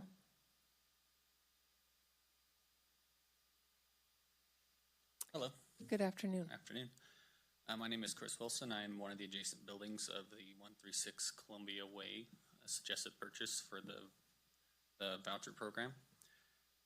I appreciate the opportunity to address you today as a devoted member of this community. My commitment to its well-being remains unwavering. Today, I stand before you a third time to revisit the critical issue of the proposed housing choice voucher program on Columbia Way, urging you to reconsider the proposed purchase. In my previous discussions, I've highlighted the community's valid concerns regarding property values, public safety, and the proximity to students. Today, I aim to delve deeper into how the community perceives this purchase. Many of us have voiced their concerns passionately, imploring you to reverse the decision to acquire the property on Columbia Way. The residents of Columbia Way have not experienced positive outcomes following this decision, especially after our initial meeting with Mr. Roberson. During that meeting, numerous questions were met with the response like leaving it to the professionals, leaving us feeling unheard and marginalized. The heart of the matter is not just about the logistical aspects of the proposed program, but the profound impact it has on the fabric of our community. It's about the people who call Columbia Way their home, their concerns, and their plea for a reevaluation of this decision. It is essential to recognize that this isn't merely a bureaucratic process. It's a matter of immense consequence for the lives of the individuals residing in this community. We as a community have poured our hearts into expressing our apprehensions and fears, desperately hoping for a reversal of this decision. I understand that some of you may not be seeking re-election. However, I implore you not to view this as another checkbox to be completed on your way out. Instead, consider it as a defining moment where you have the power to leave a lasting positive impact on the lives of your constituents. As you deliberate on the final decision regarding this purchase, I urge you to listen to the collective voice of the community. Democracy thrives when elected officials prioritize and act upon the genuine concerns of the citizens they represent. We look to you, not only as decision makers, but as guardians of the democratic process. In conclusion, I ask you to reconsider the proposed purchase of the property on Columbia Way. Our community's well-being hangs in the balance, and your decision will shape its future. But compassion, empathy, and a genuine understanding of the community's sentiments guide you as you make this crucial decision. Thank you for your time. Thank you. Anybody else?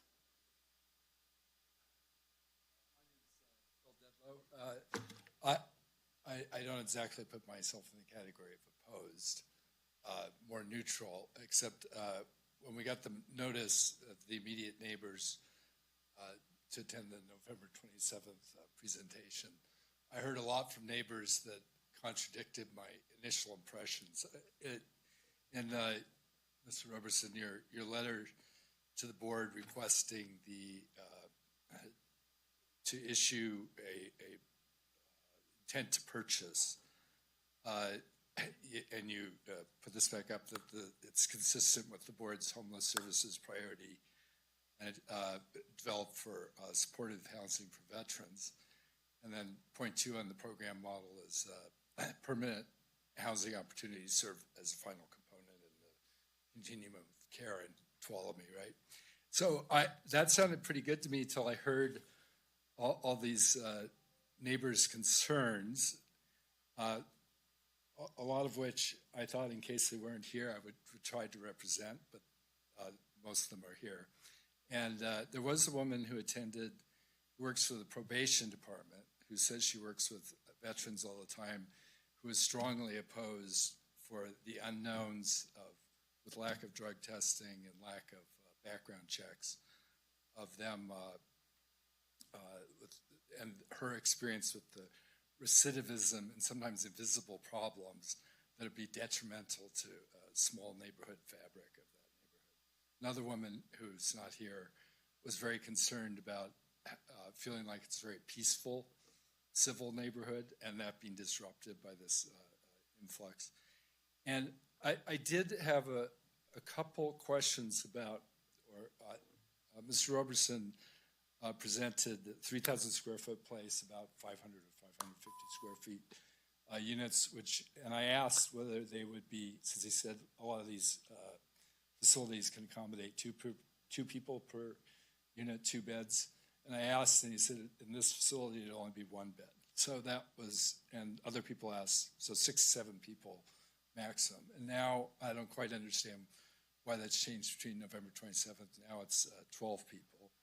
And also, it was never brought up that this was actually permanent housing, as he stated into your resolution for intent to show purchase, because they're pretty clear that this was transitional housing at that time, which is maximum of up to 2 years.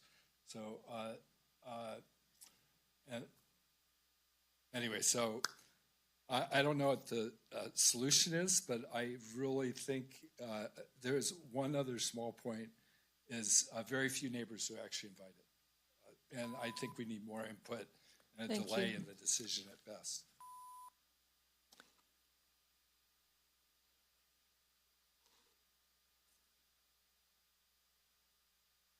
Hello and good morning. Thank you for hosting this meeting. I appreciate it. I'm here to represent Amy and Jared Dunn of 145 Columbia Way. And our current position on the proposition to buy 136 Columbia Way is that we oppose the purchase for installation of the Veterans Homeless Shelter. We've kind of heard today that shelter residents might be receiving a background check of some form, but it's not like a full background check. That hasn't been explained at all to us. I would love if we had definitely more discussion on how in-depth is background check going to be. But we haven't heard any of that yet. We've kind of been getting tidbits over time.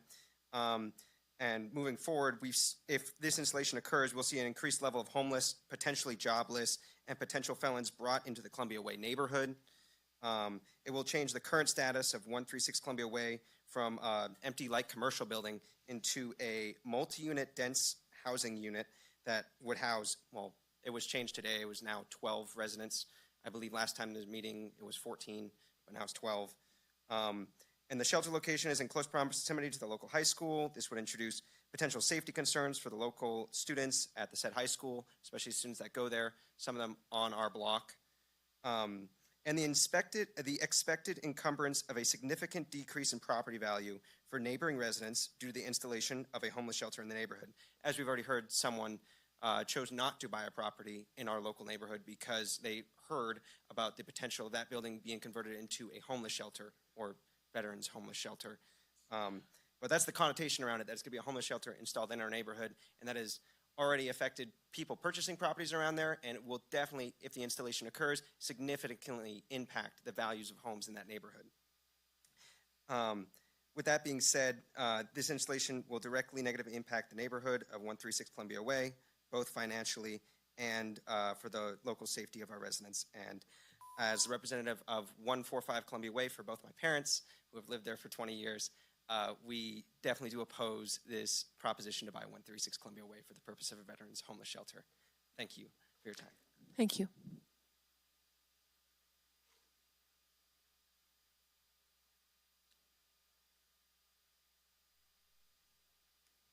Good afternoon. Good afternoon. I think it's pretty clear that virtually everybody who's going to be affected in direct proximity to this type of thing has a general sense that it's not a good thing for them or their community.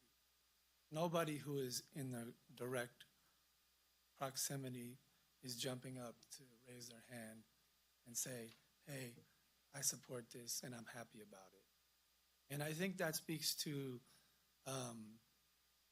our innate ability to understand what is possible and what generally will happen based upon these types of programs. It's easy to sit up here and to speak eloquently about these programs and how effective they are and how give assurance to the people that this will happen or that will happen or it'll be okay and we're taking care of things. But I think the general public and people here in Sonora, people in the neighborhood, and people in California have a general distrust of the effectiveness of bureaucracies and of their follow-through. And so when they see this, they don't really care about how many times you reassure them that everything is going to be okay and that there's checks and balances and there's enforcement. Because what they've seen in the past is they've seen failures and they've been the recipients of those failures and they've had to bear the consequences of those failures. And we've heard a lot today about critical infrastructure and the whole discussion that we had prior about the homeless encampments and protecting critical infrastructure. And what I would say is that waterways and bridges and abutments and these things, pale in comparison to the critical infrastructure of children and of families and of schools. Those are of the utmost importance. And prioritizing people who have a dodgy past or have problems over the nucleus of the critical infrastructure of children and families and their homes is out of sync with morality of the job of being a supervisor to help structure our community in a way that is incentivizing the backbone of the community and the people who make up that community. And I think what this woman so eloquently said is that at a certain point, it'll be over and you won't be able to get it back because people will just leave. So I urge you vehemently, do not do it. Mitigate the problem before it starts by not having it done in the first place. Thank you.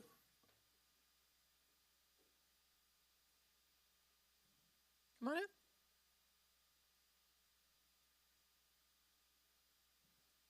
Good evening. Good afternoon.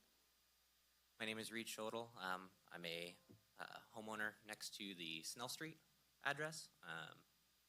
Didn't think I was going to get a chance because I had to go pick up my boys from school, but made it. Just wanted to touch base with you guys as well. I am a neighbor and an adjacent property to the Snell address. I was unaware of this property. Only through news sources have I been able to keep up with it. I am directly across the street from that house and was not contacted, was not brought into any meetings or invited to any meetings. So I did send an email as well. I hope you guys got it yesterday. If not, I just wanted to touch base real quick on a couple different points on it.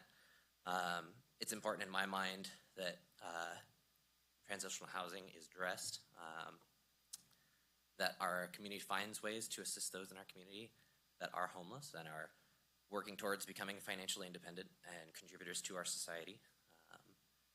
to give someone the opportunity for a foothold and a step up, I find commendable. And I do appreciate that for our community. With all that having been said, looking at that particular location, I am in disagreement with it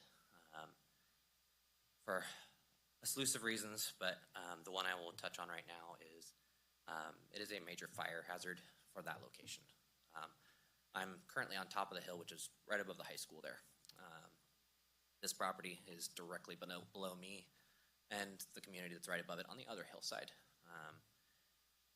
Aside from pointing fingers at pasts and background checks and all of that as being factors, one that will never be vetted is somebody smoking outside the home. If we have 6 to 12 people in those homes, whether they are smoking indoors, outdoors, any kind of issue like that, any kind of fire hazard that we have in that area is pretty significant. And knowing the fire start point being from that house, there are quite a few people that would be affected by a fire starting there. And I do not believe that there would be sufficient fire breaks to be able to stop a fire from affecting my home or other properties that are right behind that home. So I just want to touch on that. Thank you. Anyone else? All right, seeing none, we'll close public comment. I didn't plan on being here today. It's raining, but I've been watching you guys, and I'm going to speak on the homeless issue. Hang on. Give me 1 second. I got to catch my breath. I just ran over here. All right, I got an idea on the homeless. And I've been putting this out to everybody, and it's a great idea. You guys are going to go have a meeting about the other issues, the legal issues. I just literally ran over here. What's going on is my idea would be with the waste management scandal, and millions of dollars are involved in this, folks. What would that be? We're talking about 21, Exactly. 22, We're gonna and solve 23. We're going to solve the homeless crisis right now. And my idea would be to take all the money. There's millions of dollars that could be recouped. Everybody in this county deserves a refund from Waste Management Incorporated today. My proposal would be to solve the homeless problem immediately. And these people, they don't want it in their neighborhoods, so that's over. And I had an idea with the old jail temporarily could be used. Okay? You got a kitchen in there, and these guys could set up a place to live temporarily, but with the amount of money coming in from Waste Management on any kind of a proposed settlement would be a good thing. And the money could be used to help take care of the homeless problem right here in Tuolumne County. Okay? And I sent that out to everybody. Everybody's gotten phone calls from me. I've called every board member personally and left these ideas to solve these problems.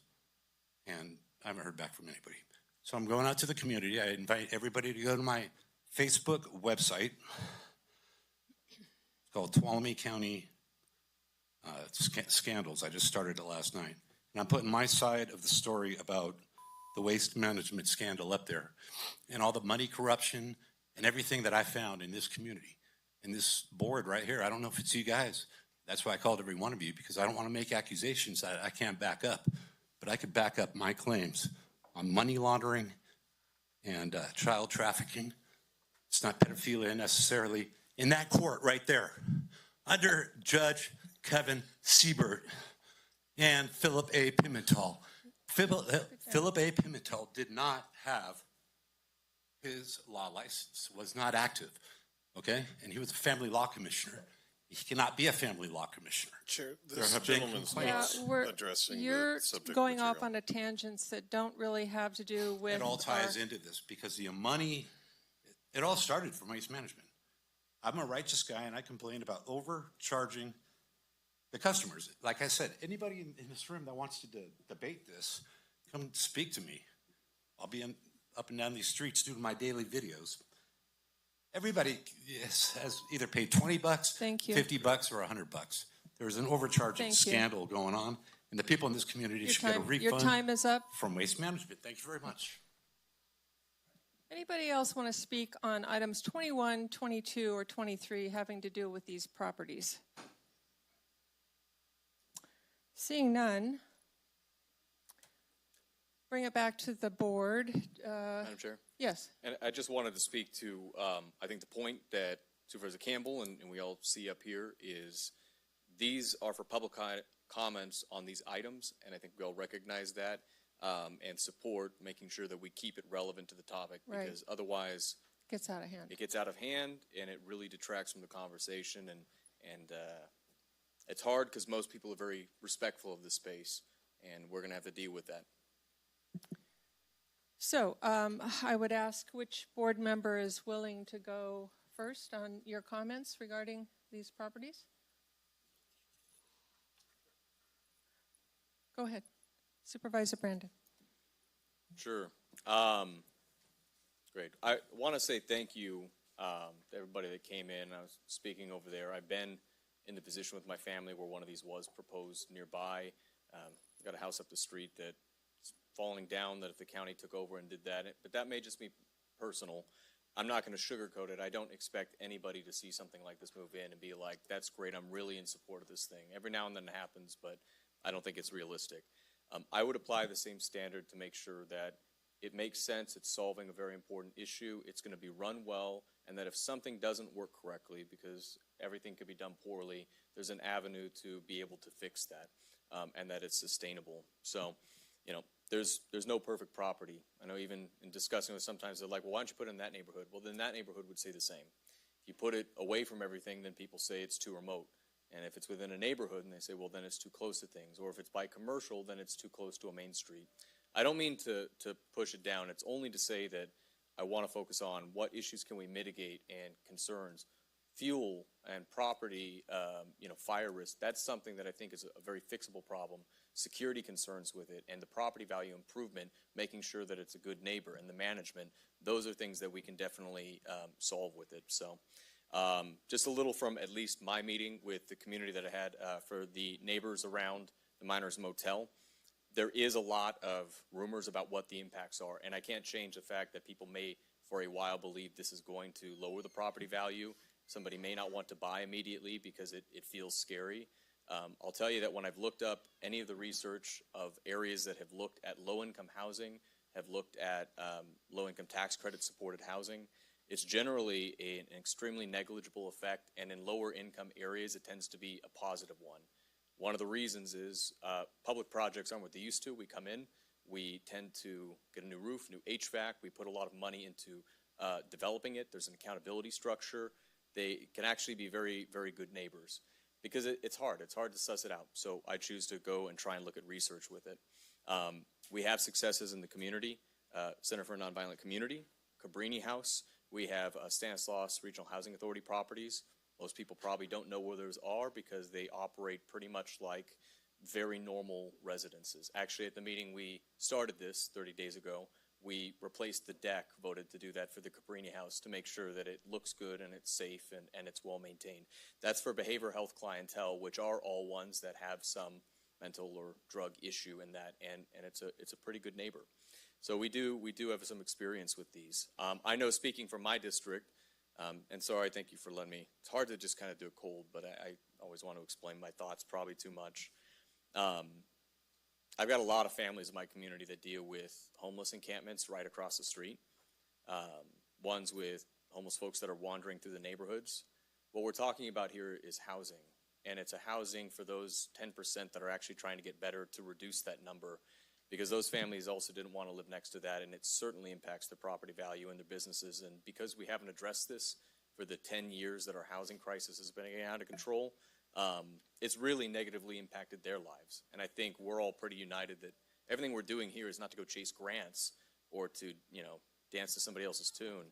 It's to try and address an issue like that in our community that is negatively impacting families and kids and schools and businesses and main streets, and trying to do the best we can, because it is hard. There's no fun solution in this that's going to make everybody happy. We're really trying to do our best with it. At least I truly believe that. So Specific to the properties, on Snell, I just wanted to throw out that I think we have money to be able to do property improvements, and I think the fuel reduction thing is something we've done in the past and is a very reasonable accommodation to try and do that for brush, tree thinning as well, and looking at maintaining that. So I would throw my support behind, if we have those resources, making sure that it's a fire-safe property with that. For the Columbia Way property, to my knowledge, it's zoned R2 with a historic overlay, so it was set to become some level of multifamily residential. We're adding windows, patios, bathrooms, kitchens, probably a roof and a new HVAC system as well, and exterior. And we do have the ability to evict and have a level of accountability, somebody you could call. If a private person moved in, bought that property, and turned it into R2 zoned residential, there's no accountability of whoever they have to decide to live there. This will have a way to actually have a check on that and make sure it's good. So to me, that addresses a lot, and I think it will actually look a lot better within the neighborhood. I do want to also throw support behind the idea, since it is a historic overlay. I know there's some beautiful houses in that neighborhood. If there is a way with the renovations happening on that property to, I know we're not subject to the city of Sonora's permitting process, but to offer them the opportunity to provide some recommendations on what could be done to make sure it looks good within the neighborhood, because it's kind of just a commercial box right now. I think that can be a nice thing as well. And I think it's really valuable too, and I'd say appreciate it to the neighbors if it does move forward. I think it's a noble thing when we're trying to get to a place where we're not going to have any veterans on our streets, and we haven't had any housing options for veterans yet. So for those 16 that have been on the streets in our homeless counts, I like that we have hope to be able to get them into a place that's stable, and that we have staff specific to veterans who know their issues, that are able to go provide that service and work with them. For the Miners Motel, I think we covered everything. I am in support of that.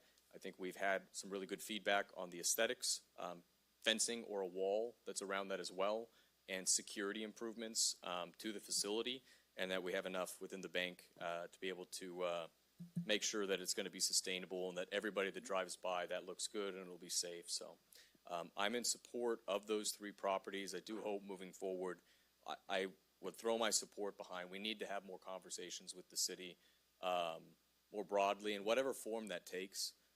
I do think that that relationship is extremely important. I don't want it to feel like the big county is coming down hard on the city. I don't think we're approaching that way. I think we're looking for the best value in the best locations, but I think we can do more to make it not feel that way, because I can certainly see why the perception would be there. My community has felt that at points too. And so whatever the form that is, to start that conversation of how we can do better, if it's not through the existing structures we currently have. We've been improving this process since we started it, and it's gotten better. It's probably not where it needs to be yet, so. Thank you. Supervisor Campbell. Thank you, Chair. Thank you, Chair. And that last point, I think I agree with 110% about that. This has been a years-long process of identifying properties and what these programs should actually be, what they should look like, how we should fund them. And so I really, it's been said already, but I really have to thank those of you who have come to speak about how these types of projects impact your community and the concerns that you have, and particularly those members of the public that have been here since this morning, because we had, I think, a really valuable conversation about the Clean and Clear ordinance, which is kind of the other side of the coin when we're talking about homeless services projects, where there are people right now who are unhoused that if they had the opportunity, they would want to have a roof over their head and a bed to sleep in, and they would want those things that I'm going to take a guess and say everybody here wants those things.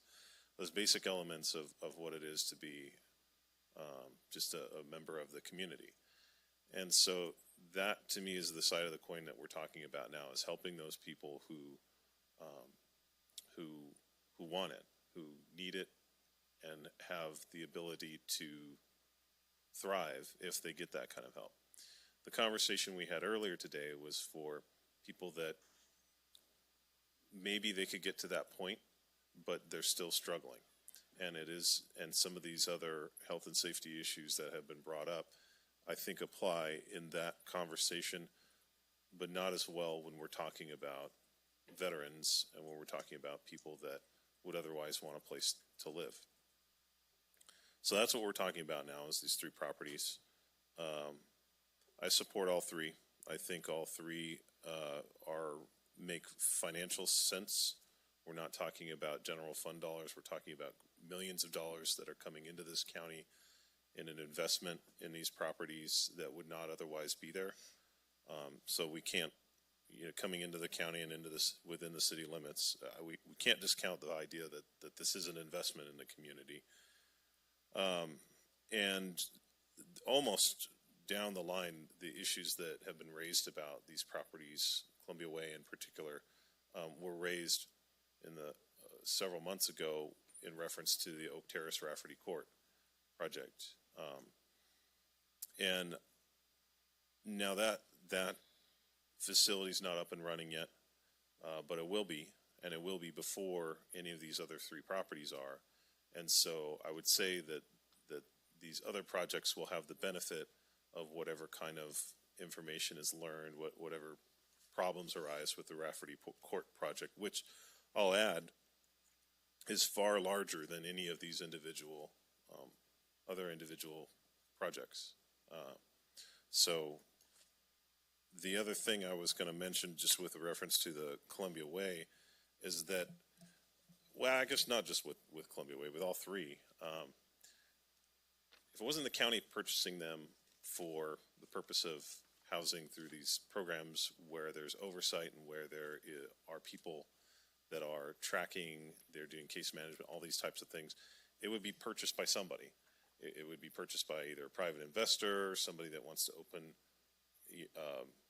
housing or rent the facilities. Now, chances are they're going to rent these homes to people who are low income because they are the types of housing that is for somebody that is low income. And you're going to have the same kind of issues that have been raised here potentially. But the only difference is there's nobody you can really appeal to address those issues. Whereas when it's a public agency that's administering it, at least there is a place to go. There is a number you can call to complain and hopefully get a redress of the grievances that you have. So to me, I see it as these are vacant properties. These are properties that are already up for sale. Somebody is going to buy them, and somebody is going to use them for probably very similar purposes to what the county is proposing. And so why not use that investment that is available to the county to make them as good as possible? So that's part of the reason why I'm very much in favor of them. So I'll end it there. Thank you. Okay, thank you. Supervisor Goldenberg. Okay, thank you. Once again, we look at properties trying to come up with a solution so that we can see what can be done to find people housing. We've got all kinds of housing problems in the county, not just homeless by any means. When we, as was referenced here a little bit ago, reference the Clean and Clear ordinance this morning, the steps that are being taken there, it's with the look that we're, kind of following in the steps of what the city did and trying to model something and do something more in the community. This, is very important. And look at properties, which was also discussed, and looking for, safe parking or camping. Those are all measures. So now we've got a system that's been in place for a long time, even, long before the Navigation Center was even thought of. Where our folks in HHSA, they have done a lot of case management, and they're pros at it. They're excellent, and they take every step, to make sure that they're screening, and they get to know their people pretty darn well before they would ever get to this point. Also heard from, regarding the Columbia Way property, Heard from Deb Esky, our Tuolumne County Veteran Services Officer, who says that, again, sure, anybody can have a problem, right? I hear a lot about drugs and alcohol, in the homeless community. Well, look around in this county. There's plenty of it outside of homelessness, right? It's not just, sitting there. But she's got a list of people, that she's, wants to get into good, solid housing. It's very important. They served our country. We should be doing whatever we can to help them. Michael Roberson, and I sit on the homeless committee, and we do a number of work there, and he's developed a dashboard. If you go to the county website and look at that dashboard in that section, it shows a lot of stats on how much success has already been had in the county. And we want to build on that and have more success. So just in closing, the county wants to see this done right. I want to see it personally done right. But I am in favor of all three projects. Thank you. Thank you. Supervisor Kirk.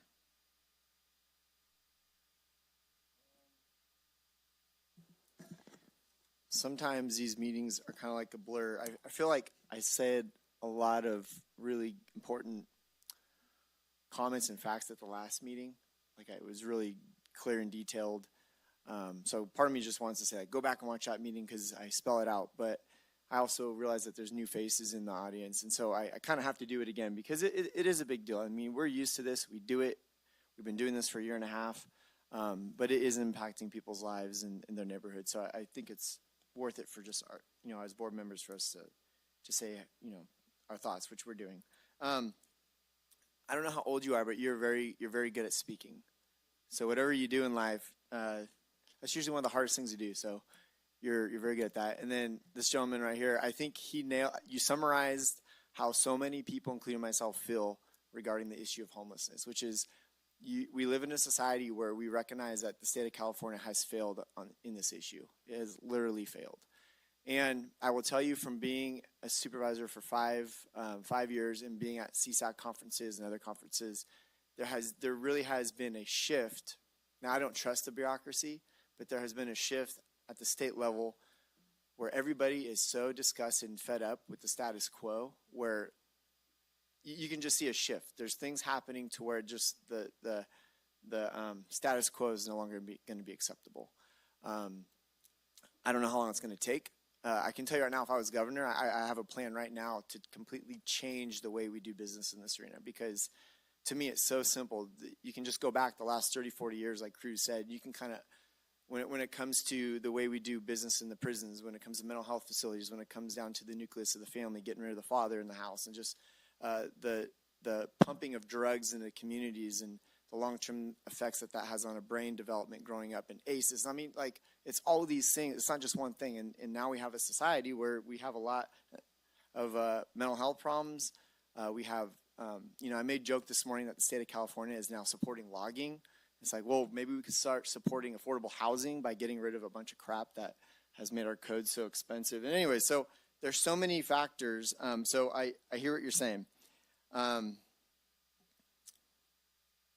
So part of why I'm saying that is because, when this became a board priority, I voted no against it a couple of years ago. I didn't think we had the resources, the time, the energy to affect change in this area.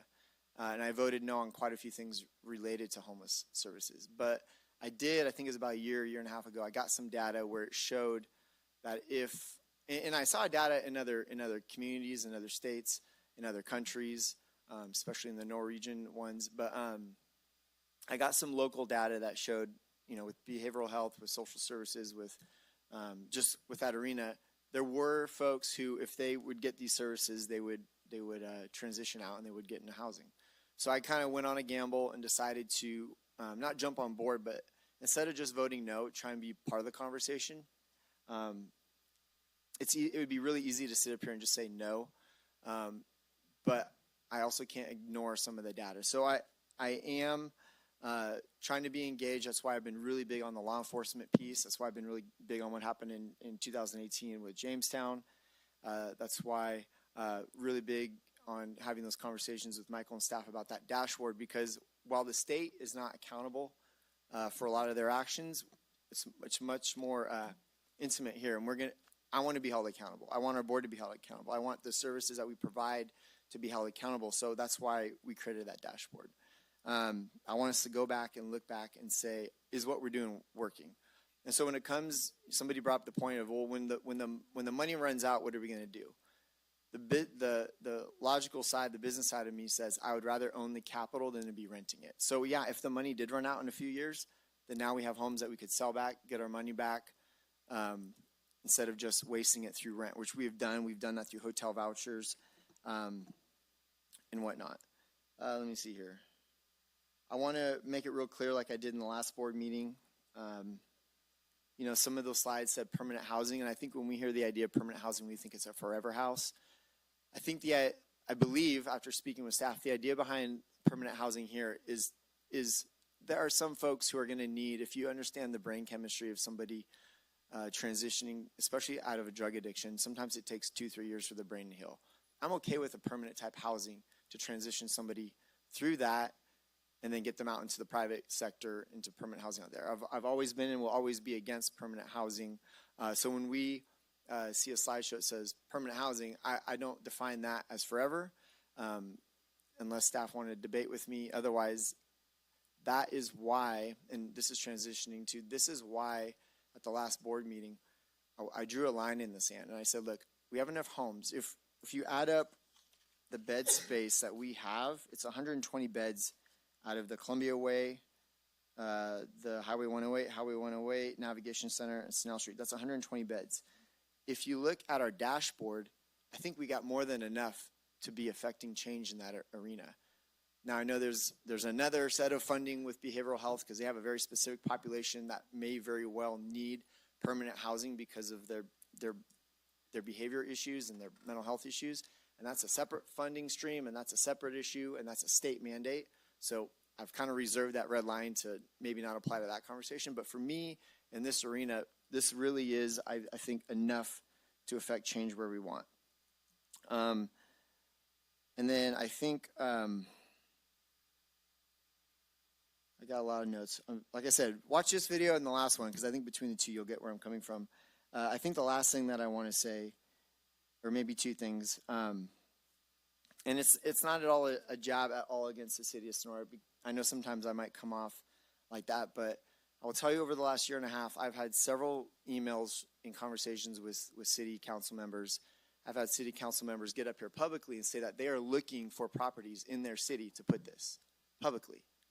I've had emails from council members tell me that they need help, that their city is struggling, that there's feces on the streets and it's affecting tourism, and they need the community, they need the county to come on board with ordinances and other things. And I keep seeing all these emails and these resolutions about services. I'm telling you, I haven't, maybe it would be a good conversation starter. I'm sure there's services in the form of police and fire, but I'm pretty sure that the county's bearing the brunt of the services when it comes to behavioral health, when it comes to social services, when it comes to public health, when it comes to all these things that are actually true services that are going to change somebody's life. It's not, the police responding or fire truck responding is not going to try and transition somebody out of homelessness. That's a reactionary service. So the flip side of it is when I'm being told that we're going to bring people into the city, homeless, unsheltered people into the city, I think we're actually going to be removing homeless people from within the city and putting them potentially into homes. Like it seems like we're fighting ourselves, but the solution is it needs to be as such. I've never been questioned about having a meeting with the city, but I'm telling you, I'm just being straight. When I get emails and city members come in front of the board and they say they need help, but then once it actually is coming and it might land in the backyard and now it's no, part of me is, why would we even go through the process of having tons of meetings with the city when we already know what the answer is, because they've emailed us and they've come before us and they did resolutions when we knew what the answer was all along. So it's moving forward. If we place this in the city, I'm sincere when I say And it's okay if the city doesn't want to partner in it. I'm sincere when I say what's most important is like this gentleman's kids and the neighborhoods. We have to mitigate it just like we did at Solziville any single way that we can. If that means putting up a fence with the type of wood that they want, then do it. If that means that they want a security camera on their home, I'm fine with it. If that means they want XYZ, all I'm saying is we owe it to the community, to the neighborhoods that this is getting put into. Even though I don't think a security system is needed, I don't think handing out guns to the neighbors is needed. I think we have staff through the dashboard and through the board sentiments, understanding that this has to succeed, and if it doesn't, people will be held accountable. What I'm saying, what I just want to end with is the conversation needs to continue with these neighbors and make sure that we mitigate any concern that they have, because at the end of the day, it is true. It's going to be next to their homes. It's not next to my home. It's not next to your home. And I think I would like the respect just like they would to just have every single issue addressed. So as long as it's, very reasonable, that's where I stand moving forward. So I do approve, or I am okay with the 3, with a caveat that we continue conversation with them and we mitigate any issue that they bring up. That's, even if it seems a little off, if it's reasonable, we just handle it. So, Thank you. Well, I've got notes scattered everywhere. I first want to thank everybody who's gotten up to speak and tell us your heart, tell us your mind, tell us your concerns. I feel aligned with the supervisors here that I want to be part of any part of mitigating where we can your circumstances. Some fears that have been expressed today are, I'm sorry, but they're unfounded. And I'll explain what I mean by that. Yes, we don't do DOJ checks. By law, we can't. But does that mean we just let willy-nilly anybody come in to whether it's a permanent home or a transitional home? Heck no. No. And Megan's Law, yeah, of course. That's public information. Of course we're going to be checking that. So I think there's a lot of fallacies out there that need to be remediated. I don't think me saying anything today is going to change anybody's mind, but I think it's an ongoing discussion with, if we do approve this, any of these projects today, it's an ongoing discussion that we owe it to neighbors and to the city. But I want to speak specifically to the city. I've got some suggestions here. And I haven't rehearsed this, I haven't scripted it, so it's just going to come out. Hopefully it comes out right. I know most all of you, the city council people, I consider you colleagues and some of you even friends. I had hoped that by now we would have formed a better partnership than we have. Partners bring things to the table. They each bring things to the table. And from my perspective, I feel like the county is being attacked, that we're doing this to the city. We're doing that to the city. And we're trying to be proactive, being part of solving some of the problems where we can. And I'm looking for partnership from the city. I'm looking for the city to say, here's where we can help, whether it's offering a property for safe parking or whether it's applying for a grant, because there are plenty of grants that the city can apply for that they haven't, whether it's getting a grant writer to do just that. But I'm not hearing that, so I'm imploring the city and the county to let's do better. Let's do better. Let's not be fighting at each other's throats and in an attack mode when it's not necessary. We all have the same problem. We have a problem with homelessness. We have a problem and a concern that we don't want to end up like San Francisco. I don't think anybody in this room wants to end up like San Francisco. That's a non-starter, okay? But the fear that's projected makes everybody think that transitional housing and permanent housing is a shelter. And when I hear shelter, I think Gospel Mission Rescue in San Francisco with people lined out down the block. This is not what we are talking about. We are talking about case management. We are talking about eyes on people and being a good neighbor. But we're not hearing that in the discussions on the street. We're hearing this is what the county's doing and they're just, whatever the talk is. I want to make something abundantly clear if it's not already been clear today. And that is with that slide that you had, Michael, that shows all the different types of housing.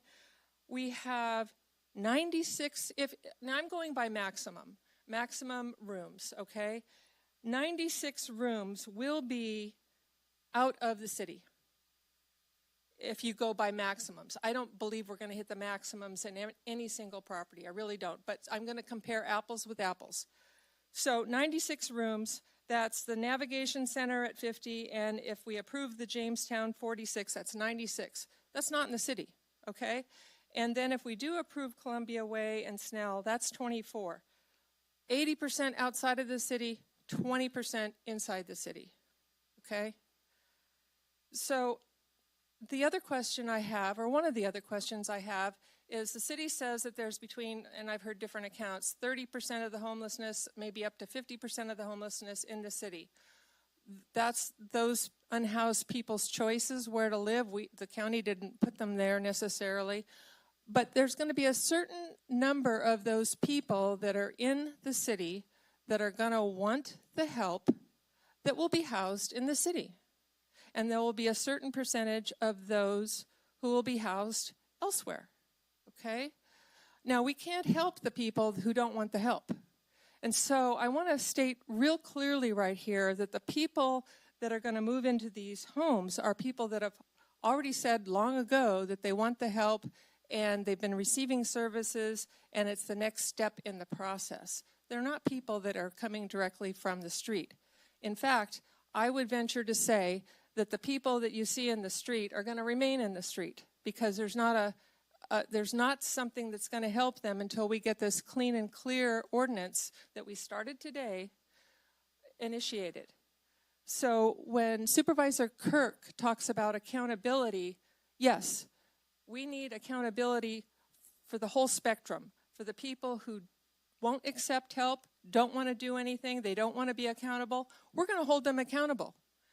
And at the same time, those folks that are in the process of going from homelessness to being housed in the Navigation Center to then the next step up because they've been successful to going into transitional home, they're going to be held accountable.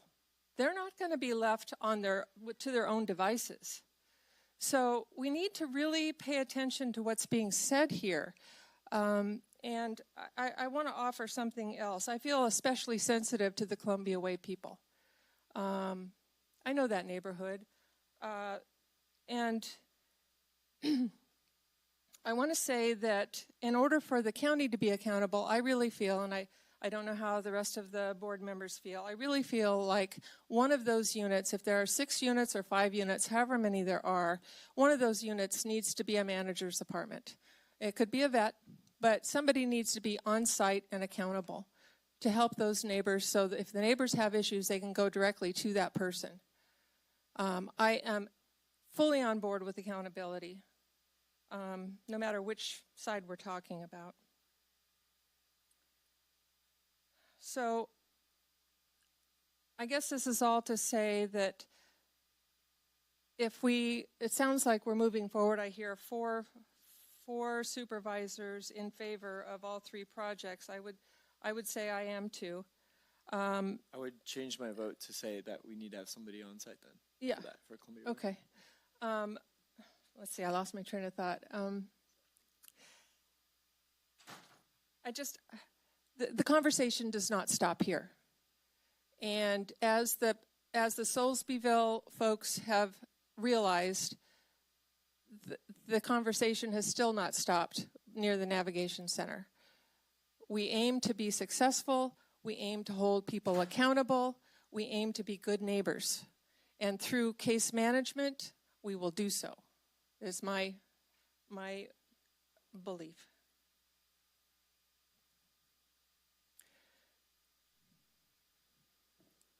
Thank you, Board and community. With that in mind, I've been advised that I need to read each property recommendation individually and and then have the clerk or you call for a vote on each of those properties. Okay.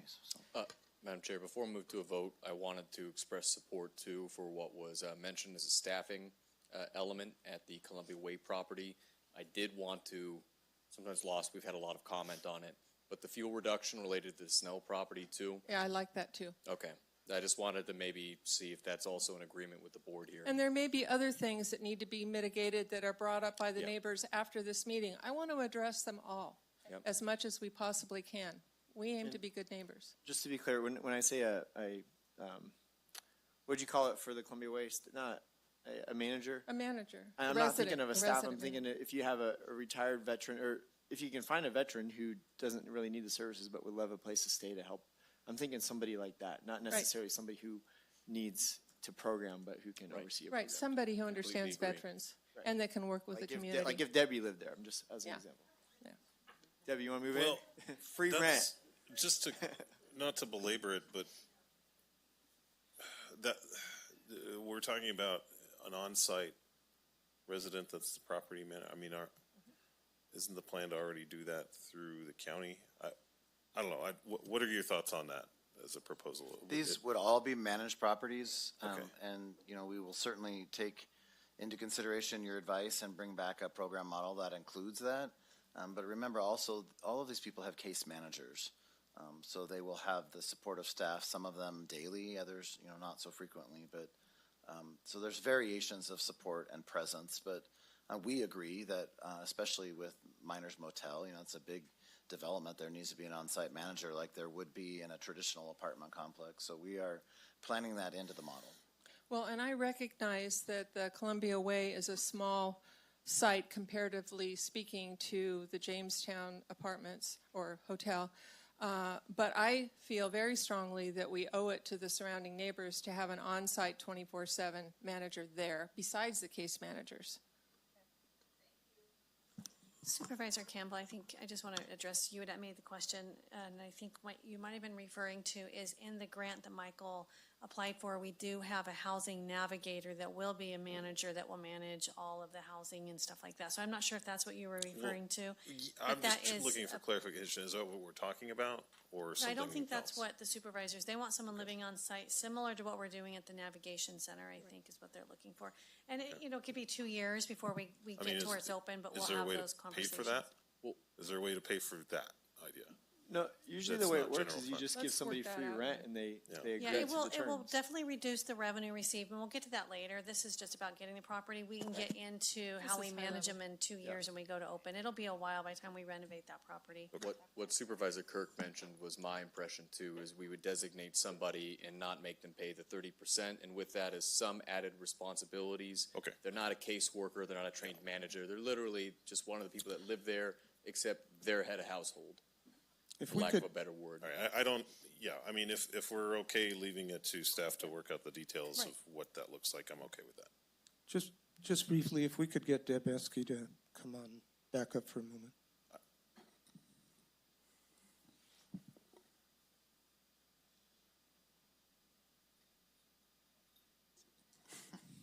She jiggles her way down. Thank you.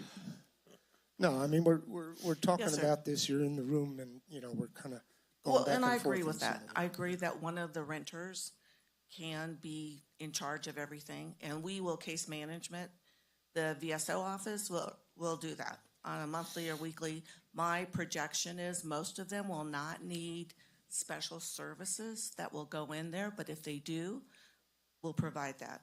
And HUD-VASH will, if they're low enough income, they will provide money to pay for all of the rent. So we could decrease their rent a little bit for that little manager that will take on all that responsibility. That's not a problem whatsoever. Thank you, and that's what I was hoping to hear. Okay, so enough go for me. ahead and ask the questions, and for each one, I'll call for the vote. Thank you. Regarding Columbia Way, staff recommends that the Board of Supervisors approve an agreement and certificate of acceptance for the purchase of real property located at 136 Columbia Way, Sonora, California, APN number 035-241-013000, from Satellite Healthcare Incorporated in the amount of $250,000, and authorizing the county administrator to execute all documents in escrow, and finding that the purchase and operation of the project is categorically exempt from CEQA pursuant to sections 15061B and 3, 1526, 15301, 15303, and 15332 under the state CEQA guidelines. So I entertain a motion. I'll make the motion.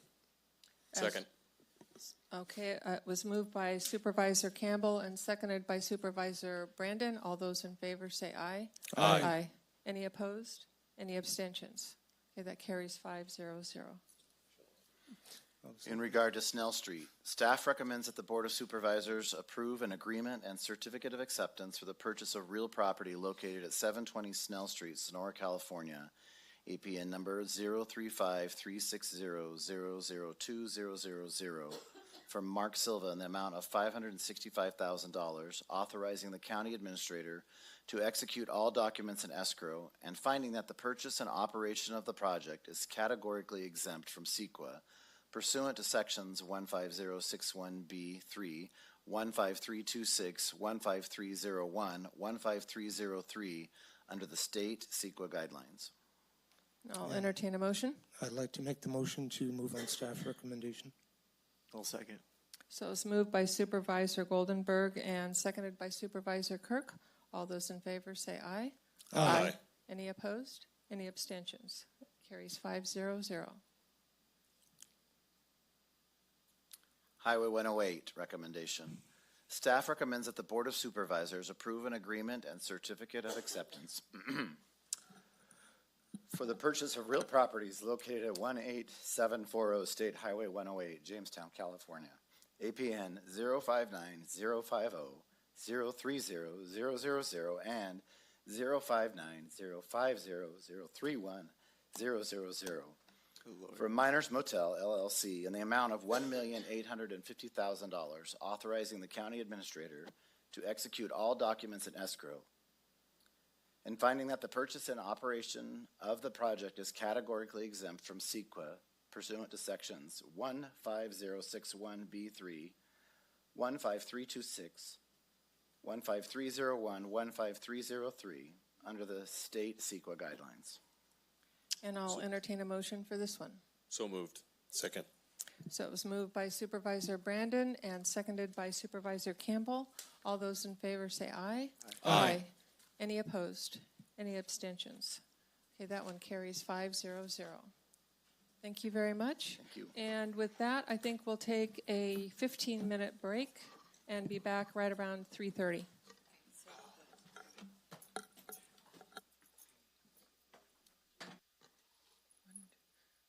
Okay, as you have previously heard, we have moved the 10:30 appointment to another day to be named in January. So that means that we are on item number 19. And Heather, when you're ready, can you please read that agenda item? Item number 19, consideration of recognizing unanticipated revenue in the amount of $2 million from the county's insurance provider, Public Risk Innovation Solutions and Management, PRISM, increasing appropriations in the liability fund by the same amount for work completed related to the March 2023 storm damage, and approving a contract with Belfour Property Restoration not to exceed $5,500,000, authorizing the county administrator to sign, 4/5 vote required. And we have the facilities manager, director of facilities, Ed Hogue, coming to make the presentation. Welcome. Welcome. Good afternoon, everybody at the board here. What you have today is sort of a twofer. We have the unanticipated revenue from PRISM, our insurance provider. And then the second part is the contract with Belfour Restoration. The to start with, as everybody knows, we had the large flood back in March from the thunderstorm. We had 11 different properties that were damaged. We're still in the process of finishing up a few of those small items. But this contract with Belfour Restoration at that time was $5.5 million in their estimate, because they were just getting into it and trying to figure out what they were going to, have to deal with. And so in reality, we're down to maybe the last $50,000 worth of work that needs to be done. So the contract is going to be $2.3 million and change. And there's a couple small items still to come yet right now. So their estimate was over twice as much as what is actually going to be expended on the project. So right now they've done a progress billing through the insurance company, Prism, and that is the $2 million of unanticipated revenue that's coming in for the liability fund. Once we get this processed, we will be issuing a check for Belfour to pay for their work up to this point. There's anticipated more payment or more invoices coming in, so that'll be that last $300,000+. Things went really well on this project. I apologize that we didn't get the contract here at an earlier date. We've had some issues with legal and trying to get everything set up. But all of this work has been approved through the insurance company and their adjusters, and we're really lucky that this has turned out to be such a good project. We were able to get all the employees back to work in a really fast measure. The only thing that we may be liable before we're done with this is the premium on the claim, which is a $25,000 premium. So this is one of those times when you thank the Lord that you had good insurance. Right?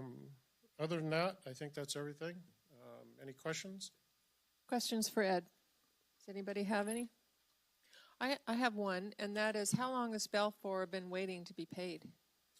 It's actually an ongoing process. This has only been the last maybe month that we've got all the bills in.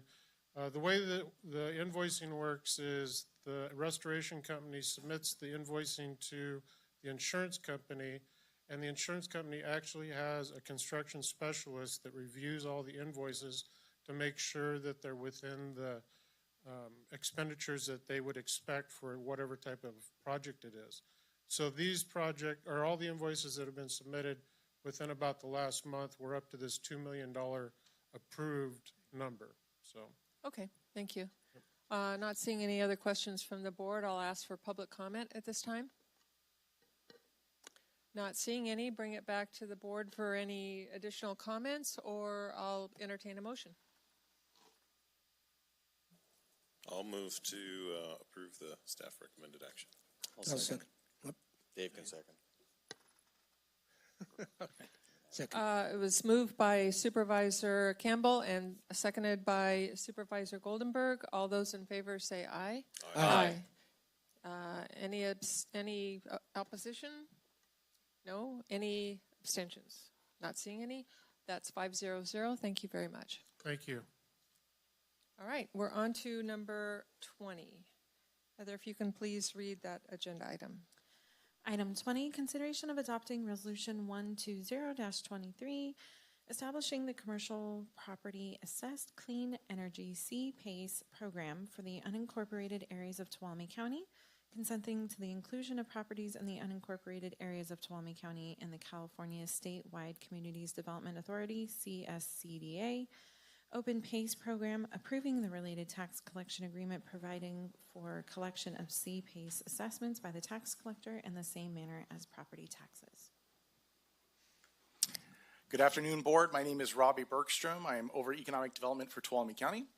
And today I'm presenting the Commercial Property Assessed Clean Energy agenda item, also known as C-PACE. So we're going to talk briefly, just a reminder of the purpose of economic development and why I'm presenting this to you today. The majority of time I'm going to be talking about the background and the benefits of the C-PACE program. I'm going to touch briefly on the differences from the residential PACE program. They often get confused, and I just want to clarify the differences and some reservations that have been expressed about the program. So as a reminder, economic development deals with location, providing locations for businesses to occur, workforce, entrepreneurship, trainings and opportunities for those wanting to start or develop their business, and why I'm here today, financing options and tools for businesses. So the state allows for cities and counties to provide PACE financing for certain improvements to eligible and willing property owners. So these improvements can include renewable energy projects like solar, for example, or energy efficiency projects like windows or walls, water conservation, seismic retrofitting, electric vehicle charging, and fire resiliency would qualify. A property owner could enter into a contractual agreement securing a lien on their property, and then they would repay that lien through a special assessment added as an annual property tax bill. So this is an alternative type of funding opposed to bank loans, second mortgages, or credit cards.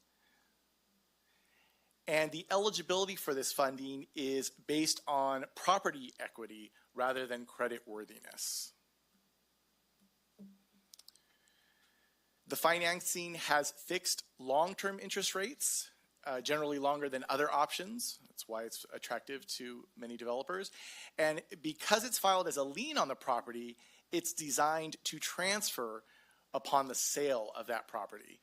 So this could potentially remove a barrier for developers to build a property and then transfer it over to an interested company. It is a gap funding, and it includes 100% financing for those eligible improvements. It is not 100% of the project, it's 100% of those eligible improvements that I mentioned earlier. The program is implemented by CSCDA, which is the California Statewide Communities Development Authority, which is a JPA. So Tuolumne would not be responsible for implementing this program. And the County of Tuolumne is a member of the CSCDA, but the board must adopt a resolution to allow properties in our jurisdiction to apply for this type of funding. And this is very important, the resolution for today is for commercial properties only, and that's defined as non-residential or residential properties with 4 or more units. Of course, this will serve as an economic development tool for local businesses to attract local businesses or help them improve their facilities. And it's a potential boost to their property value, and it can contribute to an increase in property taxes. And it can serve to attract new projects to Tuolumne County and stimulate reinvestment in our community. Again, I wanted to point out the differences in our PACE, which often gets confused. Residential PACE is not the same as commercial PACE. And many years ago, the County of Tuolumne explored whether or not we would allow residential PACE to be, for those to apply for residential PACE in our county, but it was decided against due to some issues that were present. And one of the major ones was contractors. There was some types of predatory lending where contractors would mislead homeowners to do improvements that weren't necessary on their properties, or the homeowner couldn't necessarily afford. It was also found that the FHFA, the Federal Housing Finance Agency, was not willing to buy back loans that had PACE financing. Again, the current resolution is for commercial PACE only, so not residential. But so with that, after review by the county staff, it's been determined that the PACE program has matured, both residential and commercial, has matured quite a lot since its creation, and many of those issues that existed before no longer exist, namely that contractors are reviewed and only are allowed to offer PACE funding if they fit a certain criteria and have applied to the CSCDA. And of course, that this is not for residential properties. It's only for those commercial properties as defined earlier. So there has been some reservations expressed about the program. One would be sticker shock. For example, if someone were to receive this type of funding in September, they wouldn't receive the bill until the property taxes were owed, and they may be shocked by that, that initial number. I don't foresee this as a huge issue, considering that most commercial properties that would be receiving this type of lending, which, by the way, has a minimum of 1 to 1.5 to $2 million as the minimum to receive this type of lending, they would have a bit more of a sophisticated financial management. So I'm not sure that this would come as too much of a shock to them. Even though commercial borrowers will be directed to contact CSCDA, it's been expressed that there's a possibility that the company could end up contacting our local county expressing an issue, but then they would have to be redirected to CSCDA with their complaint. And the largest reservation expressed is that if a property were to become delinquent, due to our tax collection agreement, the tax roll would be stripped of the rolls, but we may still be on the hook for selling the property. And the property may be less attractive to others due to the lien that exists. But with that, the staff recommends that the Board of Supervisors approve the establishment of the Commercial Property Assessed Clean Energy Program, CPACE, for the unincorporated areas of Tuolumne County, and adopt the resolution with the California Statewide Communities Development Authority, CSCDA, consenting to the inclusion of Tuolumne County in their CSCDA Open PACE program, and approve the related tax collection agreement, providing for the collection of CPACE assessments by the tax collector in the same manner as property taxes. And with that, I'll entertain any questions. All right, board questions. Supervisor Kirk? And I'm sorry, because I was reading, I was going through my emails that you and me were discussing about this. Could you go back a slide or two? Okay, just see if you could leave it, go to the next one. If you could just leave it there for a minute while other people field questions. Okay. So I'll go then if there are no other questions. I have two for you, Robbie. So this is an assumption of mine, so I'm just checking it. Would there be disclosure statements to sign for this type of lending? That they would, whoever's commercially doing this would know exactly how much they're signing on for in terms of what's going to appear on their property tax bill and so forth. There would be no sticker shock because they would know in advance and they'd have to sign it. Yeah, this would be a discussion between the borrower and the lender, and there would be a discussion of what the amortization of it would be. Is it going to be in writing? Yes. Okay. Yes. Okay. My second question is, it looks like this could be used as an incentive for workforce housing. I agree. Yeah, as a matter of fact, so there is a list in the agenda item of properties that have used CPACE financing in all of 2022 and as of September 2022 or 2023, pardon me. And many of them are for apartment complexes. So this is very common for housing. Yes. Okay, great. Those are my questions. Anybody else? One question that I just want to let the board know. I was not really knowing much about this. I was concerned about the success rate of this in other jurisdictions. Because if it's been successful 3 times, but 1 has failed, that's a horrible rate. But speaking with Robbie, he reached out to some folks. It looks like this is taking place about 37 times in other jurisdictions, and 1 of them defaulted. So is that correct? So, and I mentioned it was hard to get a hard number about the default rate, but the administrator of CSCDA, one of the program managers, mentioned that in his time there, he had only seen 1 default. And those 37 were actually just in 2022 and as of September 2023. So there had been 1, those were the 37, but he was referring to the entire time that he's been implementing this program. He's only seen one. So that is a lot larger number. Yeah. And what happens when somebody defaults? So as I mentioned here, due to our tax collection agreement, the lien itself, the lien itself will get stripped from our tax rolls, so it would no longer be present. But if in the end our county is responsible for selling the property, the person who purchases the property would still have to accept a lien as well.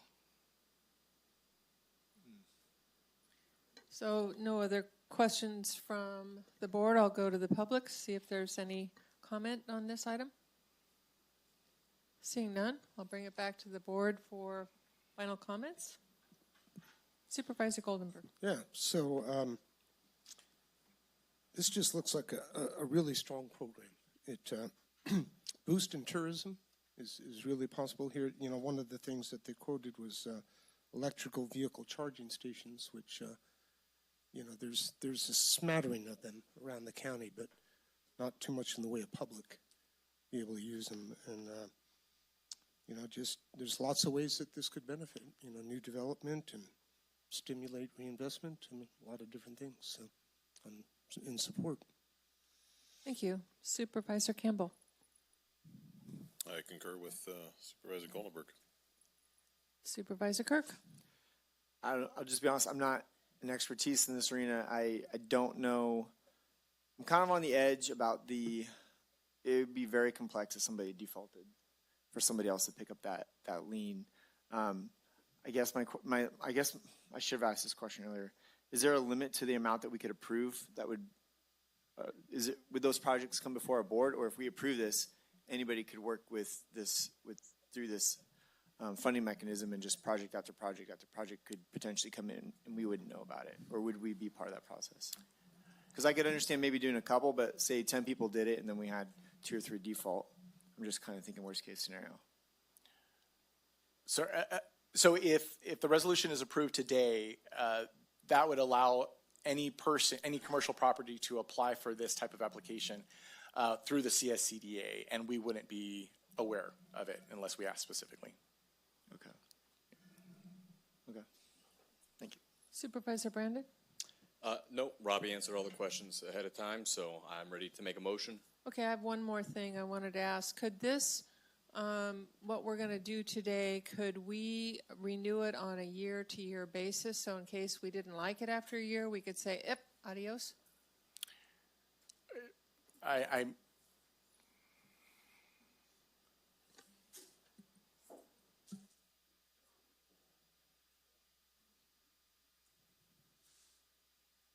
I think that would take, we would have to ask CSEDA if that's possible. I think what could happen is if the county experiences defaults, the staff and the departments involved could bring this back to your board, because that could present an issue for properties.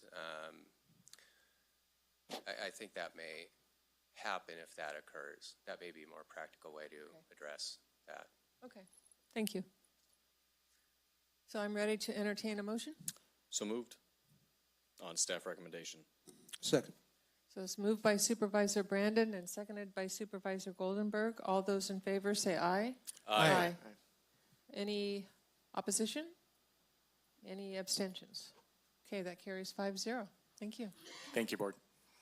All right. Heather, what are we on? 24? Okay, so if you'll please read 24. Item 24, consideration of approval of plans and specifications and call for bids for the Washington Street Building Remodel Project. Good afternoon, Board of Supervisors. Mo Frank, Capital Projects Director.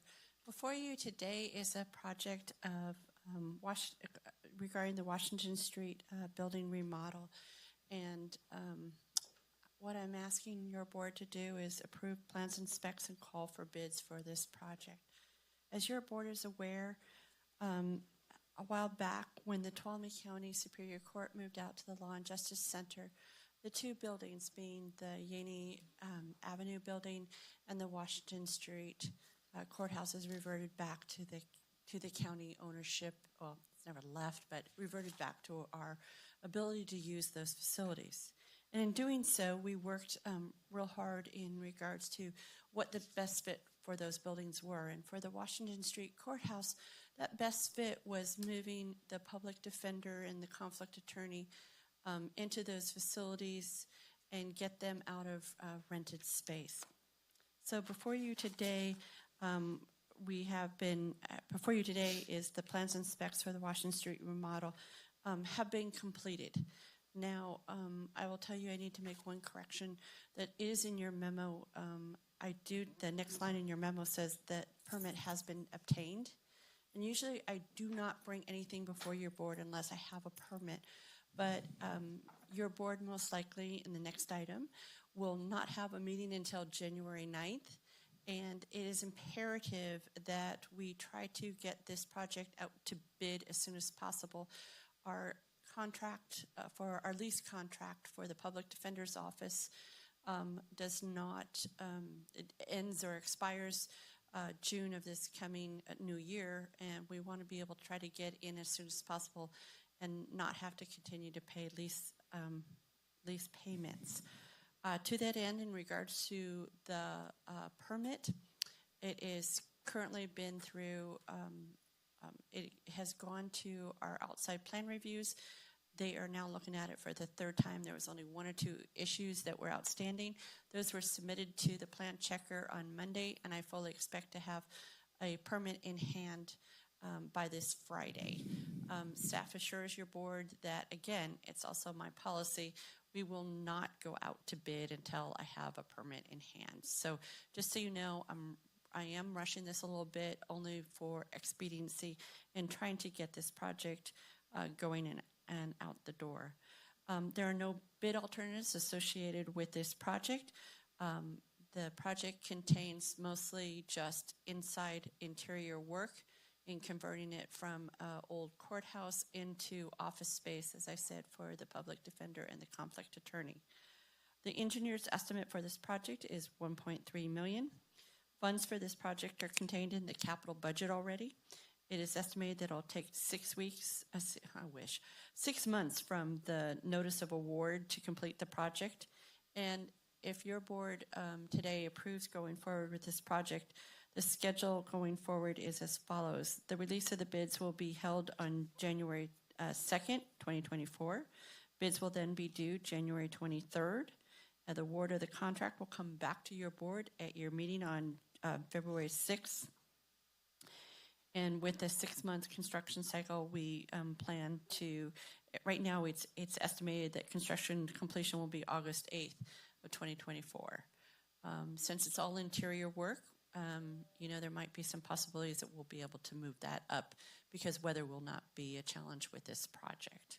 So before you today is approval of plans and specifications for the Washington Street remodel project and authorize a call for bids due at 3 o'clock at the Facilities Management Office, 9 Calavera Street on January 23rd, 2024. And I'm here to answer any questions you may have. Supervisor Goldenberg.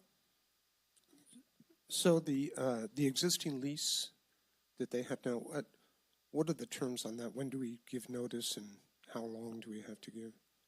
I don't know that. I know that the lease ends on the in June of this coming year. I know that Tracy has been talking to the owner of the facility, and they're willing to do month to month if we need to. Okay. And I was also concerned, did we have a minimum, like some leases say you got to give them a year? Right. Before you can. County Administrator Tracy Riggs has been in contact with the owner and has been telling them what our plans are ready in regards to the building. Thank you. Supervisor Campbell. Hi, Mo. Hey, you. Thank you for the presentation. So the engineer's estimate is $1.3 million. Is that, how are we paying for that? Is that general fund dollars, or do we have? I'll refer to the County Administrator. Yes, so, sorry.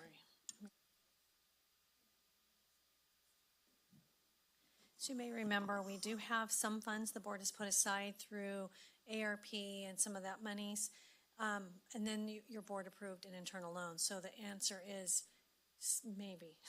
So we'll use what we have that's left that we're also gleaning from other projects. And then we may have to go into that internal loan, which will need to be repaid with general fund dollars in the future. Right. So at the very least, we're using funds that could otherwise be used to As much as- offset costs in the general fund. Yep, Okay. as much as we can, yes, always. Okay, thank you. Seeing no other questions, I'll go into the public and see if there are any comments from the public. Doesn't look like it, so I'll bring it back to the board for any comments. Nope. I have. Save on rent. Yeah, I have some comments, and I agree with that. I'm in serious sticker shock over $1.3 million, and so this is something I've brought up to staff members, kind of behind the scenes. But you know, if I look at that, first of all, that's just an engineer's estimate. That's not necessarily what the cost is going to be. But if you think, you know, $1.3 million, if we were to put that money into facilities, which a lot of the work that's described herein is very close to what facilities does on a small scale, in my opinion. You know, for $1.3 million, we could hire a staff of 5 whose job is specifically for these types of rehabilitating county buildings, and they could work for 4 years for that kind of money. You know, it'd be $65,000 per person, 5-member staff working for 4 years, 5 days a week on all of our county buildings. So I'm just kind of asking the question, is there a way we can get to that? I know there's public contract code, there are all these rules about that. I'm just, we're agreeing to these contracts and they keep coming up and they're getting bigger and bigger and there's less and less competition. And I just feel bad for the taxpayer because they're constantly getting gouged by this really erroneous public contract rules that don't allow us to do a lot of this work in-house. And is there a way we can push back on it? And I know that's not the central issue here, but it really ties into it. And I know that we're under a time crunch with this lease, but we're talking about a, you know, $60,000 lease, or maybe less than that. And we're, you know, I'd be comfortable paying more into that lease if it means we can save some money on this $1.3 million cost. I don't think there's going to be a quick fix because this is that would be a legislative change. So the public contract code, yes, the public contract code limits what the county can do with its own workforce. The amount is actually $60,000, and it includes public projects that are defined as construction, reconstruction, alteration, renovation, etc. So I thought it was more than that. $60,000 of renovation is all we're allowed to do. Yeah. By force for this type of work. For road work, it's different. It's that $200,000 number that we spoke about yesterday. So we really need this. This would be something that your board would need to, if you're interested in, put for future discussion for a legislative, you know, change. But until that happens, we are bound by the public contract code. Can you do time and material not to exceed? Or does it have to be a full bid? It has to be a full bid. Yeah. Has to be a full bid. We can't parcel out any piece of part of it. That's the other piece I did not say, and I'm sorry, is the public contract code also prohibits us from splitting or separating the project into smaller pieces. No, but is time and material covered, not allowed? Per the I would have contract to code? look a little bit more closely, and if we could do it that way, but the amount would still be the same, and so, you know, you're not going to get very much with $60,000 when the cost is 1.3. I mean, you're just not going to get there. So I understand the frustration, but I would say that this part of the conversation, if you're interested in looking at the public contract code and making changes to it, then that should come when you discuss your legislative platform. I mean, that's fine. That's fine. I mean, I would be happy to approach it from a legislative perspective, but I would say in the immediate term, I'm more interested in looking at, are we maximizing our ability to do this work in-house with county employees? Because, you know, we're way outside of what's reasonable in as far as what I'm concerned in terms of the kind of contracts that we're issuing. You know, it's $1,003,000. I mean, it's a big building, but you know, I used to do that kind of work, and I never got paid that much money to do it. I understand the frustration again, and we didn't write the public contract code, so I'm just the messenger here. But the other Yeah, thing I know. that we have to remember. I'm saying, what I'm saying Right. is we've got these laws, that we understand the boundaries, work within those boundaries, and are we maximizing our ability to work within those boundaries? It is That's my all I'm looking understanding for. that we are, and I do want to point out that the limit, should we not be able to use the Uniform Public Construction Cost Accounting Act, which actually allows us to use the $60,000 in our workforce, would actually be $4,000. That's just what the public contract, so that would be the alternative.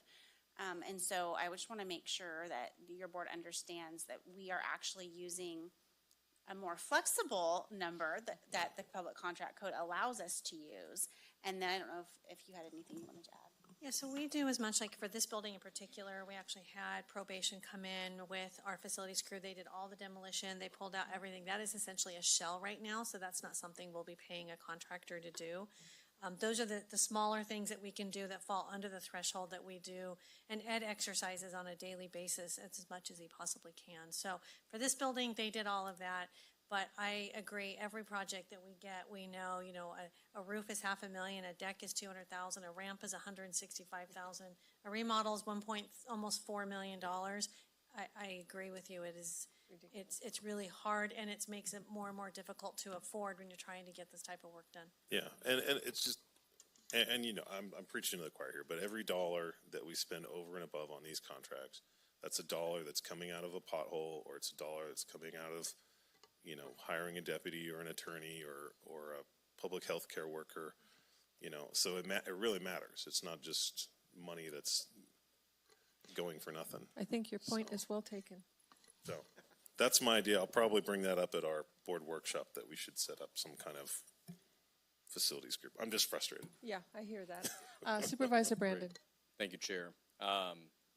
Want to throw my support behind that, especially as we look at the legislative issues. I know within my first year in speaking with Public Works, they identified that as one of the major challenges, is how much we have to bid out because of that. And we engaged in some conversations at that point with, I believe it was RCRC, it may have been CSAC, to see what efforts there were to be able to change it. Putting that aside, I think there is a larger conversation you hit on, as what can we do within that environment. I know that a lot of these contracts are very large. They are large in a way that sometimes I think local contractors may not be able to bid on them or do all of the required work, but say an electrical company could certainly come do the electrical, a drywall company could come do all the drywall. I wonder about that, and I would not want to change anything that's going to put you on the same aggressive timeline and simply put more work. But I agree with the sentiment that if we had to make a payment for the lease, you know, once or twice or something like that, but we're able to create it. And it's not specific to this project, but how do we get more local contractors to be able to bid and be able to reduce the costs? Because I think urban areas do not have this issue quite the same, because they get 15 bids that come in. It is more naturally competitive. We are very hamstrung by a lack of local bids and only receiving one or two. And we've seen that with some of the road projects here, where we're like, this sucks, and yet this is what we have available. And what, do we just put it back out and see what comes back in? So I don't know if there's an option there. And speaking to legal counsel, I'm not saying break it up to the under 60,000, but to break up work according to these designs in a way that local firms would be able to compete, to where it's maybe a little more specialty based. Say again, electrical work from an electrical company. Is that something we can pull out to a $200,000 contract? No, so again, the public contract code makes it unlawful to split or separate a project into smaller pieces to avoid the bid thresholds. No, absolutely. It's not to avoid the bid thresholds. They would all be above the bidding threshold still. Point being is that overall, we might have a reduced cost on the project, even if they're still above that 60,000, by allowing more local bids. You mean if we were the general contractor and just subbed out everything? Yeah, so we've got a $1.3 million project. and that's going to be the cost for one to come in and do all of it. The idea would be, well, what if we can separate that into 4 areas which are not violating that public resource code, contract code issue, and they come back at $150,000 instead of $250,000 because we get more bids. I understand what you're saying, and I think unfortunately the public contract code doesn't contemplate that, because when it looks at a project, it looks at the whole project to be complete, and so any division of it to break it up, I believe would put us in violation of the public contract code. But I hear your board's frustrations with it, and so when it's the appropriate time, I think we can have a further discussion about it. And I apologize for derailing the conversation. I will be bringing this up again at our board workshop. Okay. I'll have more ideas. That's a great at idea. that time. Supervisor Goldenberg. I just had one quick follow-up. The annual cost for the current lease. So the annual cost is approximately $50,000, and if you divided that up, it's about a 27-year mortgage in order to put them into, that's how long it would take to recoup Right, that's what what we're I paying. was. Well, that was my Looking at question. What was the ROI time? 27 years. 27 years. Payback. That's not good, but That's pretty long, and I goes right along with Supervisor Campbell's sticker shock. You know, I would just say, think about how long we've already been in that building. We've been paying rent for decades in that building already, so just something to contemplate. Right. Yep. Agree completely. I would rather pay another year and then make a dent in this big bill. And then meanwhile, the cost goes up because inflation, we're not seeing the end to it at this point. So well, let's go to the public and see if the public has any comments on this agenda item. Not seeing any. Bring it back to the board for consideration I of a was motion. just going to say, don't lose hope. California now supports logging. So we might support a contract change. Always the bright light, Supervisor Kirk. Everything has just opened up for me now that it's exciting. You had one of those moments, huh? It was Okay. pointed out to me. Thank you. I get so. So I will entertain a motion if there is one to be made. sure. I believe it is. Move to approve the plans and specifications, call for bids for the Washington Street Building Remodel Project. I'll second. So it's moved by Supervisor Goldenberg and seconded by Supervisor Brandon. All those in favor say aye. Aye. Any opposed? I'm not opposing. I said aye. Any abstentions? Okay. Doesn't hurt to call for bids. Yeah, okay. but All right, Yeah. so that carries for it is 5-0-0. Thank you very much. All right, moving right along, we are number 25. Heather, would you please read that? Consideration of adopting a 2024 Board of Supervisors meeting calendar. Okay, Tracy Riggs, County Administrator's Office. This item before you today is a new process that I'm asking your board to consider. This actually came up when I was at a county executive meeting and we were all discussing how they do their board meetings. And a few in the group said how their board adopts a calendar at the end of December for the following calendar year. And I went back and I mentioned it to Sarah and she goes, oh my gosh, that's fantastic. We have to do that. So I have, Heather and I have been working on this along with Sarah, looking at something we'd like your board to consider. In this, you will see there's a couple of things.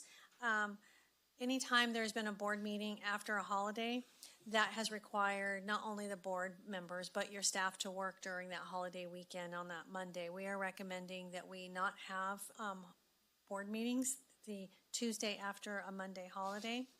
The other thing is we have taken into account when there are conferences. As you know, normally we come in like in November and we'll say we need to cancel this board meeting because of the CSAC conference or the legislative conference or any of those. Those have been taken account into this calendar.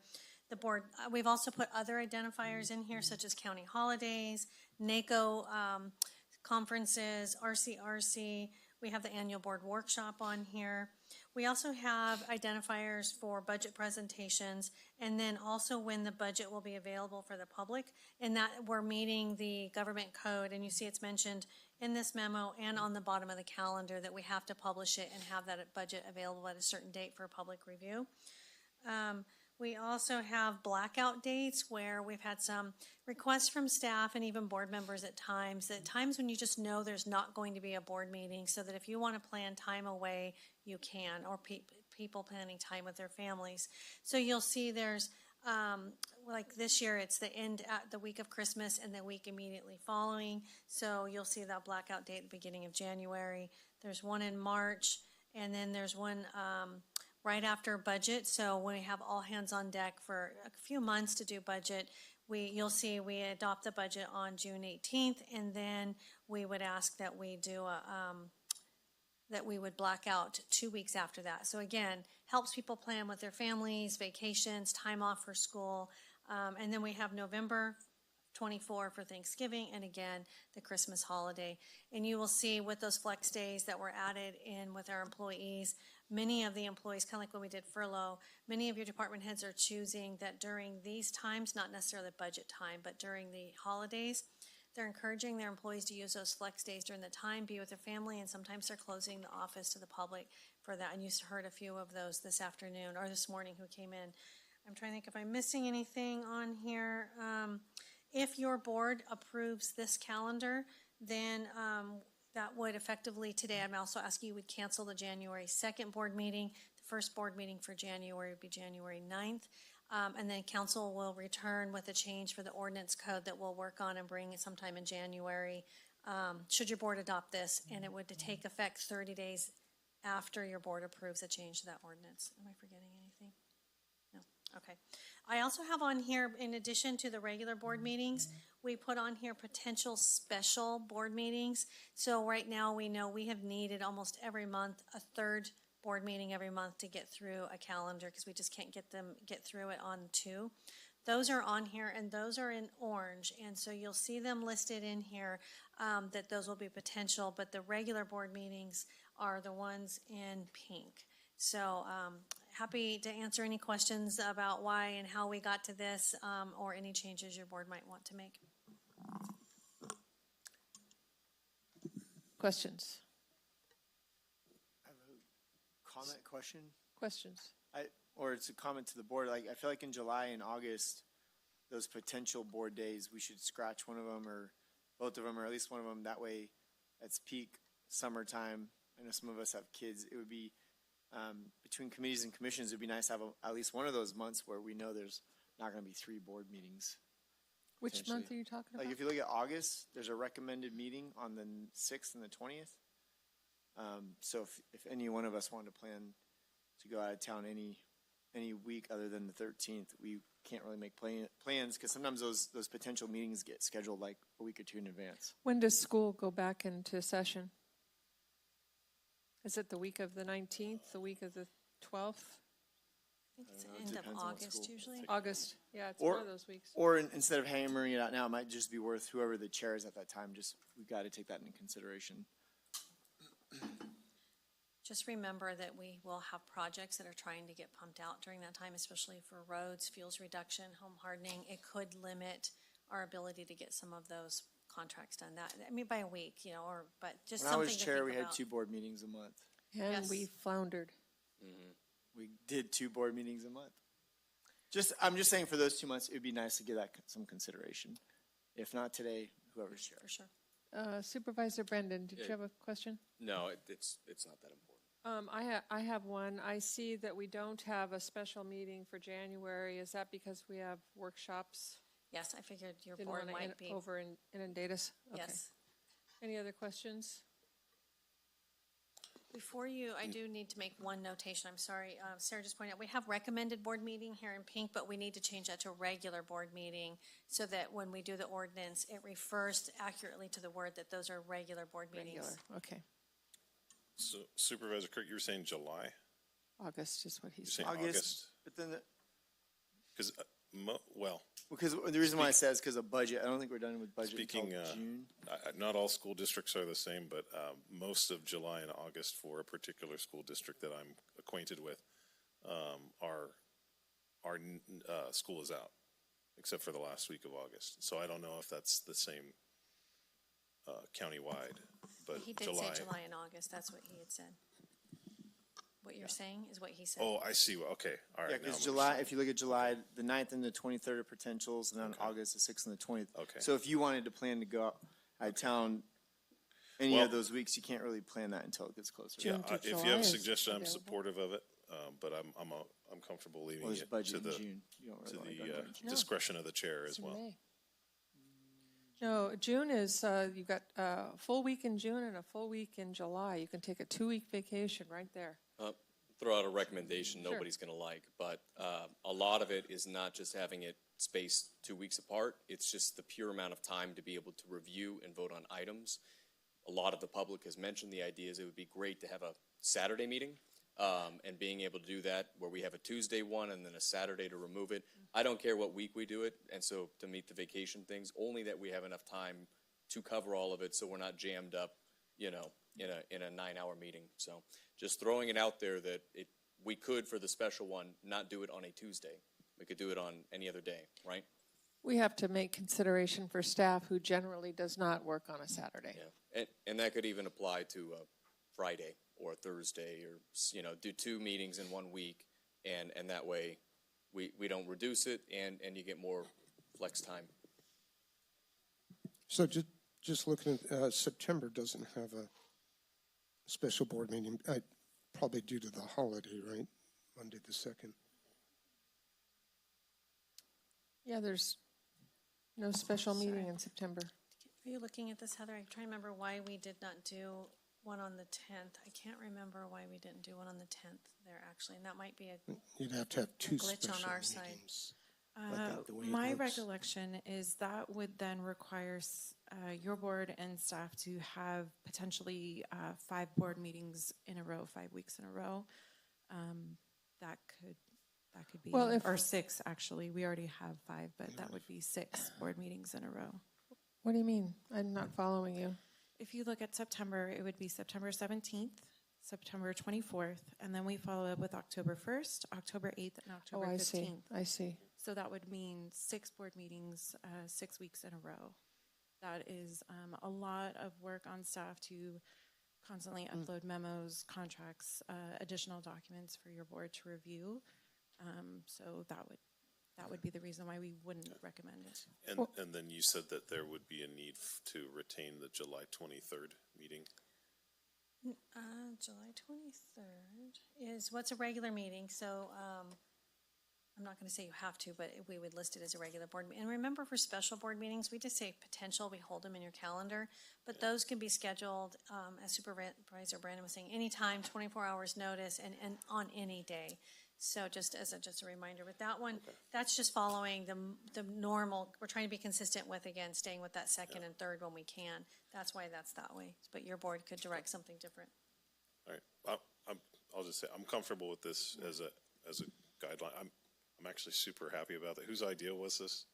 I got it at a Was it- case, yeah. Okay.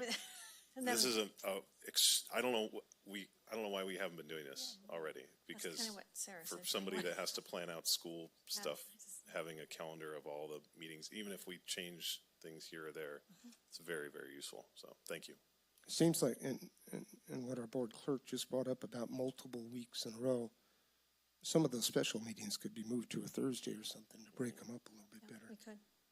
Yeah, and those could be We anywhere. can play with that as long as we Yeah. keep the intent still the same. Yeah, So I want to special give the meetings, public time to come up and comment if there is any.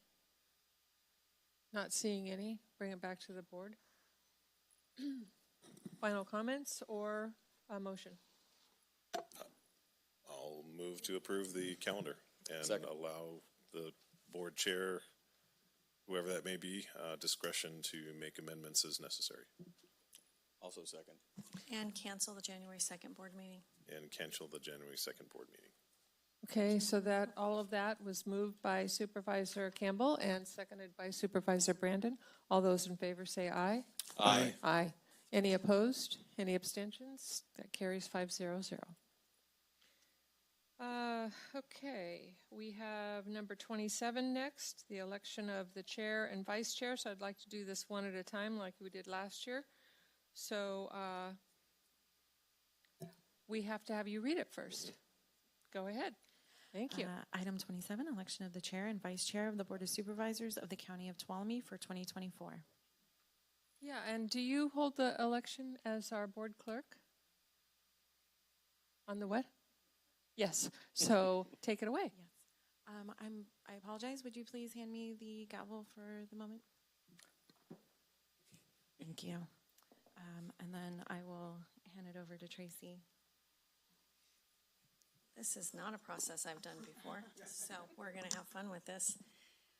So each year, your board, and again, this is something actually that has been in the past done in January, and we're looking at doing these this year. In future years, when you have new board members coming in, it's clear we would not be able to do this.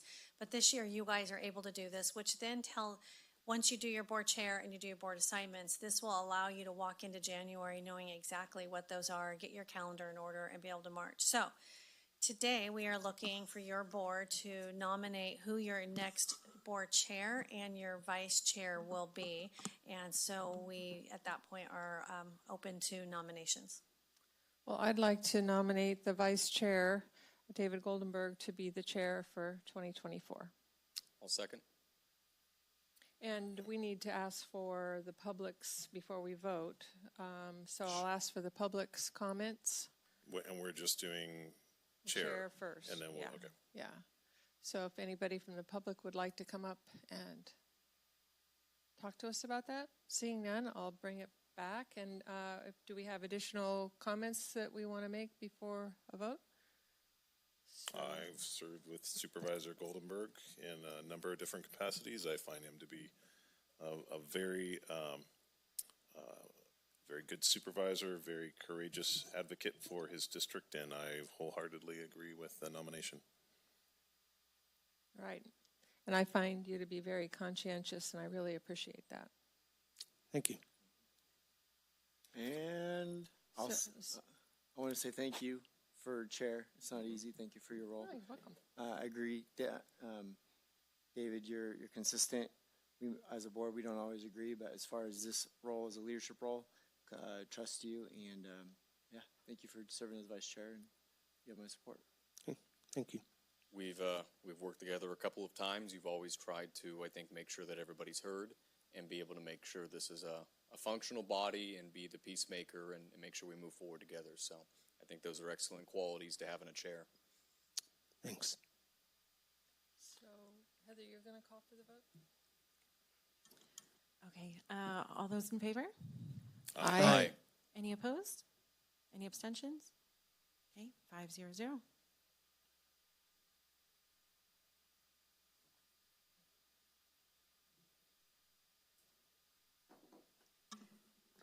Okay, do you want us to lead you with this next one? Okay, so the next one is nomination for your vice chair, so we would entertain your nomination for that position.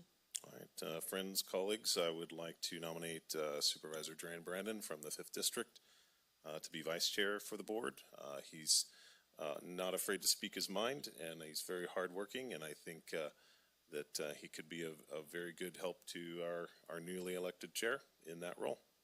I second that. Okay, do you want a public comment? Yeah, let's call for public comment. See if there's anybody wanting to come forward. Seeing none, bring it back to the board. Okay, so we'll call for the vote. All in Wait, favor? doesn't everybody have to say something nice about me? Well, I already did. You're snappy dresser, too. Thank you, and I appreciate it. Half, are you going to say anything? What's that? Were you gonna I was comment? just kidding. Yeah, but I'm I'll just comment joshing. last. Your comment last? Yeah. I wanted to comment last. All right. You want me to comment? Yeah. All right. So the elephant in the room is we passed over Brandon last year. This is a new year. I kind of wanted to hear what everybody had to say, but I will simply say this. The community elects us as supervisors to sit in these seats. We elect each other to sit in an additional seat of leadership. Now, we did pass you over last year, Brandon. I will say you have grown the last year. All I will say is keep growing. And if that continues, I'll support this. And next year is going to be a chair conversation. But my recommendation is just do the will of the full board. We're all individuals, but we're strongest when we're a unit. And I think if you keep that center, you shouldn't have problems moving forward. I will keep it at that, okay? Thank you for the words of wisdom. Trying to grow every day. I was just going to say, Jared, I enjoy working with you. You're really good at research. You come up with maybe sometimes a little bit too much, but it's you're obviously you really dig into things, and it's good. I've learned a lot from them. Thanks.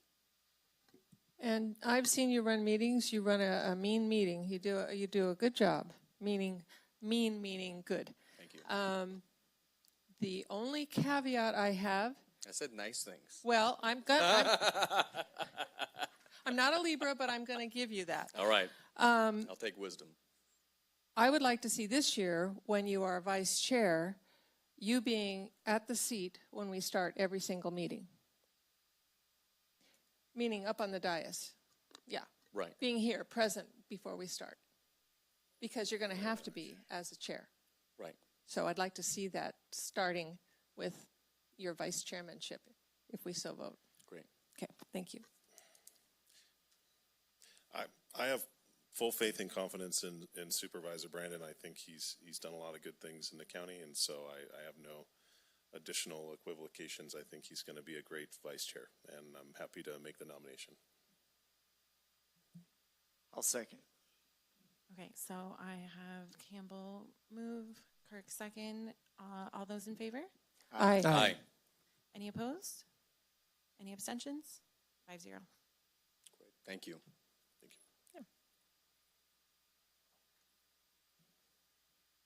Okay, so now does the new chair take over? Yeah, he's This the chair. last Well, what you and I item? talked about was just deferring to Supervisor Goldenberg for him to take us through the next item. Yes. And then you would take it back as a board chair to close out the meeting, do reports or whatever else you might like. Okay.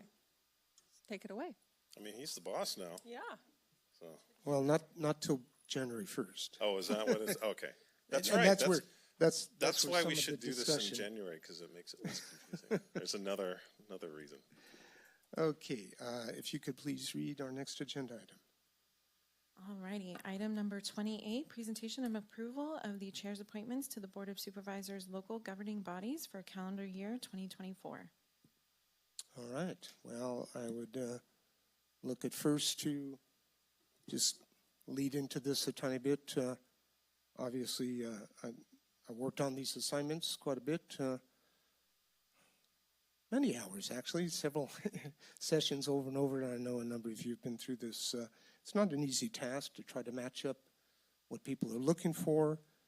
And then when we just about think you got it right, you hand it over to the board clerk, and she tells you what's wrong, that there's conflicts. And so we worked our way back and forth. And anyways, I appreciate the assistance, getting, through that whole process. And I did the best I could in, making all these and trying to recognize a lot of different situations. So would there be any questions from the board members, I guess? I'm sorry.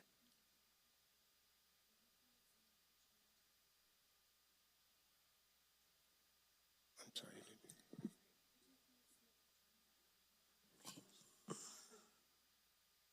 So I believe that was the fire committee where you are changing. Oh, yes, I'm That sorry. was after we'd Yeah. published, yes. Yeah, there was one change that didn't, we were just going to do it in discussion, but on this, what was circulated, I was listed as chair of the fire committee, and Ryan and I will both still be on it, and Ryan has graciously agreed to accept being the chair, and I'll be on the committee.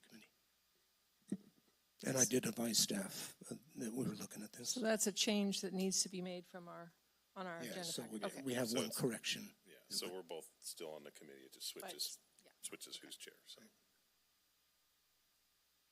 Okay, so do we go with questions at this point then? Or, yeah, so I'm looking. Any board members have any questions? Okay, I'll look to the public. Do we have any public comment on this item? Seeing none, I'll bring it back to the board and look for any further comments, or if not, a motion. I'll move that we approve the new chair's recommendations for our committee assignments. I'll second. Okay, so we had a motion by Supervisor Half, second by Supervisor Campbell. I'll call for the vote. All those in favor, please say aye. Aye. Aye. Aye. Any opposed? No abstains. Carries 5-0. And I'll turn it back over to you. I thought it was your show from now on. No. No? Chair Emeritus. Well,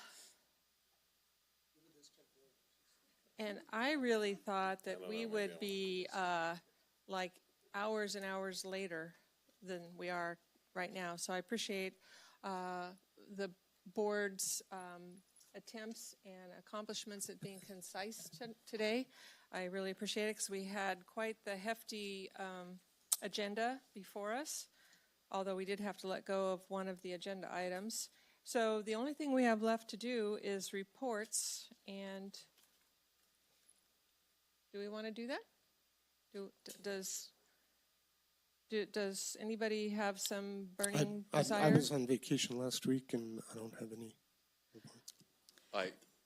I only have one thing is related to the America Jobs First and SURF stuff. Again, if you have ideas and people bringing stuff to your district, please reach out to me, Robbie, Mo, somebody. So that's all. Supervisor Kirk, do you have anything? I got like a full 5 hours of sleep last night with my baby, so that was awesome. No, I'm good. I'm good. I'll keep it to one item. So this is a bit old news now, but during the CSAC, so California State Association of Counties annual conference in November, I ran for and was elected to the executive committee for the CSAC governing board. So it's an 18-member board. It has kind of the primary oversight over legislative activity for CSAC.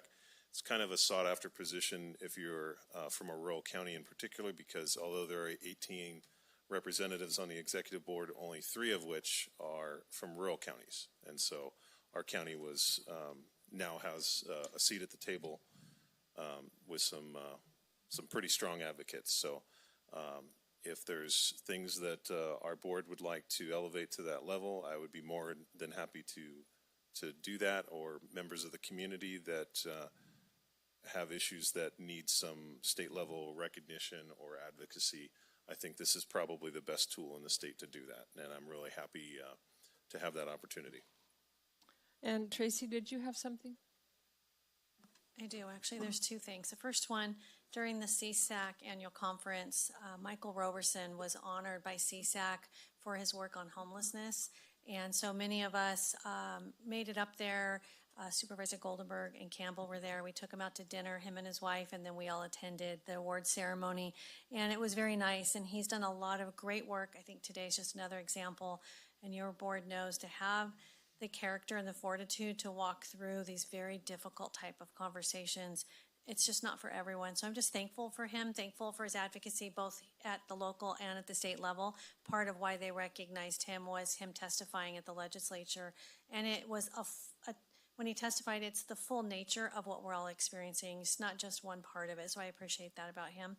The next thing I want to do is just give kudos for everyone who made the Christmas luncheon for our employees happen. And it was everyone. If you were here, we had well over 200 of our employees coming in that we could track. If you went to the first floor, they had an ornament making area, and that place was packed. I think they were making gnomes. If you went up onto the second floor, it was decorated. Behavior Health decorated that front entryway, and I know you've all seen it. But then Rebecca was part of the team that led a fantastic hot chocolate bar down there. You go to the third floor for the assessor recorder, and they had the photo booth there. And then when you got up here, we had lunch. Amazing caroler. If you weren't here to hear that, hopefully we can get her every year. She has a fantastic voice. And then we had baskets, the baskets that everyone contributed to. I'm trying to remember how many we had. Was it like 6 or 7 We usually end up with around 3, but everyone contributed so much. And so everyone who comes to the luncheon gets a little ticket, and then they put it in they want, and then we call them later in the day and tell them who won. So it was fantastic, and it was a group effort. And when you were sitting in here while the meal was taking place and wandering, I know Supervisor Half came in and went to every table. Supervisor Campbell came in and sat with us and ate. It was a really good feeling. The morale was good. People were feeling good about it. They had kudos up on the screens. We used to put them on paper. This year they were digital. And just want to say thank you to everyone who made that happen. Decorations, the whole thing. It could not happen without the entire team making that work. And it was great to visit with employees. Thank you for that. It was a wonderful celebration. And Sarah, do you have anything? I just have one, because I haven't reported in a long time, but it's the continuing saga with PG&E. Started back in July, so it's been almost 6 months now. We finally have some kind of a breakthrough in that they are employing what they're calling innovative new technology. It's called grid scope, GRID scope, on lines in certain areas of the county. And I don't think it's just Groveland. I think it's throughout different areas that have been a problem within the county, to see if they can better pinpoint where, when there's an EPSS event, where that problem is, so they can very quickly turn back on the power for everybody else. And this is going to be a 1-year pilot, so it's one success. I was told that there is another one to come, but it was with attorneys, their attorney staff. I called today to see if I could get an update on when to expect that, and our governmental affairs person is on vacation until through the first week of January, so we're not going to hear about that until later. So it's been a struggle to get specifics from PG&E, but I need to highlight where there is something to highlight. We have something from that big meeting that we had, where we had scores of community customers for PG&E coming and telling their trials and tribulations. So we have some movement there. I'm still looking for more, and I'm not going to stop until I feel satisfied, but I just wanted to give you an update with PG&E. And with that, I think we can close our meeting. Is that right? All right. Well, happy holidays, everybody, and if you celebrate Christmas, Merry Christmas. We're adjourning our meeting.